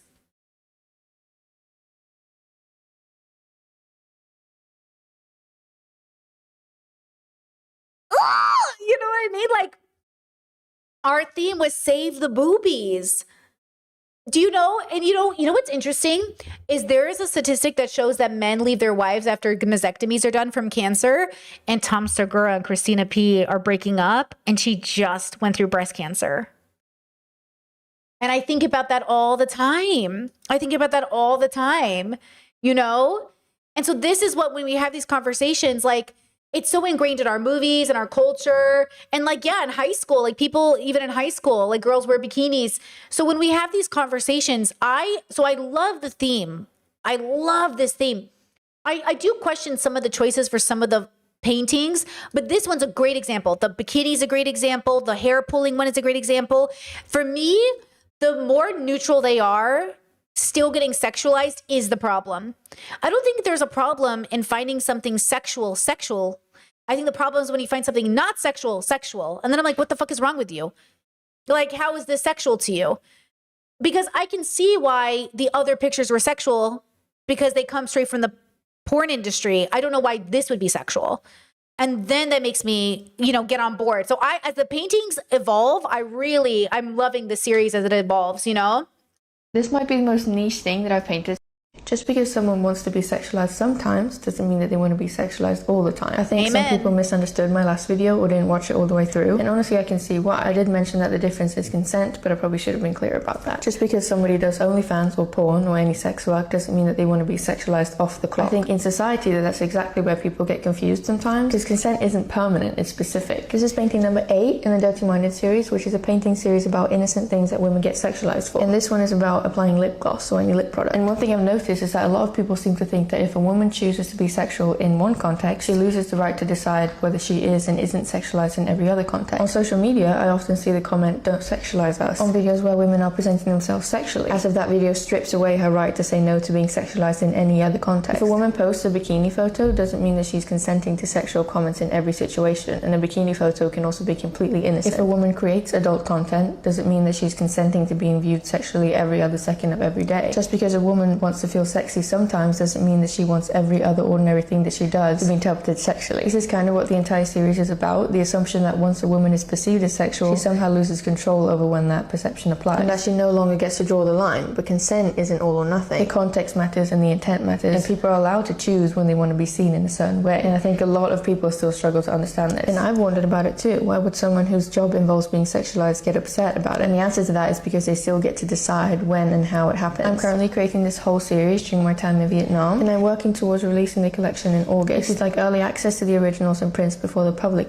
Okay, this reminds me, have you guys seen, so Lean Beef Patty has talked about this. Lean Beef Patty's in the gym bubble, and she said that doing cat-cow yoga, it gets really sexualized and she hates it. And a lot of the girls stop doing cat-cow because it's being sexualized. There are yogi girls that I'm like neutral, great, beautiful.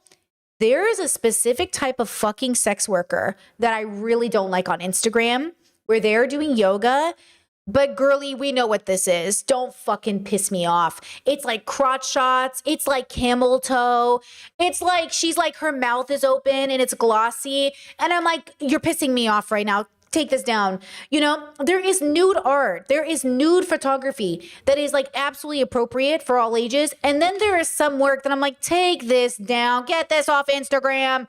And I know some people feel that way about my work, but right? So that's what I mean to say when I'm saying like, I want us to discern the differences, and I want us to know that there is a way to discern it. I don't want us to throw away, or like, I don't want us, just because men are fucking stupid and don't know how to tell the difference doesn't mean we have to be fucking stupid and pretend we don't know there's a difference when there is one. Do you know what I mean? I just don't like this idea that, like, because people are bad at something, we can't then discern or judge. You know what I mean? That's my only issue with maybe the way that I would have done it different. If I was making a series like this, I would have made the paintings much more neutral and much less, like, not even an option to find it sexual. And then I would have been like, see, why are you finding this sexual? You're so weird, you know? Because, like, there's not even a reason to. What do we think about this one, though? What do we think about the sexual, is this one sexual? Adapted sexually. This job involves being sexual. Let's see. What do we think?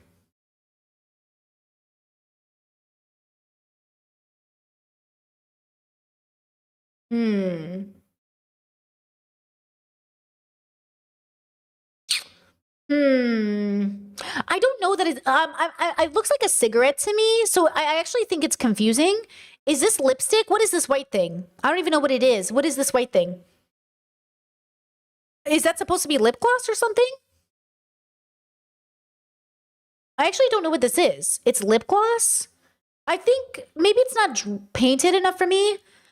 It feels kind of, I feel pretty indifferent to it, honestly. I think she's putting on lip gloss like this. But it almost looks like a cigarette almost. Yeah, I think it's pretty, it could go either way. I could see it as sexual, or I could not see it as sexual. I could see it too as like the plight of putting on makeup, you know, but I don't look, I look like this when I put on makeup. I do not look cute. There's nothing sexy about me doing mascara. Oh, fuck. You know, that's me when I do makeup. So, like, you know what I mean? Like, I'm not looking this cute. This picture looks cuter than I'm ever going to look putting on makeup. Releasing the collection in August. It's like early access to the originals. Okay. A lot of porn stars and OnlyFans creators have started. I think we're watching this series backwards because I clicked on her playlist, but I think the playlist isn't in order now that I realize it, because I think this last video we watched, she was talking about this video. Following me recently because of my series. Some of them have even shown interest in buying my original painting. This is painting number 8 in the Dirty Minded series, which is a painting series about innocent things that women get sexualized for. So I'm honestly a bit confused why people who work in porn or OnlyFans are connecting with it, because this series is about how women can be sexualized even when that was never their intention. And this is a painting of a girl putting on lip gloss, and lip gloss is a perfect example because it can be completely normal, but it can also be filmed or framed in a way that makes it feel sexual. And I think that's where the conversation gets interesting, because obviously there's a difference between someone being sexualized without wanting to be and someone choosing to make sexual content. The difference between the two is consent. But I also know that the porn industry has had a significant impact on the way that people view women. When ordinary actions and expressions and body language are constantly turned into sexual content, it becomes easier for people to start interpreting those same things sexually in everyday life, which is kind of one of the core ideas of the series. Women shouldn't have to worry that putting on lip gloss or eating a banana or stretching or simply existing will be viewed through a sexual lens. Yet that happens all the time. And I think that the normalization of turning ordinary female behavior into sexual content has contributed to that culture. That doesn't mean that the people who follow me are bad people, and it doesn't mean that every person who works in porn or OnlyFans agrees with or supports those effects. In fact, maybe that's exactly why some of them connect with this work. Maybe they've seen firsthand how easily women are reduced to sexual objects. Maybe they understand the consequences better than most people do. I don't know their reasons, but I find it fascinating that this series is resonating with people from that world as well. The whole painting collection is releasing in August. That's why I say she's young. I saw this, I've seen this TikTok before. I think that's why I'm saying she's young. Because what do you mean, why would sex workers like your art and relate to it? So I'm glad that she, you know what I mean? I'm glad that she made an update just saying, like, I'm not, you know, I'm cool with people, but like this person said, hi, I'm an adult creator. We're not always choosing to be sexualized. We can relate to your work because we're humans outside of our work too. I mean, we're humans in our work as well, you know? Chet said, in relation to the yoga comment, you said, Brittany, I'm not going to lie. It's hard for me to go after women when it's the men who buy her stuff. If I was a woman, I would capitalize on that too.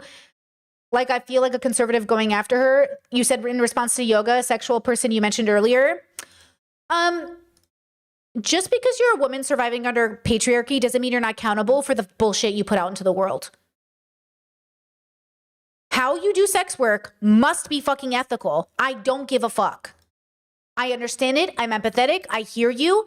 You cannot justify There are very unethical sex workers in the world. There are adult women who sleep with children for money. There are adult sex workers who are put in positions, and I'm saying it doesn't, you still have to be ethical. I can empathize. I can see you're pushed into a corner. I can see you're in survival mode. It doesn't change the fact that you must be ethical with how you engage with patriarchy. Because again, I'm not interested in you surviving and calling it like, I get it. I understand. I'm here for it. But, and also, so yeah, I'm not upset you're making money in a patriarchal world, but I don't agree that you should attempt to be better at how you get that money. Okay? Same with capitalism, same with overconsumption, same with everything else. Okay? So that's what I mean to say about these yoga people, because first of all, yoga is stolen. The West stole yoga. Yoga as spiritual practice is being utilized for what? It's cultural appropriation. For horniness? Fuck you. Fuck you, just like the sex workers who dress up like Egyptian women and pretend they're, fucking the pyramids. Fuck you. No, your porn cannot have cultural appropriation. Your adult activity cannot be at the expense of another culture. Yoga is a spiritual practice. You cannot take it. Okay? Same with all those capitalistic yogi people who like take yoga from people and turn it into, no. Absolutely not. So that's my absolutely not. So I'm glad you're saying that's fair. Okay? It's not, it's always connected. Women, I get it. Just like Shira 7 trying to survive in patriarchy, I hear you, but no. You cannot send the message out to girls that they need to marry men for their money, because ultimately, men who are willing to marry girls who want them for their money will also abuse those women. Okay? No. And Shira 7 was in a relationship. She is happy to cheat with a married man. She knows her man was with a girl. She does not care about infidelity because she cares about that bag. That is not the message I want to send to little girls. The message I want to send to little girls is you don't need a man. You don't need a man unless he's dignified and you love each other and he's deconstructed. Okay? You don't need a man. That's my feminism. You don't need a man. Okay. Here's my white feather cocktail. I'm gonna get copyrighted. Okay. Oops. 1,000 people have started following me. I think about 70,000 people have started following me the past. Sheesh! That's what I'm saying. Like, her branding is amazing. 70,000 people. Girly, I don't have 70,000 people. You know what I'm saying? Like, her branding is amazing. And that's why I'm saying, like, we live in a capitalistic world. I have to ask the question if she's doing it for capitalism. You have to. You have to, because what are the chances she's deconstructed capitalism? What's the chances she's a Marxist, capitalist, or communist? What are the chances she's a socialist? We don't know anything about this girl. We got to ask ourselves, are you weaponizing women's vulnerabilities in order to cater to them? Because we know girl bossing does it all the time. Okay? That's all I'm saying. I'm saying we don't know anything about her. We shouldn't assume she's a good person, even if we like her art. Even if she's doing great things, we don't know. Okay? Because a lot of these capitalist girl bosses that are telling you it is AI, you know what I'm saying? That's what I'm saying. We don't know, though. She seems genuine. She does. Week. I have a question for you. I'm Evelina and I'm the artist behind the Dirty Minded painting series. First of all, thank you. The response has been way bigger than I could ever have imagined. So cool to see how many people have connected to my paintings and the ideas behind them. Apart from the painting process videos with the voiceovers and the explanations about the paintings and everything that I've been posting so far, what do you actually want to see more of? Behind the scenes content, art tutorials, art supply shopping, vlogs from my time in Vietnam, the business side of being an artist. I'm going to keep posting the way that I already do, of course, but I do want to post more. So I do want to know what you want to see apart from the content that I'm already making. Let me know. Let me just look at her main page for a second. So about 300,000 followers, 7 million views. So you can see we're going to get into these ones in a second. Yeah, I think if I had a niece, I wouldn't, if she was like 7 or 10, I wouldn't have her look at these. Like, I wouldn't want her to see this little girl with makeup here. I wouldn't want my niece to look at this because that looks like something I'm sorry, don't piss me off. Do you know what I mean? I'm sorry. That picture is disgusting to me. And you know exactly why it's disgusting, because it's exactly a very specific kind of photo. See, that's what I mean. Don't piss me off. Okay, it's drawn in a very particular way. It's a very particular look in the eye. The lips are drawn a very particular way. It is exactly what you know what I'm saying? I don't like this one. This one feels like I saw something I shouldn't see, and I think we know exactly why. And this feels a little bit like grown auntie versus young girly who doesn't know. But as a grown-up, I'm just telling you right now, you just made CSAM and you posted it on the internet. That's what that feels like to me. Because, like, what is the difference? If it looks like CSAM and it reminds you of CSAM, it looks like CSAM. That's where I'm confused. Why are you making art that looks like CSAM? And then asking, why do people sexualize it? Because girly, that's what you would see on those websites. Why are you, that's not an innocent little girl in makeup. That's the sexualized version of what a man thinks a little girl looks like in makeup. I don't like it. Sam, I don't. One of my biggest struggles when putting outfits together is that I genuinely think that a lace bra showing under a tank top is cute, but unfortunately a lot of people see it differently. This painting actually touches on a few things that I've been wanting to talk about for a while, and the first thing is cleavage. Now, I am personally a member of the IBTC, so this isn't really something that I've experienced myself, but one of the most common topics in my comments is having a larger chest and how differently people treat you because of it. Now, I don't think that this painting really represents having a big chest properly, so I'd rather make a separate piece dedicated specifically to having a larger chest at some point when I have the right reference for it. With that said, what this painting is really about is clothing, more specifically tank tops and bra straps and just visible underwear in general. Because my entire wardrobe is literally just tank tops because I think they're so cute and comfortable and easy to style and they go with everything, which is why I've always found it so annoying that something as simple as a tank top can be considered inappropriate. The same thing goes for bra straps or a lace bra peeking out a little bit or your underwear showing above your jeans. Because I also wear a lot of low-rise pants and sometimes I just gotta bend over or sit down and my underwear will most likely peek out a little bit. Sometimes a bra strap shows, sometimes a bra is visible under a top. And there's nothing I can do about it. And most of us aren't doing that because we're trying to make some statement. Sometimes it's just how clothes fit, and sometimes it's an accident, and sometimes you genuinely just think it looks nice. But I've noticed that people often assume that if those things are visible, it must be intentional and it must mean something. But reality is that that's normally not the case. And even if it is, that's up to the woman to decide. I just hate that my first thought always has to be, am I going to get sexualized for wearing this? You know? This painting is a part of a series about things that women get sexualized for that were never necessarily intended to be sexual in the first place. And this is painting number 10, which is crazy. As you probably Yeah, like Chat says it's dehumanizing. Where's the rest of her body? I think like I have booby earrings that I've gotten like actually they're breasts. See, breasts for me are specific. They're a witness to the body type that is and has a breast. Like it's inspired by me. I have a lot of her breast earrings and it's empowering and it feels really good and it feels really amazing. It doesn't feel sexual. They don't feel like boobies or tits. You know, the language we use matters as well. Boobs and breasts and tits are different things. Like, because the context allows the language to emphasize difference. So I feel like what's missing here, and again, I have so much nude art all over my house, but I couldn't buy her nude art or her specific art because it feels like that's not what I want an image of a woman to be or a femme to be in my personal life. Like, I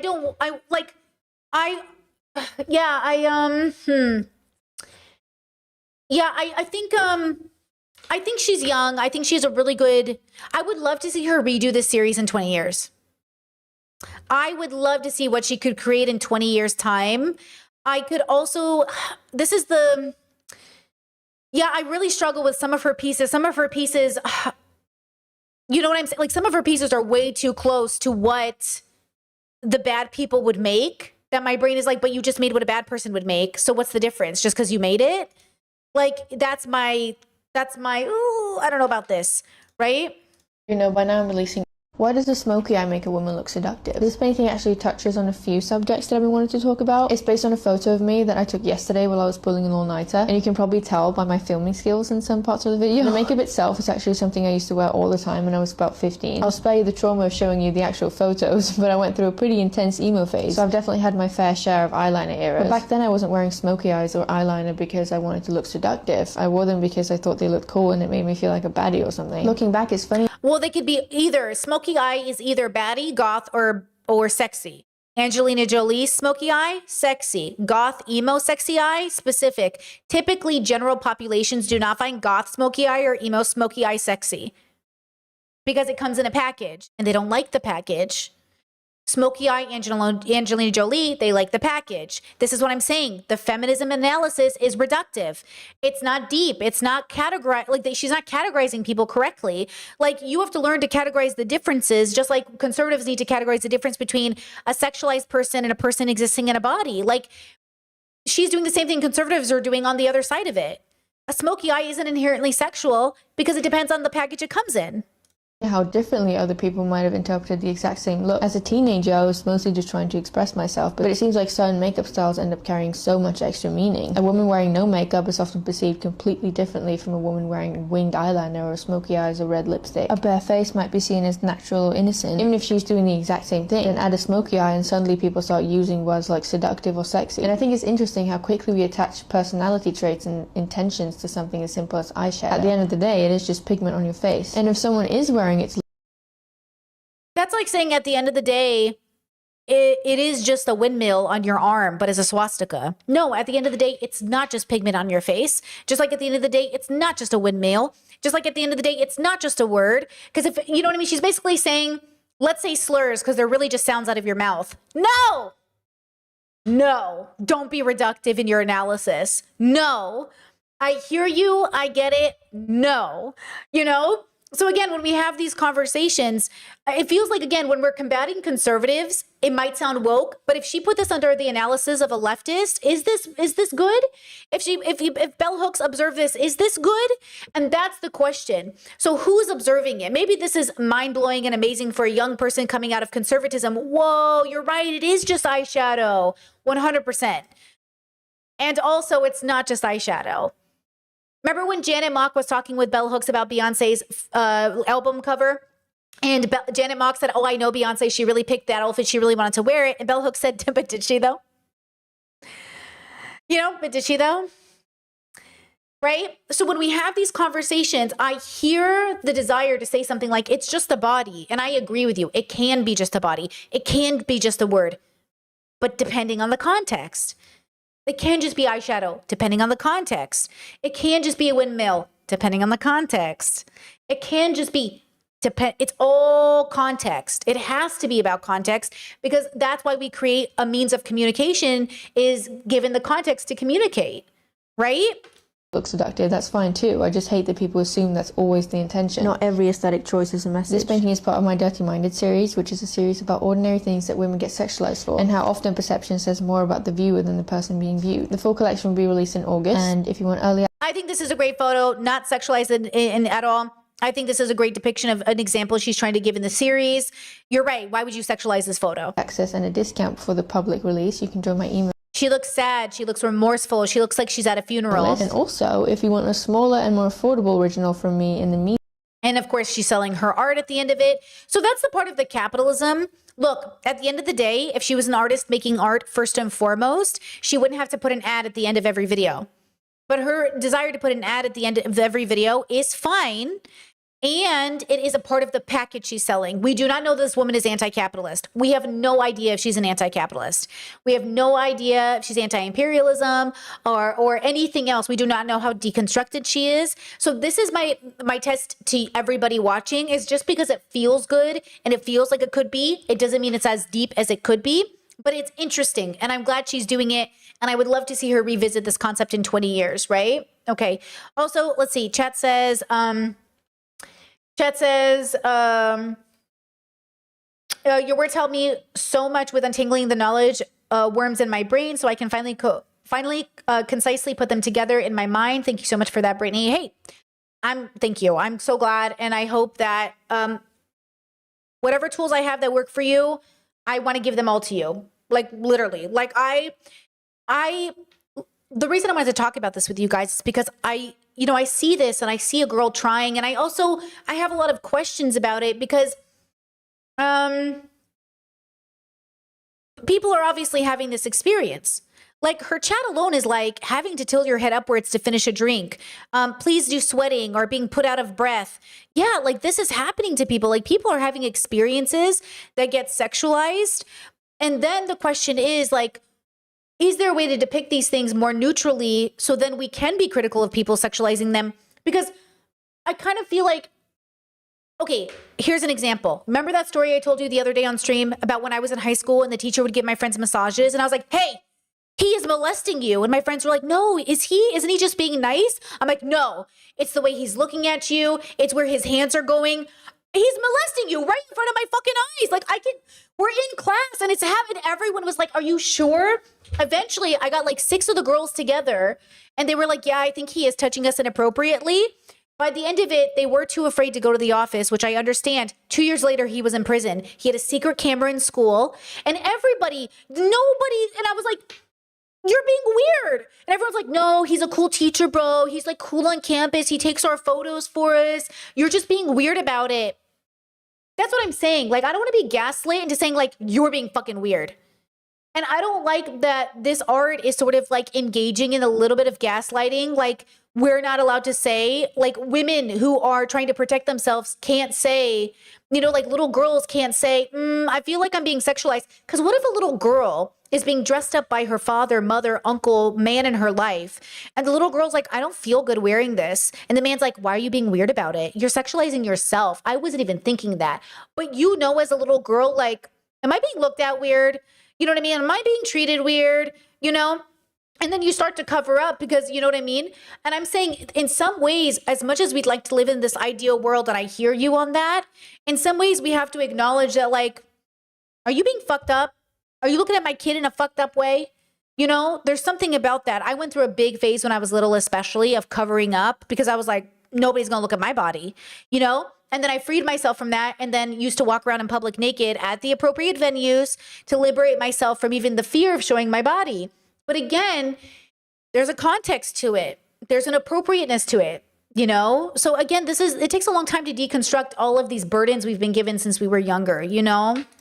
I just released these cigarette. Does skincare make you think about sex? This painting is number 12 in the Dirty Minded series, which is a series about innocent things that women get sexualized for. And this one is about applying skincare to your face. If you've been following this series for a while, you can probably guess where this is going. This one was actually pretty highly requested because somehow even putting on moisturizer on your face can be interpreted sexually. I guess partly because of the white cream or because of the hand placement or because people basically just look for sex everywhere they go. What's interesting is that if I posted a bottle of moisturizer, don't say people, say patriarchy, say men, talk about institutes of oppression. That's why I don't think this series makes a lot of sense. Where's the commentary about systems of oppression? Where's the commentary about patriarchy? What do you mean people? Who? Who's sexualizing you putting on facial moisturizer? Where's the analysis? You know what I'm saying? Again, love the series, love her, proud of her, all that stuff, but it's just reductive. It's not there yet. moisturizer on its own, nobody would think twice about it. But put that same moisturizer on a woman's face and suddenly people see something completely different. I know a lot of people have also been asking for a sunscreen painting, and this one kind of touches on that theme, but I would still like to paint someone putting sunscreen somewhere else on their body because I know I personally hate doing that at the beach. As this series comes together, I feel like a lot of people who don't know the context of it are gonna look at it and be like, who is this girl painting sexual things? But I kind of love that because the reaction is exactly what proves the point. None of these paintings are actually depicting sexual acts. They're women doing normal, unavoidable, everyday things, like eating and crying and applying skincare and just existing. But it's just because of the way that people are used to looking at women that these actions become loaded with meaning. And in a way, I feel like the series has kind of become a way of catching those assumptions in 4K. Hopefully it makes people stop for a second and ask why their first interpretation was sexual in the first place. The full collection, including originals and... What was that lube challenge that happened, or was it sunscreen challenge where people put a bunch of white cream on their face and it was very sexualized? But obviously that was sexualized. That's why I never did that shit. You know what I'm saying? Like, no, I'm not going to sensationalize myself for virality in that way. But that was the thing that happened. Chad says not to glaze, but I'm generally so amazed that the people like Britney, even as a teenager, were empathetic and outspoken enough to stand up to authority, calling mistreatment at such a young age. Hey, remember though that 15-year-old, 16-year-old Britney that did that also grew up to be a Britney that voted for John McCain and Sarah Palin, and also engaged in victim blaming along her life, including blaming herself for her own assault. And also remember that she engaged in a lot of like really bullshit politics growing up. So we're multifaceted people, aren't we? You know what I mean, Jelly Bean? Why are pigtails so sexualized? Throughout this entire series, this is probably the most requested painting. It's also one that's been on my list since the very beginning. This is number 13 in the Dirty Minded series, which is a painting collection about innocent things that women get sexualized for. And it's actually coming to an end soon, and I'm down to the last few paintings before the collection releases in August. But don't worry, this does not mean that I'm done with this conversation. There are still so many corners of this topic that I want to explore. So after this release, I definitely plan to keep making work around these themes and also branch out a little bit. I also have some other fun ideas, so we'll see. But I just want you to know that the fun has not ended and will not end ever. Anyway, let's talk about pigtails. I think you've all... And I meant that as like a thank you for the compliment, by the way. I think you're right. I think it's amazing that teenage Britney knew that. I think it's amazing that she stood up against authority. I think it's amazing that her parents taught her to do that. I think it's ironic that her parents later on in life couldn't defend the children in the family that came forward. So yes, I want to give props to Teenage Britney as well, Chatter. You're right. She was amazing. She did a lot of great things. And I'm glad that she became the person that she did. I'm sad that she went through stages in her 20s that could have been better. And I'm glad that she ended up better in her 30s. But yeah, Teenage Britney was more than happy to go out there and do what was right. And I'm glad that she was so fearless in that way. You know, thank you for that. Heard about this one at least once in your life, because somehow a hairstyle that most people associate with childhood has also become one of the most sexualized hairstyles a woman can wear. And I find that really interesting. I don't think I've worn pigtails a single time since I was a kid because of this. If you ask someone why pigtails are considered attractive, most of them will probably... Oh, I know why her work isn't resonating with me as well at this stage. I'm a reclaimer. I reclaim things. I say, oh, you're going to take that from me? I take it from you back. Oh, you took this word from me? I take it back. Oh, you took my hairstyles? I take it back. Oh, you took my breasts? I take them back. She's not taking anything back. She's hiding away. She's ashamed, right? Chaz says, Brit, you didn't vote for Obama. I voted for Obama the second time. I voted for Barack Obama the second time. I did. He ran twice, girls. I voted for him the second time. Not that, you know, anyways. But okay, this is what I would love to see from her work eventually as she gets older, is when are you going to start reclaiming? When she said, I haven't worn pigtails, like, I'm not about to shorten my life for a man. Guys, say that. Listen to me when I say this. A man will never tell me what to fucking do with my body. I will never deny myself joy for a man. Never in my life, at this stage in my life, will ever I deny myself anything because of a man. And that is learned. That took a long time to get there. So you've seen me in pigtails. You've seen me in schoolgirl skirts. You've seen me in all kinds of fashion. I will not stop living because men are stupid. Okay? I'm not going to stop living. This is why I say liberate yourself, because you can't wait for the world. I'm not going to wait for the rest of my life not to wear hairstyles because a man. There's always a man. You see that theme, that TikTok trend? It's always a man. There's a man, you know? Struggle to explain it because they're just pigtails. It's just a way of tying your hair. I think part of the reason they're so sexualized is because they're a hairstyle that's strongly associated with childhood, and that's where things start getting a little weird. If you think about things that get described as cute and sexy at the same time, they often borrow from things associated with youth or girlhood. Pigtails, baby doll dresses, schoolgirl aesthetics, even words like baby face are usually meant as compliments. I think we should start asking each other why those associations exist in the first place, because none of those things are really inherently sexual. The meaning comes from the associations that people bring with them. If you want early access to this collection and great picture, great example as well. As the series went on, it got better. I think the end of the series really hits her point home much stronger than the beginning of the series. So I really like this one. When did crying become a kink? Because apparently you can't even be sad without risking being sexualized. I've received a surprising number of comments telling me to paint someone crying, so here you go. I've seen a lot online about how women... Okay, hold on. As a BDSM or kinkster girl, hold on. So when did crying become a kink? Crying is multifaceted. Crying can be an expression of joy, an expression of sadness, an expression of horniness, relief. Do you know what I'm saying? So you should deconstruct all your kinks. You should absolutely make sure your kinks are not misogynistic, racist, homophobic, all of that. And crying does not only mean sadness, but I agree that there's a type of crying that has been sexualized in a way that I'm like, okay, watch yourself, buddy. Okay? Crying gets treated as a kink or something people find attractive. Even comments like girls are prettier when they... Actually, guys, are these the beginning paintings? Or are these the end paintings? No, number 11. No, okay, the playlist is doing okay. Cry can be meant as a harmless compliment sometimes, but other times I feel like it gets weird. Like, I would probably take that as a compliment if my best friend said it to me while I was crying. If you were my boyfriend and you got turned on by me crying, that's a whole different conversation. See, that's the question. Like, I don't will get turned on by you crying. Yeah, get turned on by you crying. Yeah, that would be weird. Like, it would be weird if I was crying sad and you got turned on. I'd be confused. But if I was crying from an orgasm that was so good, wouldn't that make you feel, you know what I'm saying? So I agree with her. If you're crying in sadness, weird. If you're crying from joy, And then there's the smudged makeup, because once mascara starts running and smudging, people sometimes stop asking why she's crying and start assuming what happened beforehand. Maybe she's heartbroken, maybe she's exhausted, maybe she's overwhelmed, maybe she just cried. But somehow a lot of people jump straight to assuming she's had rough sex, which is interesting because if I showed this image without context, someone would probably see a seductive woman with smoky eyes and smeared makeup. When I look at it, I just see an exhausted girl. I feel like this is another example of how certain visual cues completely change the story people tell themselves when they look at a woman. As you probably know by now, this is a part of my Dirty Minded series, which is a series about innocent things that women get sexualized for. And this is painting number 11, and the full collection will be released in August. And join my email list if you want early Oh yeah, this just looks sad and exhausted and depressed. For sure. access and a discount. Yeah, she looked like she had a rough night. She looked like she went through something traumatic. She looked like she was on a car accident. I definitely get sad. I agree. Like, sexualizing this photo is interesting because she looks like she is stressed. So I agree with her. Great example, I think. Okay. Let's prep 30 canvases. I'm going to be traveling to Vietnam for 2 months, and I want to be able to paint when I'm there. So I'm going to prep these canvases. I had a conversation with two of my Okay, how about this one?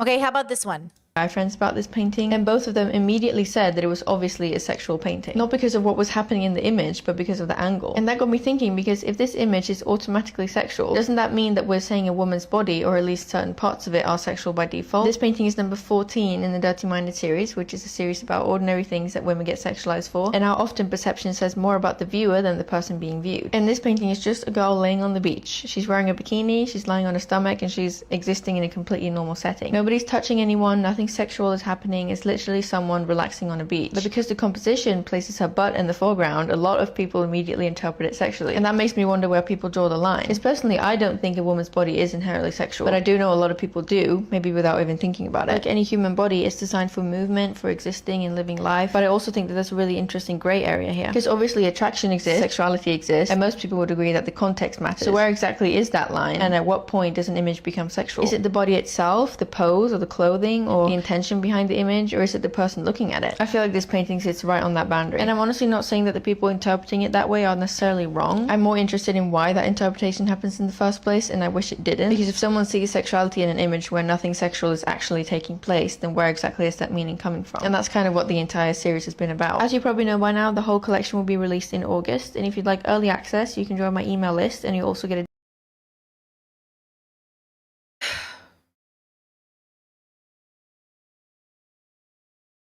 I think it's much better at the end than at the beginning. Weirdly enough, I think it was more sexual at the beginning than at the end. I think adding in the white helped, and I think adding in the shading and the hair helped.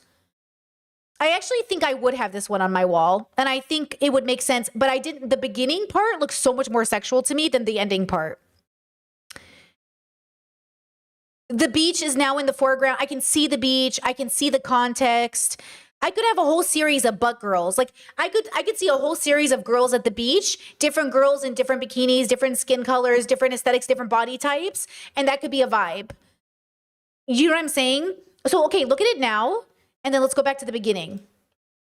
Image, but because I had a conversation with See, that for some reason looks way worse and much more sexual than this. You can join my email list, and you also get a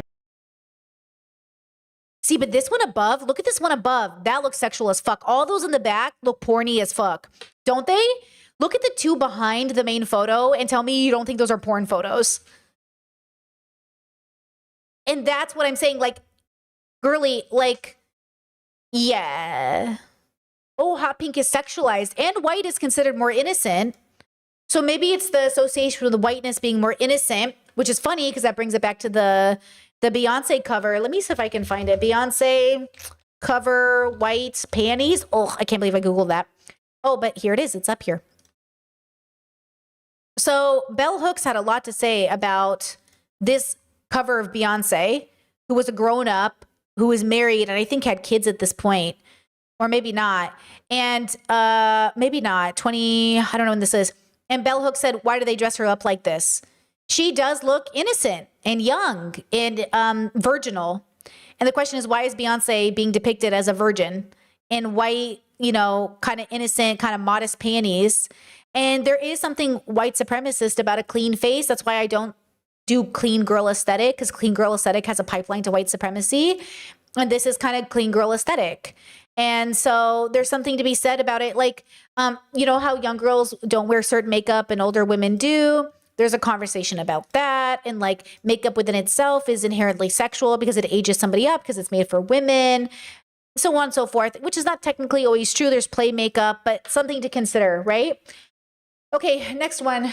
Am I making things worse? That's a question I've been asking myself a lot while creating the Dirty Minded series, which, if you're new here, is a painting series about ordinary things that women get sexualized for. Because on one hand, I want to raise awareness about all these ways that women end up feeling sexualized in everyday life. And on the other hand, am I accidentally making women even more aware of them? Because like before this series, maybe you never thought twice about eating a banana, and now maybe you will. Or maybe you'll become more conscious of tying your hair up or crying or putting on lip gloss or lying on a beach. And I kind of struggle with that because I don't know how to start conversations about these things without risking making the problem feel even bigger for the people already living it. But what I hope people actually take away from this series isn't another thing to worry about. I hope it's the opposite and helps people realize they're not imagining these experiences and that they're definitely not alone. Because every time I post one of these paintings, thousands of women comment saying, I thought I was the only one. And that's honestly become one of my favorite parts of the project. For me personally, making this art has almost become a weapon. It's kind of giving me a way to push back and hold people accountable and to remind myself that the problem isn't me. And I really hope that these paintings can do the same for you. And I hope the next time you catch yourself worrying about how you're being perceived, you remember that you don't have to carry that on your own, because the problem will never be that you're eating a banana or tying your hair up or lying on a beach. The issue lays within the person looking at you. And if this series can make even one person stop and question why they perceive women this way, while also helping women feel less alone, then I think it's done exactly what I hoped it would. The whole Dirty Minded collection will be released in August, and my email list is growing quickly, so if you're hoping to get your hands on one of the originals, I definitely recommend you join the email list for early access. And if you do, look, I don't eat bananas, but who eat a banana like that? Who is eating a banana like that? Who is eating a banana with their lips? Does that make sense? I don't think so. Where's her teeth? Do you bite down on the banana with your lips? You know, don't you use your teeth? I don't eat bananas, but I'm pretty sure you use your teeth. You know what I mean? So then it feels like this. Okay, so here's the thing. Whether we like it or not, nothing is innocent, okay? Like, bananas can have a racist tone to them. We know this. If a white supremacist posted a photo of a banana, does that say something? Oh, it's just a banana. It doesn't mean anything. It's just a banana. But we know a banana is never just a banana because of context. So a banana is never a banana when it's in a girl's mouth in this way, because we know a banana is never a banana. You know, maybe it should be. Maybe we should live in a world where it is, but it isn't, because a banana means something. Okay, it could be racist, it could be sexual, it could be a lot of things. So when we have, you know, there's sort of like this, it's too sensationalized for me to authentically think she's done the work. But I do think this must be very empowering for people who have never had this conversation. This must, if I was 21, this shit would have blown my fucking mind. Okay? If I was a young person, this shit would have been like, holy fuck, this girl's a genius. And I do think everyone at a different stage needs to go through this stage. You know what I'm saying? So I do love that she's doing the series. And I do think it's necessary for elders in the community to be like, okay, girl. Okay. Well, we'll review this later. You know what I mean? But like, okay. A banana is never just a banana. you'll also get. This has been the single most requested painting throughout the entire project. And yes, it's finally eating a banana. This is painting number 15 in the Dirty Minded series, which is a series about innocent things that women get sexualized for. And it's also the last painting that's going to make it into the August release. And now before you start panicking, that doesn't mean that the project is over by any means. If anything, I feel like I've only just scratched the surface. I have an endless list of ideas for experiences I want to explore, and also so many more types of women that I want to represent. They just won't make it to the August collection because I'm heading home from Vietnam soon, and the paintings need to dry before I can fly home, and I have a million things to prepare before the launch. But I am going to keep making work like this almost immediately, so don't worry, you won't have to wait long before you start seeing new paintings again. And I might even be working on a really exciting project in the background, but I'll save that for another time. Anyway, let's talk about the banana, and this one feels almost too obvious. I don't think I've ever met a woman who hasn't been aware of how eating a banana in public might come across, and I think that's such a strange thing to have to think. Somebody said cleaning a cucumber as well. Like, yeah, men have these jokes of like, men don't take photos. There's this whole meme area on TikTok where it's like men don't eat sandwiches because they think it's gay and it looks like dick. That should be deconstructed. We absolutely should be deconstructing why eating food looks sexual. And I do think there's a difference between you eating a corn dog like a normal person and then someone sexualizing it, and you eating a corn dog and moaning. You know, this picture looks like it's moaning. This picture does not look like it's eating. That's what I'm saying. I am not cute when I eat. You're too pretty when you eat. It doesn't make sense. Why are we acting like there's not a pretty way to eat? Why are we acting like there isn't a way to sexualize? Like, just moaning. Okay, when you eat food, you go, and you dance because the food is so good. Okay, but if I was like, that's obviously sexual. You're welcome. For free? Come on, why are we pretending like there's not a difference? I'm really getting mad. Okay, why is there not a difference? Like, there's a difference. You know what I mean? Why are we pretending like there's not a difference? I feel like I'm being played in my face. Like someone said fan service earlier. Trust me when I say I'm not letting my kids watch One Piece, because what is this crotch shot? You know, what is this crotch shot? You okay? I'm sorry. Forgive me. I'm sorry. You did not consent to that. But I'm just, okay. But you know what I mean? Like, what are we doing here? Why, like, I love One Piece, but I'm not letting my kids watch it. Okay? Crotch shots. And also, okay, please, no way. If anything, it's just sad that women have to think about these things while eating fruit in public. Just the fact that women have to constantly be aware that someone else might be interpreting a completely ordinary moment in a way you never intended. Because not everything a woman does is a performance, and not everything is meant to be attractive. Sometimes you're just living your life eating some fruit, and I wish more people understood that. All these 15 paintings in the Dirty Minded collection will be released in August, and if you'd like early access... Okay, next one. I had no idea that this series was going to happen. If you're new here, I'm an artist, and over the past couple months, I've been creating a painting series called Dirty Minded about ordinary things that women get sexualized for. And since there are so many new people here, I thought we'd go all the way back to the beginning. Now that the first wave of the Dirty Minded paintings is finished, I'm going to recap every painting before the August release so that you know the story behind each one. And the whole thing started with this painting. Originally, it didn't really have a deeper meaning. I honestly just thought the reference looked cool. And at the time, I was really into this sort of trashy aesthetic, and I wanted to paint different parts of what it felt like to be a young woman. But a few hours into painting it, Even the word trashy aesthetic is associated with women often abused by patriarchy. Trashy aesthetic, a girl who's trashy, white trash, a girl, like there is a patriarchal setup to this narrative. It's like Lana Del Rey saying her imagery isn't patriarchal. Like, so I wonder if she knows that, because she's not, did she use the P word once? Has she said patriarchy once? You know what I mean? realized that it kind of looked like a screenshot from a porn video. And just to clarify, it isn't. Some people genuinely thought it was, because it felt like yet another innocent image being interpreted sexually when that wasn't even my intention. But then I kind of realized that the reaction was actually the most interesting part of the painting. So I kind of leaned into the idea that okay, we've already heard this. Do I hate men? I want to talk about some of the comments that I've received about the Dirty Minded series. If you haven't come across it before, it's a painting series about ordinary things that women get sexualized for. And I get a lot of comments from people, mainly men, saying that these experiences aren't exclusive. No. Chet says Lana actually said that. I don't know that Lana said anything, but it's as if a viewer of Lana didn't understand the patriarchy being played into Lana's work. Listen, like, I'm saying if you listen to Lana Del Rey and you know Lana's music, if you as the viewer don't understand the patriarchal messaging, that's media illiteracy or something. Like, obviously the whole thing's about her being with older men and her being in bad relationships and her having this aesthetic of being like a fucked up girl. That's what I'm saying. To women, and that it happens to men too. And yes, of course it does. The truth is, I've never said it doesn't. Men can absolutely be sexualized, objectified, and made to feel uncomfortable. And I've never denied that. I think where some people get it wrong is believing that acknowledging women's experiences somehow takes away from men's. It doesn't. But Dirty Minded is about women. More specifically, it's about my experience of existing as a young woman and having innocent, everyday actions constantly being interpreted sexually. So when every conversation about women is immediately followed by, but this happens to men too, it shifts the focus away from what the work is actually trying to explore. That doesn't mean that conversations about men aren't important. I actually think they are. Believe it or not, I'm actually cooking up some ideas that explore men's experiences too, because I think there are important conversations to be had there as well. But this series just isn't the place for it, and there's more than enough room on the internet for the people asking me to advocate for men to do that themselves. I chose to make Dirty Minded about women because that's the experience that I wanted to explore, and the one that I have lived. So to answer the question, do I hate men? No, because if I did, I would not be spending this much time trying to understand why people think the way they do. I've never blamed men throughout the series, and the point has never been to attack them. It's to explore how women experience the world and hopefully encourage people to reflect on why ordinary things become sexualized in the first place. The full series is set to release in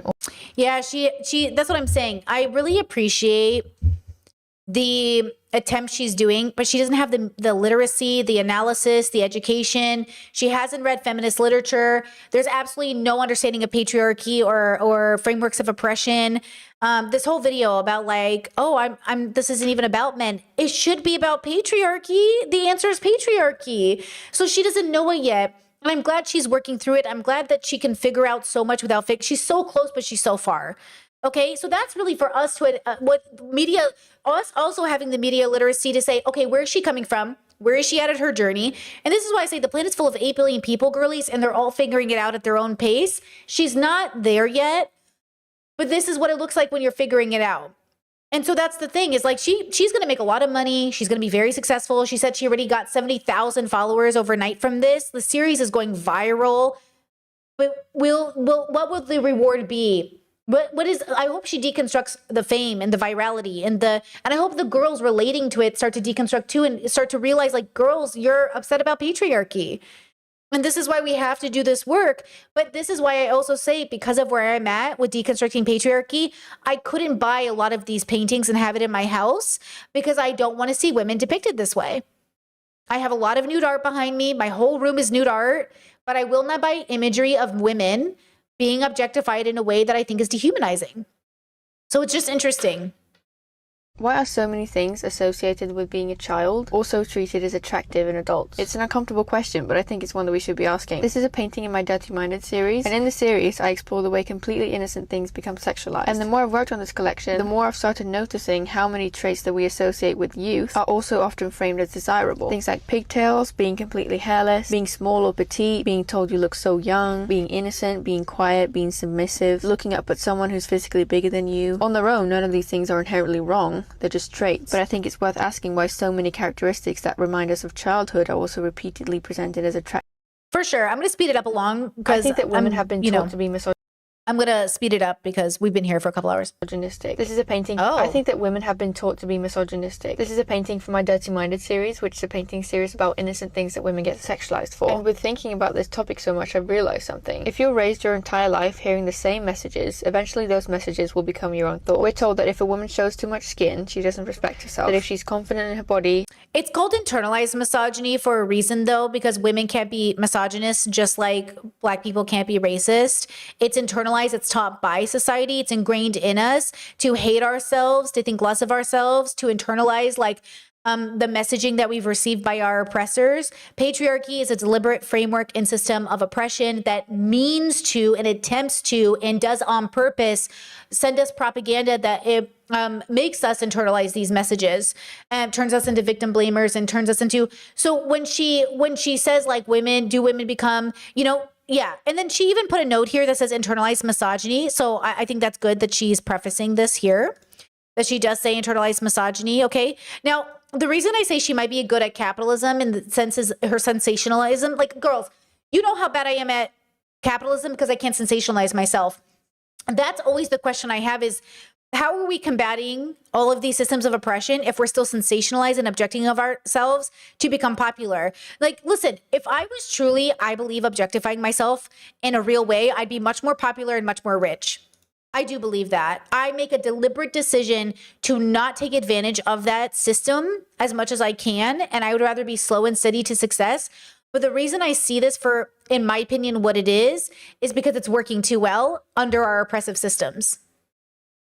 Why is the thing you're doing working so well under oppression? And that's the thing that I always wonder,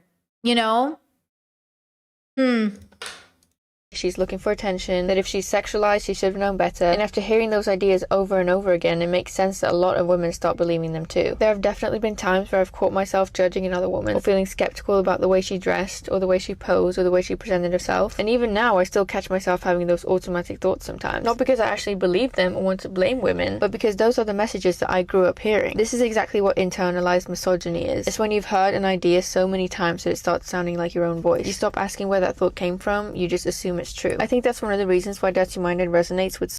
Oh, that's not what that means. That's not what internalized misogyny is. Wait a second. Many times that it starts sounding like your own voice. You stop your pose or the way she presented herself. And even now, I still catch myself having those automatic thoughts sometimes. Not because I actually believe them or want to blame women, but because those are the messages that I grew up hearing. This is exactly what internalized misogyny is. It's when you've heard an idea so many times that it starts sounding like your own voice. You stop asking where that thought came from. That is the result of internalized misogyny, but the belief around internalized misogyny is a little bit more detailed. I would say it's a tool of patriarchy to convince women that they should hate themselves for simply existing and being born as women because we are inherently evil under patriarchy. Femininity is inherently evil under patriarchy. It impacts gay people and LGBT people and trans people. So I think like, yeah, Chad says it's half the definition. Yeah, she's giving half the definition. She's young, she's white. She's also like, why is she in Vietnam?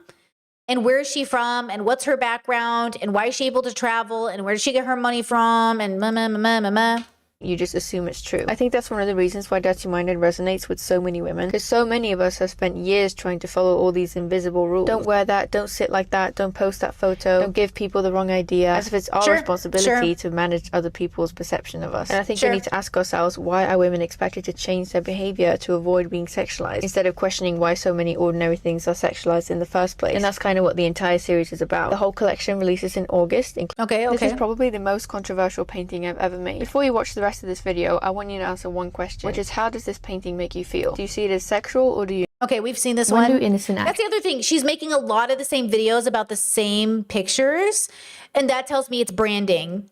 That, you know what I'm saying? Like, as an artist, when you create a collection, it feels like, I'm not mad at her. It is what it is. But when you make a content that's like the same content over and over again, it is a part of the... It's not. I'm not judging it. I'm just saying...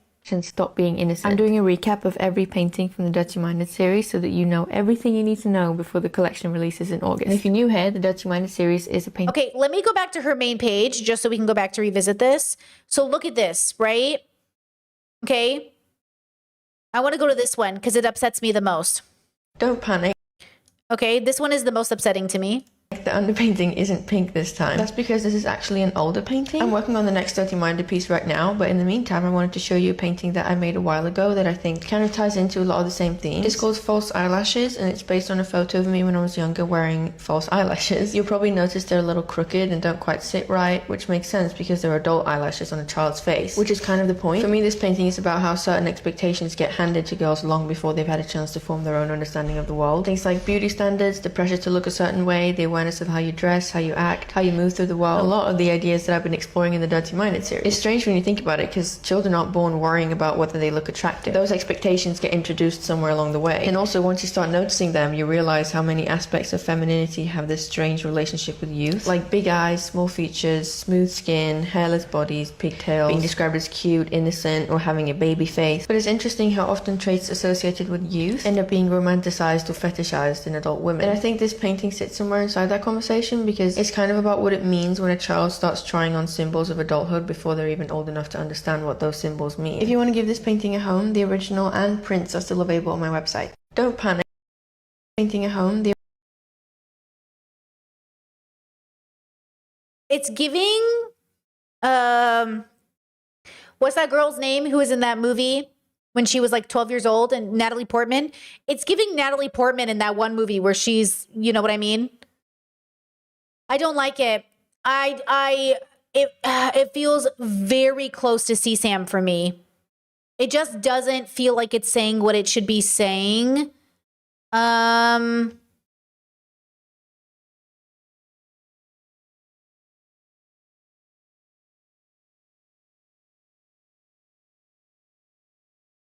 If this was created in a safe space for the right audience, I might feel differently. But because it's on the internet, where I just feel like this is shared company, I don't like it.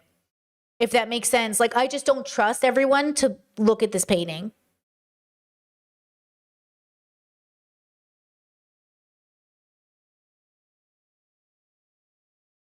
Like, I'm protective of the little girl in this painting, and she doesn't even exist. You know? Something someone pointed out to me once about my Instagram was, hey, Britt, have you ever thought about not posting your kid photos next to the photos you make on Instagram? And I was like, why? And as far as I know, I'm checking right now, I have deleted, oh, nope, there's one right there. I have deleted all the photos of me as a kid on my Instagram because when I saw it through that lens, I got what they were meaning to say. Like, I'm seeing Britney's butt, her tits, and then all of a sudden I'm seeing a little girl. And I do think that our brains are stupid and they get programmed.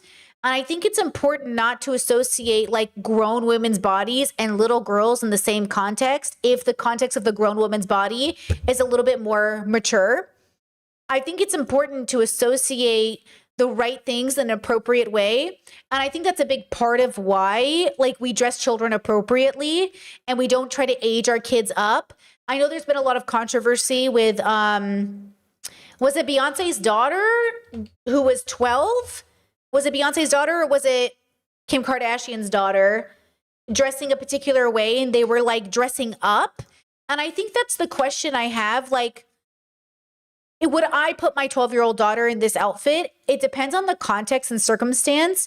But if my 12-year-old daughter was being mistaken or people thought she looked older than she did, I would probably have a problem with that. I also think little Black girls in particular get overly sexualized and aged up as well. So I think there's a part of white supremacy that plays a role in this, where white children have maybe a little bit more like innocence attached to their aesthetic. So I think that's important. But I do wonder, like, when we put kids in clothing, what are we trying to say? And I think it's very dependent. Like, when I was younger, my cousins would wear pants that had the word brat on their bottoms, and they would all call them brats. And my mom was like, my child is not a brat. My child will not be called a brat. You will not put words on my child's bottom in order to bring people's eyes to my child's butt.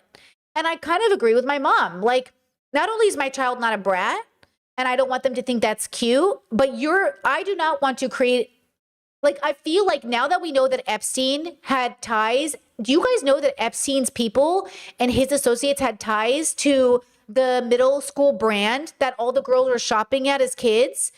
Gross, perverted men are absolutely making your kids clothes. And so I'm like, oh, no.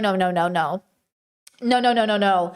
And so when I think about that, and I think about the way that these men are in our lives and we don't even know it, I think it is appropriate for us to ask ourselves these questions.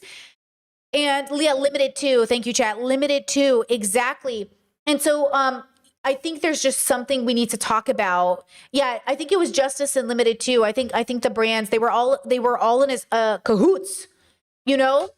And so I just like when we have this knowledge, we should pay attention to it. And this is why feminists are like, no. This is why Bell Hooks looked at this photo of Beyonce and said, no, somebody was doing something with this photo. And that's why I say that. Now, I think that, you know, there is a deconstruction to get to, an understanding to get to. I do think there's something to be said.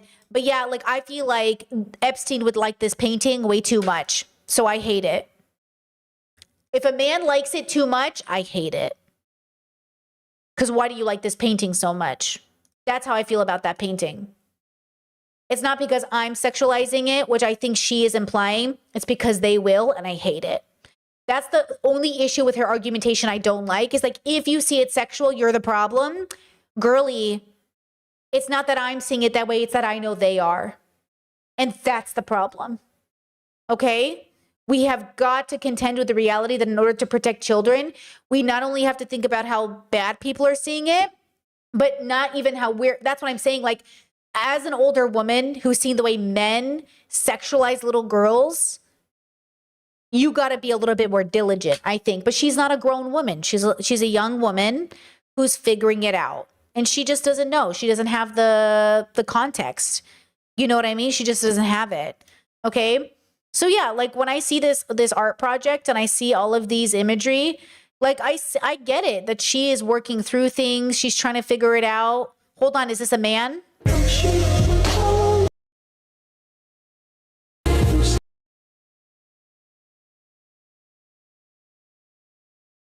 Is she only making, see, this is a more neutral picture, I think. See, this is more of a neutral, this is just like little kids. This isn't weird. Her and her best friend. Is she only making very sensual images of women? Okay, no, that's fine. Is that Billie? Yeah, it's Billie Eilish. Yeah. So maybe this was just like a fluke. Like she made a photo painting and she didn't think about it and she ran with it. Maybe that's what it was. She was inspired and she made a picture and she just ran with it. And then she was kind of shocked that it took off. And then she just kept going with it and then made them. Yeah, I think like I said, I think her analysis is a little reductive and I don't think she's mentioned patriarchy once. But there's just like, I don't like this why is youth fetishized and then a picture of this little girl, you know? Yeah, I don't like that. Chad said this could have been her artwork prior to discovering the virality of her new work. Yeah. I look, I love beautiful women. I love naked women. I love all of those things. I just think like how they're depicted matters. And I do think for a lot of this art, I would not feel comfortable having it in my house. Like I'm not superstitious, but I feel like it's bad energy, respectfully. Just like evil patriarchal energy is in some of these paintings. And I don't think that's me sexualizing the paintings. That's me knowing what patriarchy is. And I think it's her not knowing what it is, right? Even in her description of internalized misogyny, she didn't say patriarchy once, you know?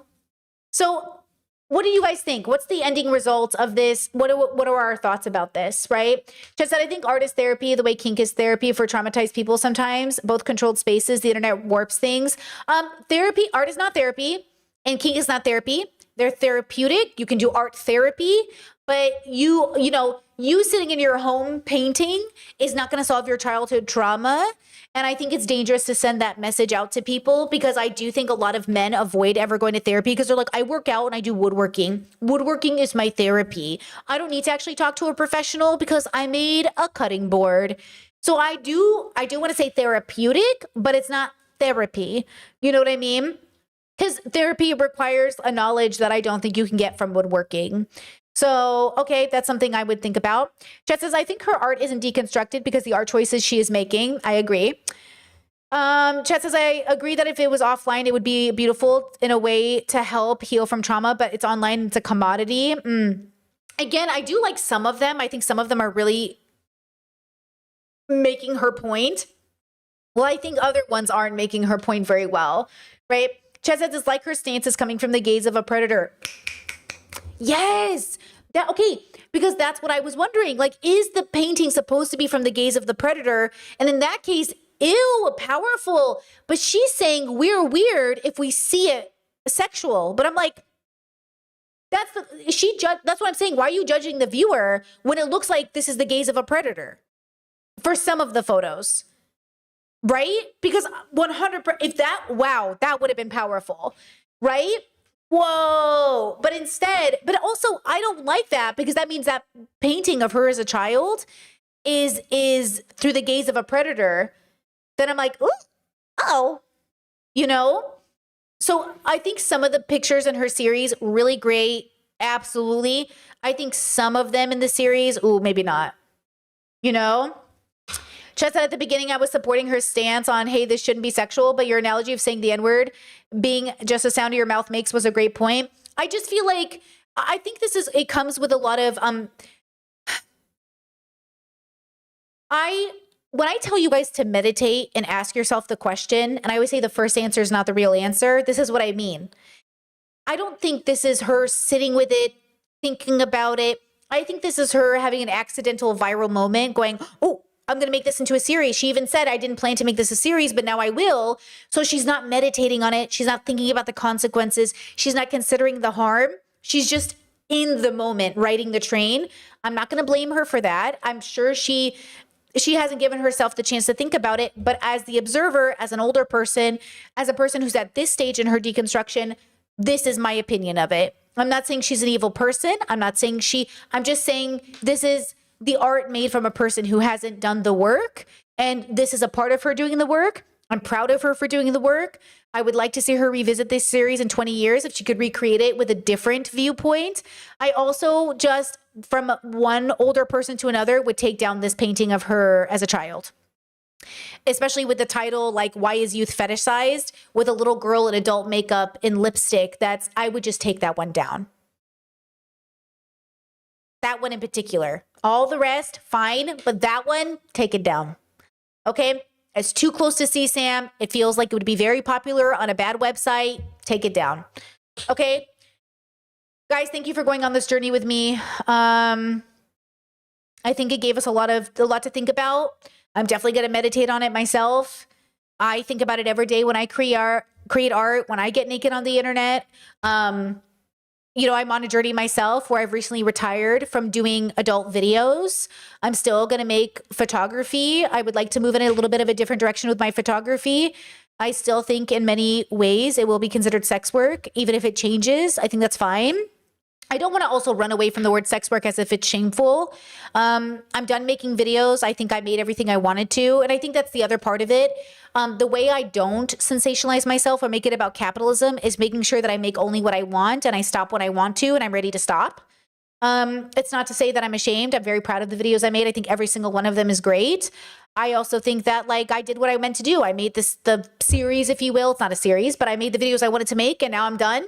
And I'm still excited to work on the photo shoots I have planned. I have one planned right now.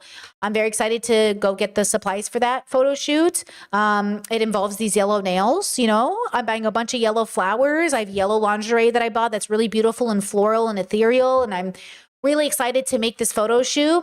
I also think I'm 37 years old. And there's nothing about me that could be depicted as young. Actually, I've been coming across a lot of TikTok girlies in the industry. And if the TikTok girly I see is making like sex work content, I'm usually a fan. But if the content is depicting them and they look like they could be in high school, I block them because I do think we have a moral and ethical responsibility not to make content that allows the viewer to mistake whether or not you're an adult. So just something to think about. You don't have to agree, but I think it would be better for the world if we didn't make content that the viewer could mistake you for being a child. I'm not saying you can't wear pigtails. I'm not saying you can't wear schoolgirl outfits. I'm not saying you can't wear pastels. I'm saying if somebody looks at you and doesn't know you're an adult, you should question the art you create with your body. Okay? I do think you have a responsibility. That's my opinion. I'm not making a prescription. I'm not saying you have to do this. But if we want to center children and the safety of those children, then I think we should get away from imagery. Not so much about the official That confuses the viewer. And I think that would be better. Sorry, I turned on a video in my ear. That's it. That's my last thought on that. Guys, please take care of yourselves this weekend. Stay safe. I've been working on my own art the last week. I've been drawing. I really like what I've been creating. I'm still learning. I'm not very good at it. But I think one of the most exciting parts of creating art and drawing these characters is the way that my child self dreamed of being able to put what was in my head on paper. And now that I'm starting to be able to have that skill, I feel powerful. I feel free. I feel in control of my life. Like all my life when I was little, I went to public high school for a little while, and there was this girl who could just draw on the spot. Like I could tell her what I wanted and she could just draw it on a paper. And I'm like, oh my God, you're a genius. And she's like, no, Brittany, I practice. And I was like, oh. And now that I'm finally at that stage where I feel like I can do this, like I really I've been taking pictures of myself as well and like modeling the pictures that I want to paint or not paint, draw. And just being able to do it. And I've been sending it to friends and family and just like, letting them know that I'm finally, and it's just like, oh my God, I feel so, I just feel like I have in control, I guess is the word. Like, yeah, I feel so capable. I don't know. Like it's a really powerful connection and feeling to say like something in my head, something I created is real and it's being manifested on this paper. And I'm giving all the girls the bumpiest, biggest noses I can. And that feels so powerful. And I feel so good about it, Okay, with that said, whatever gender I draw next, they will also have big bumpy noses. And I feel great about that. Yeah. All right, girls. Great stream. Great convo. Take care of yourselves. Have a good weekend. I'll see you on the Discord and I'll see you Monday again for stream. Thanks for being here. I appreciate it so much. Have a good day. Have a good weekend. Yeah. Yeah. Good stream, guys. That felt really good, honestly. Thanks for being here. I appreciate it. All right. Bye.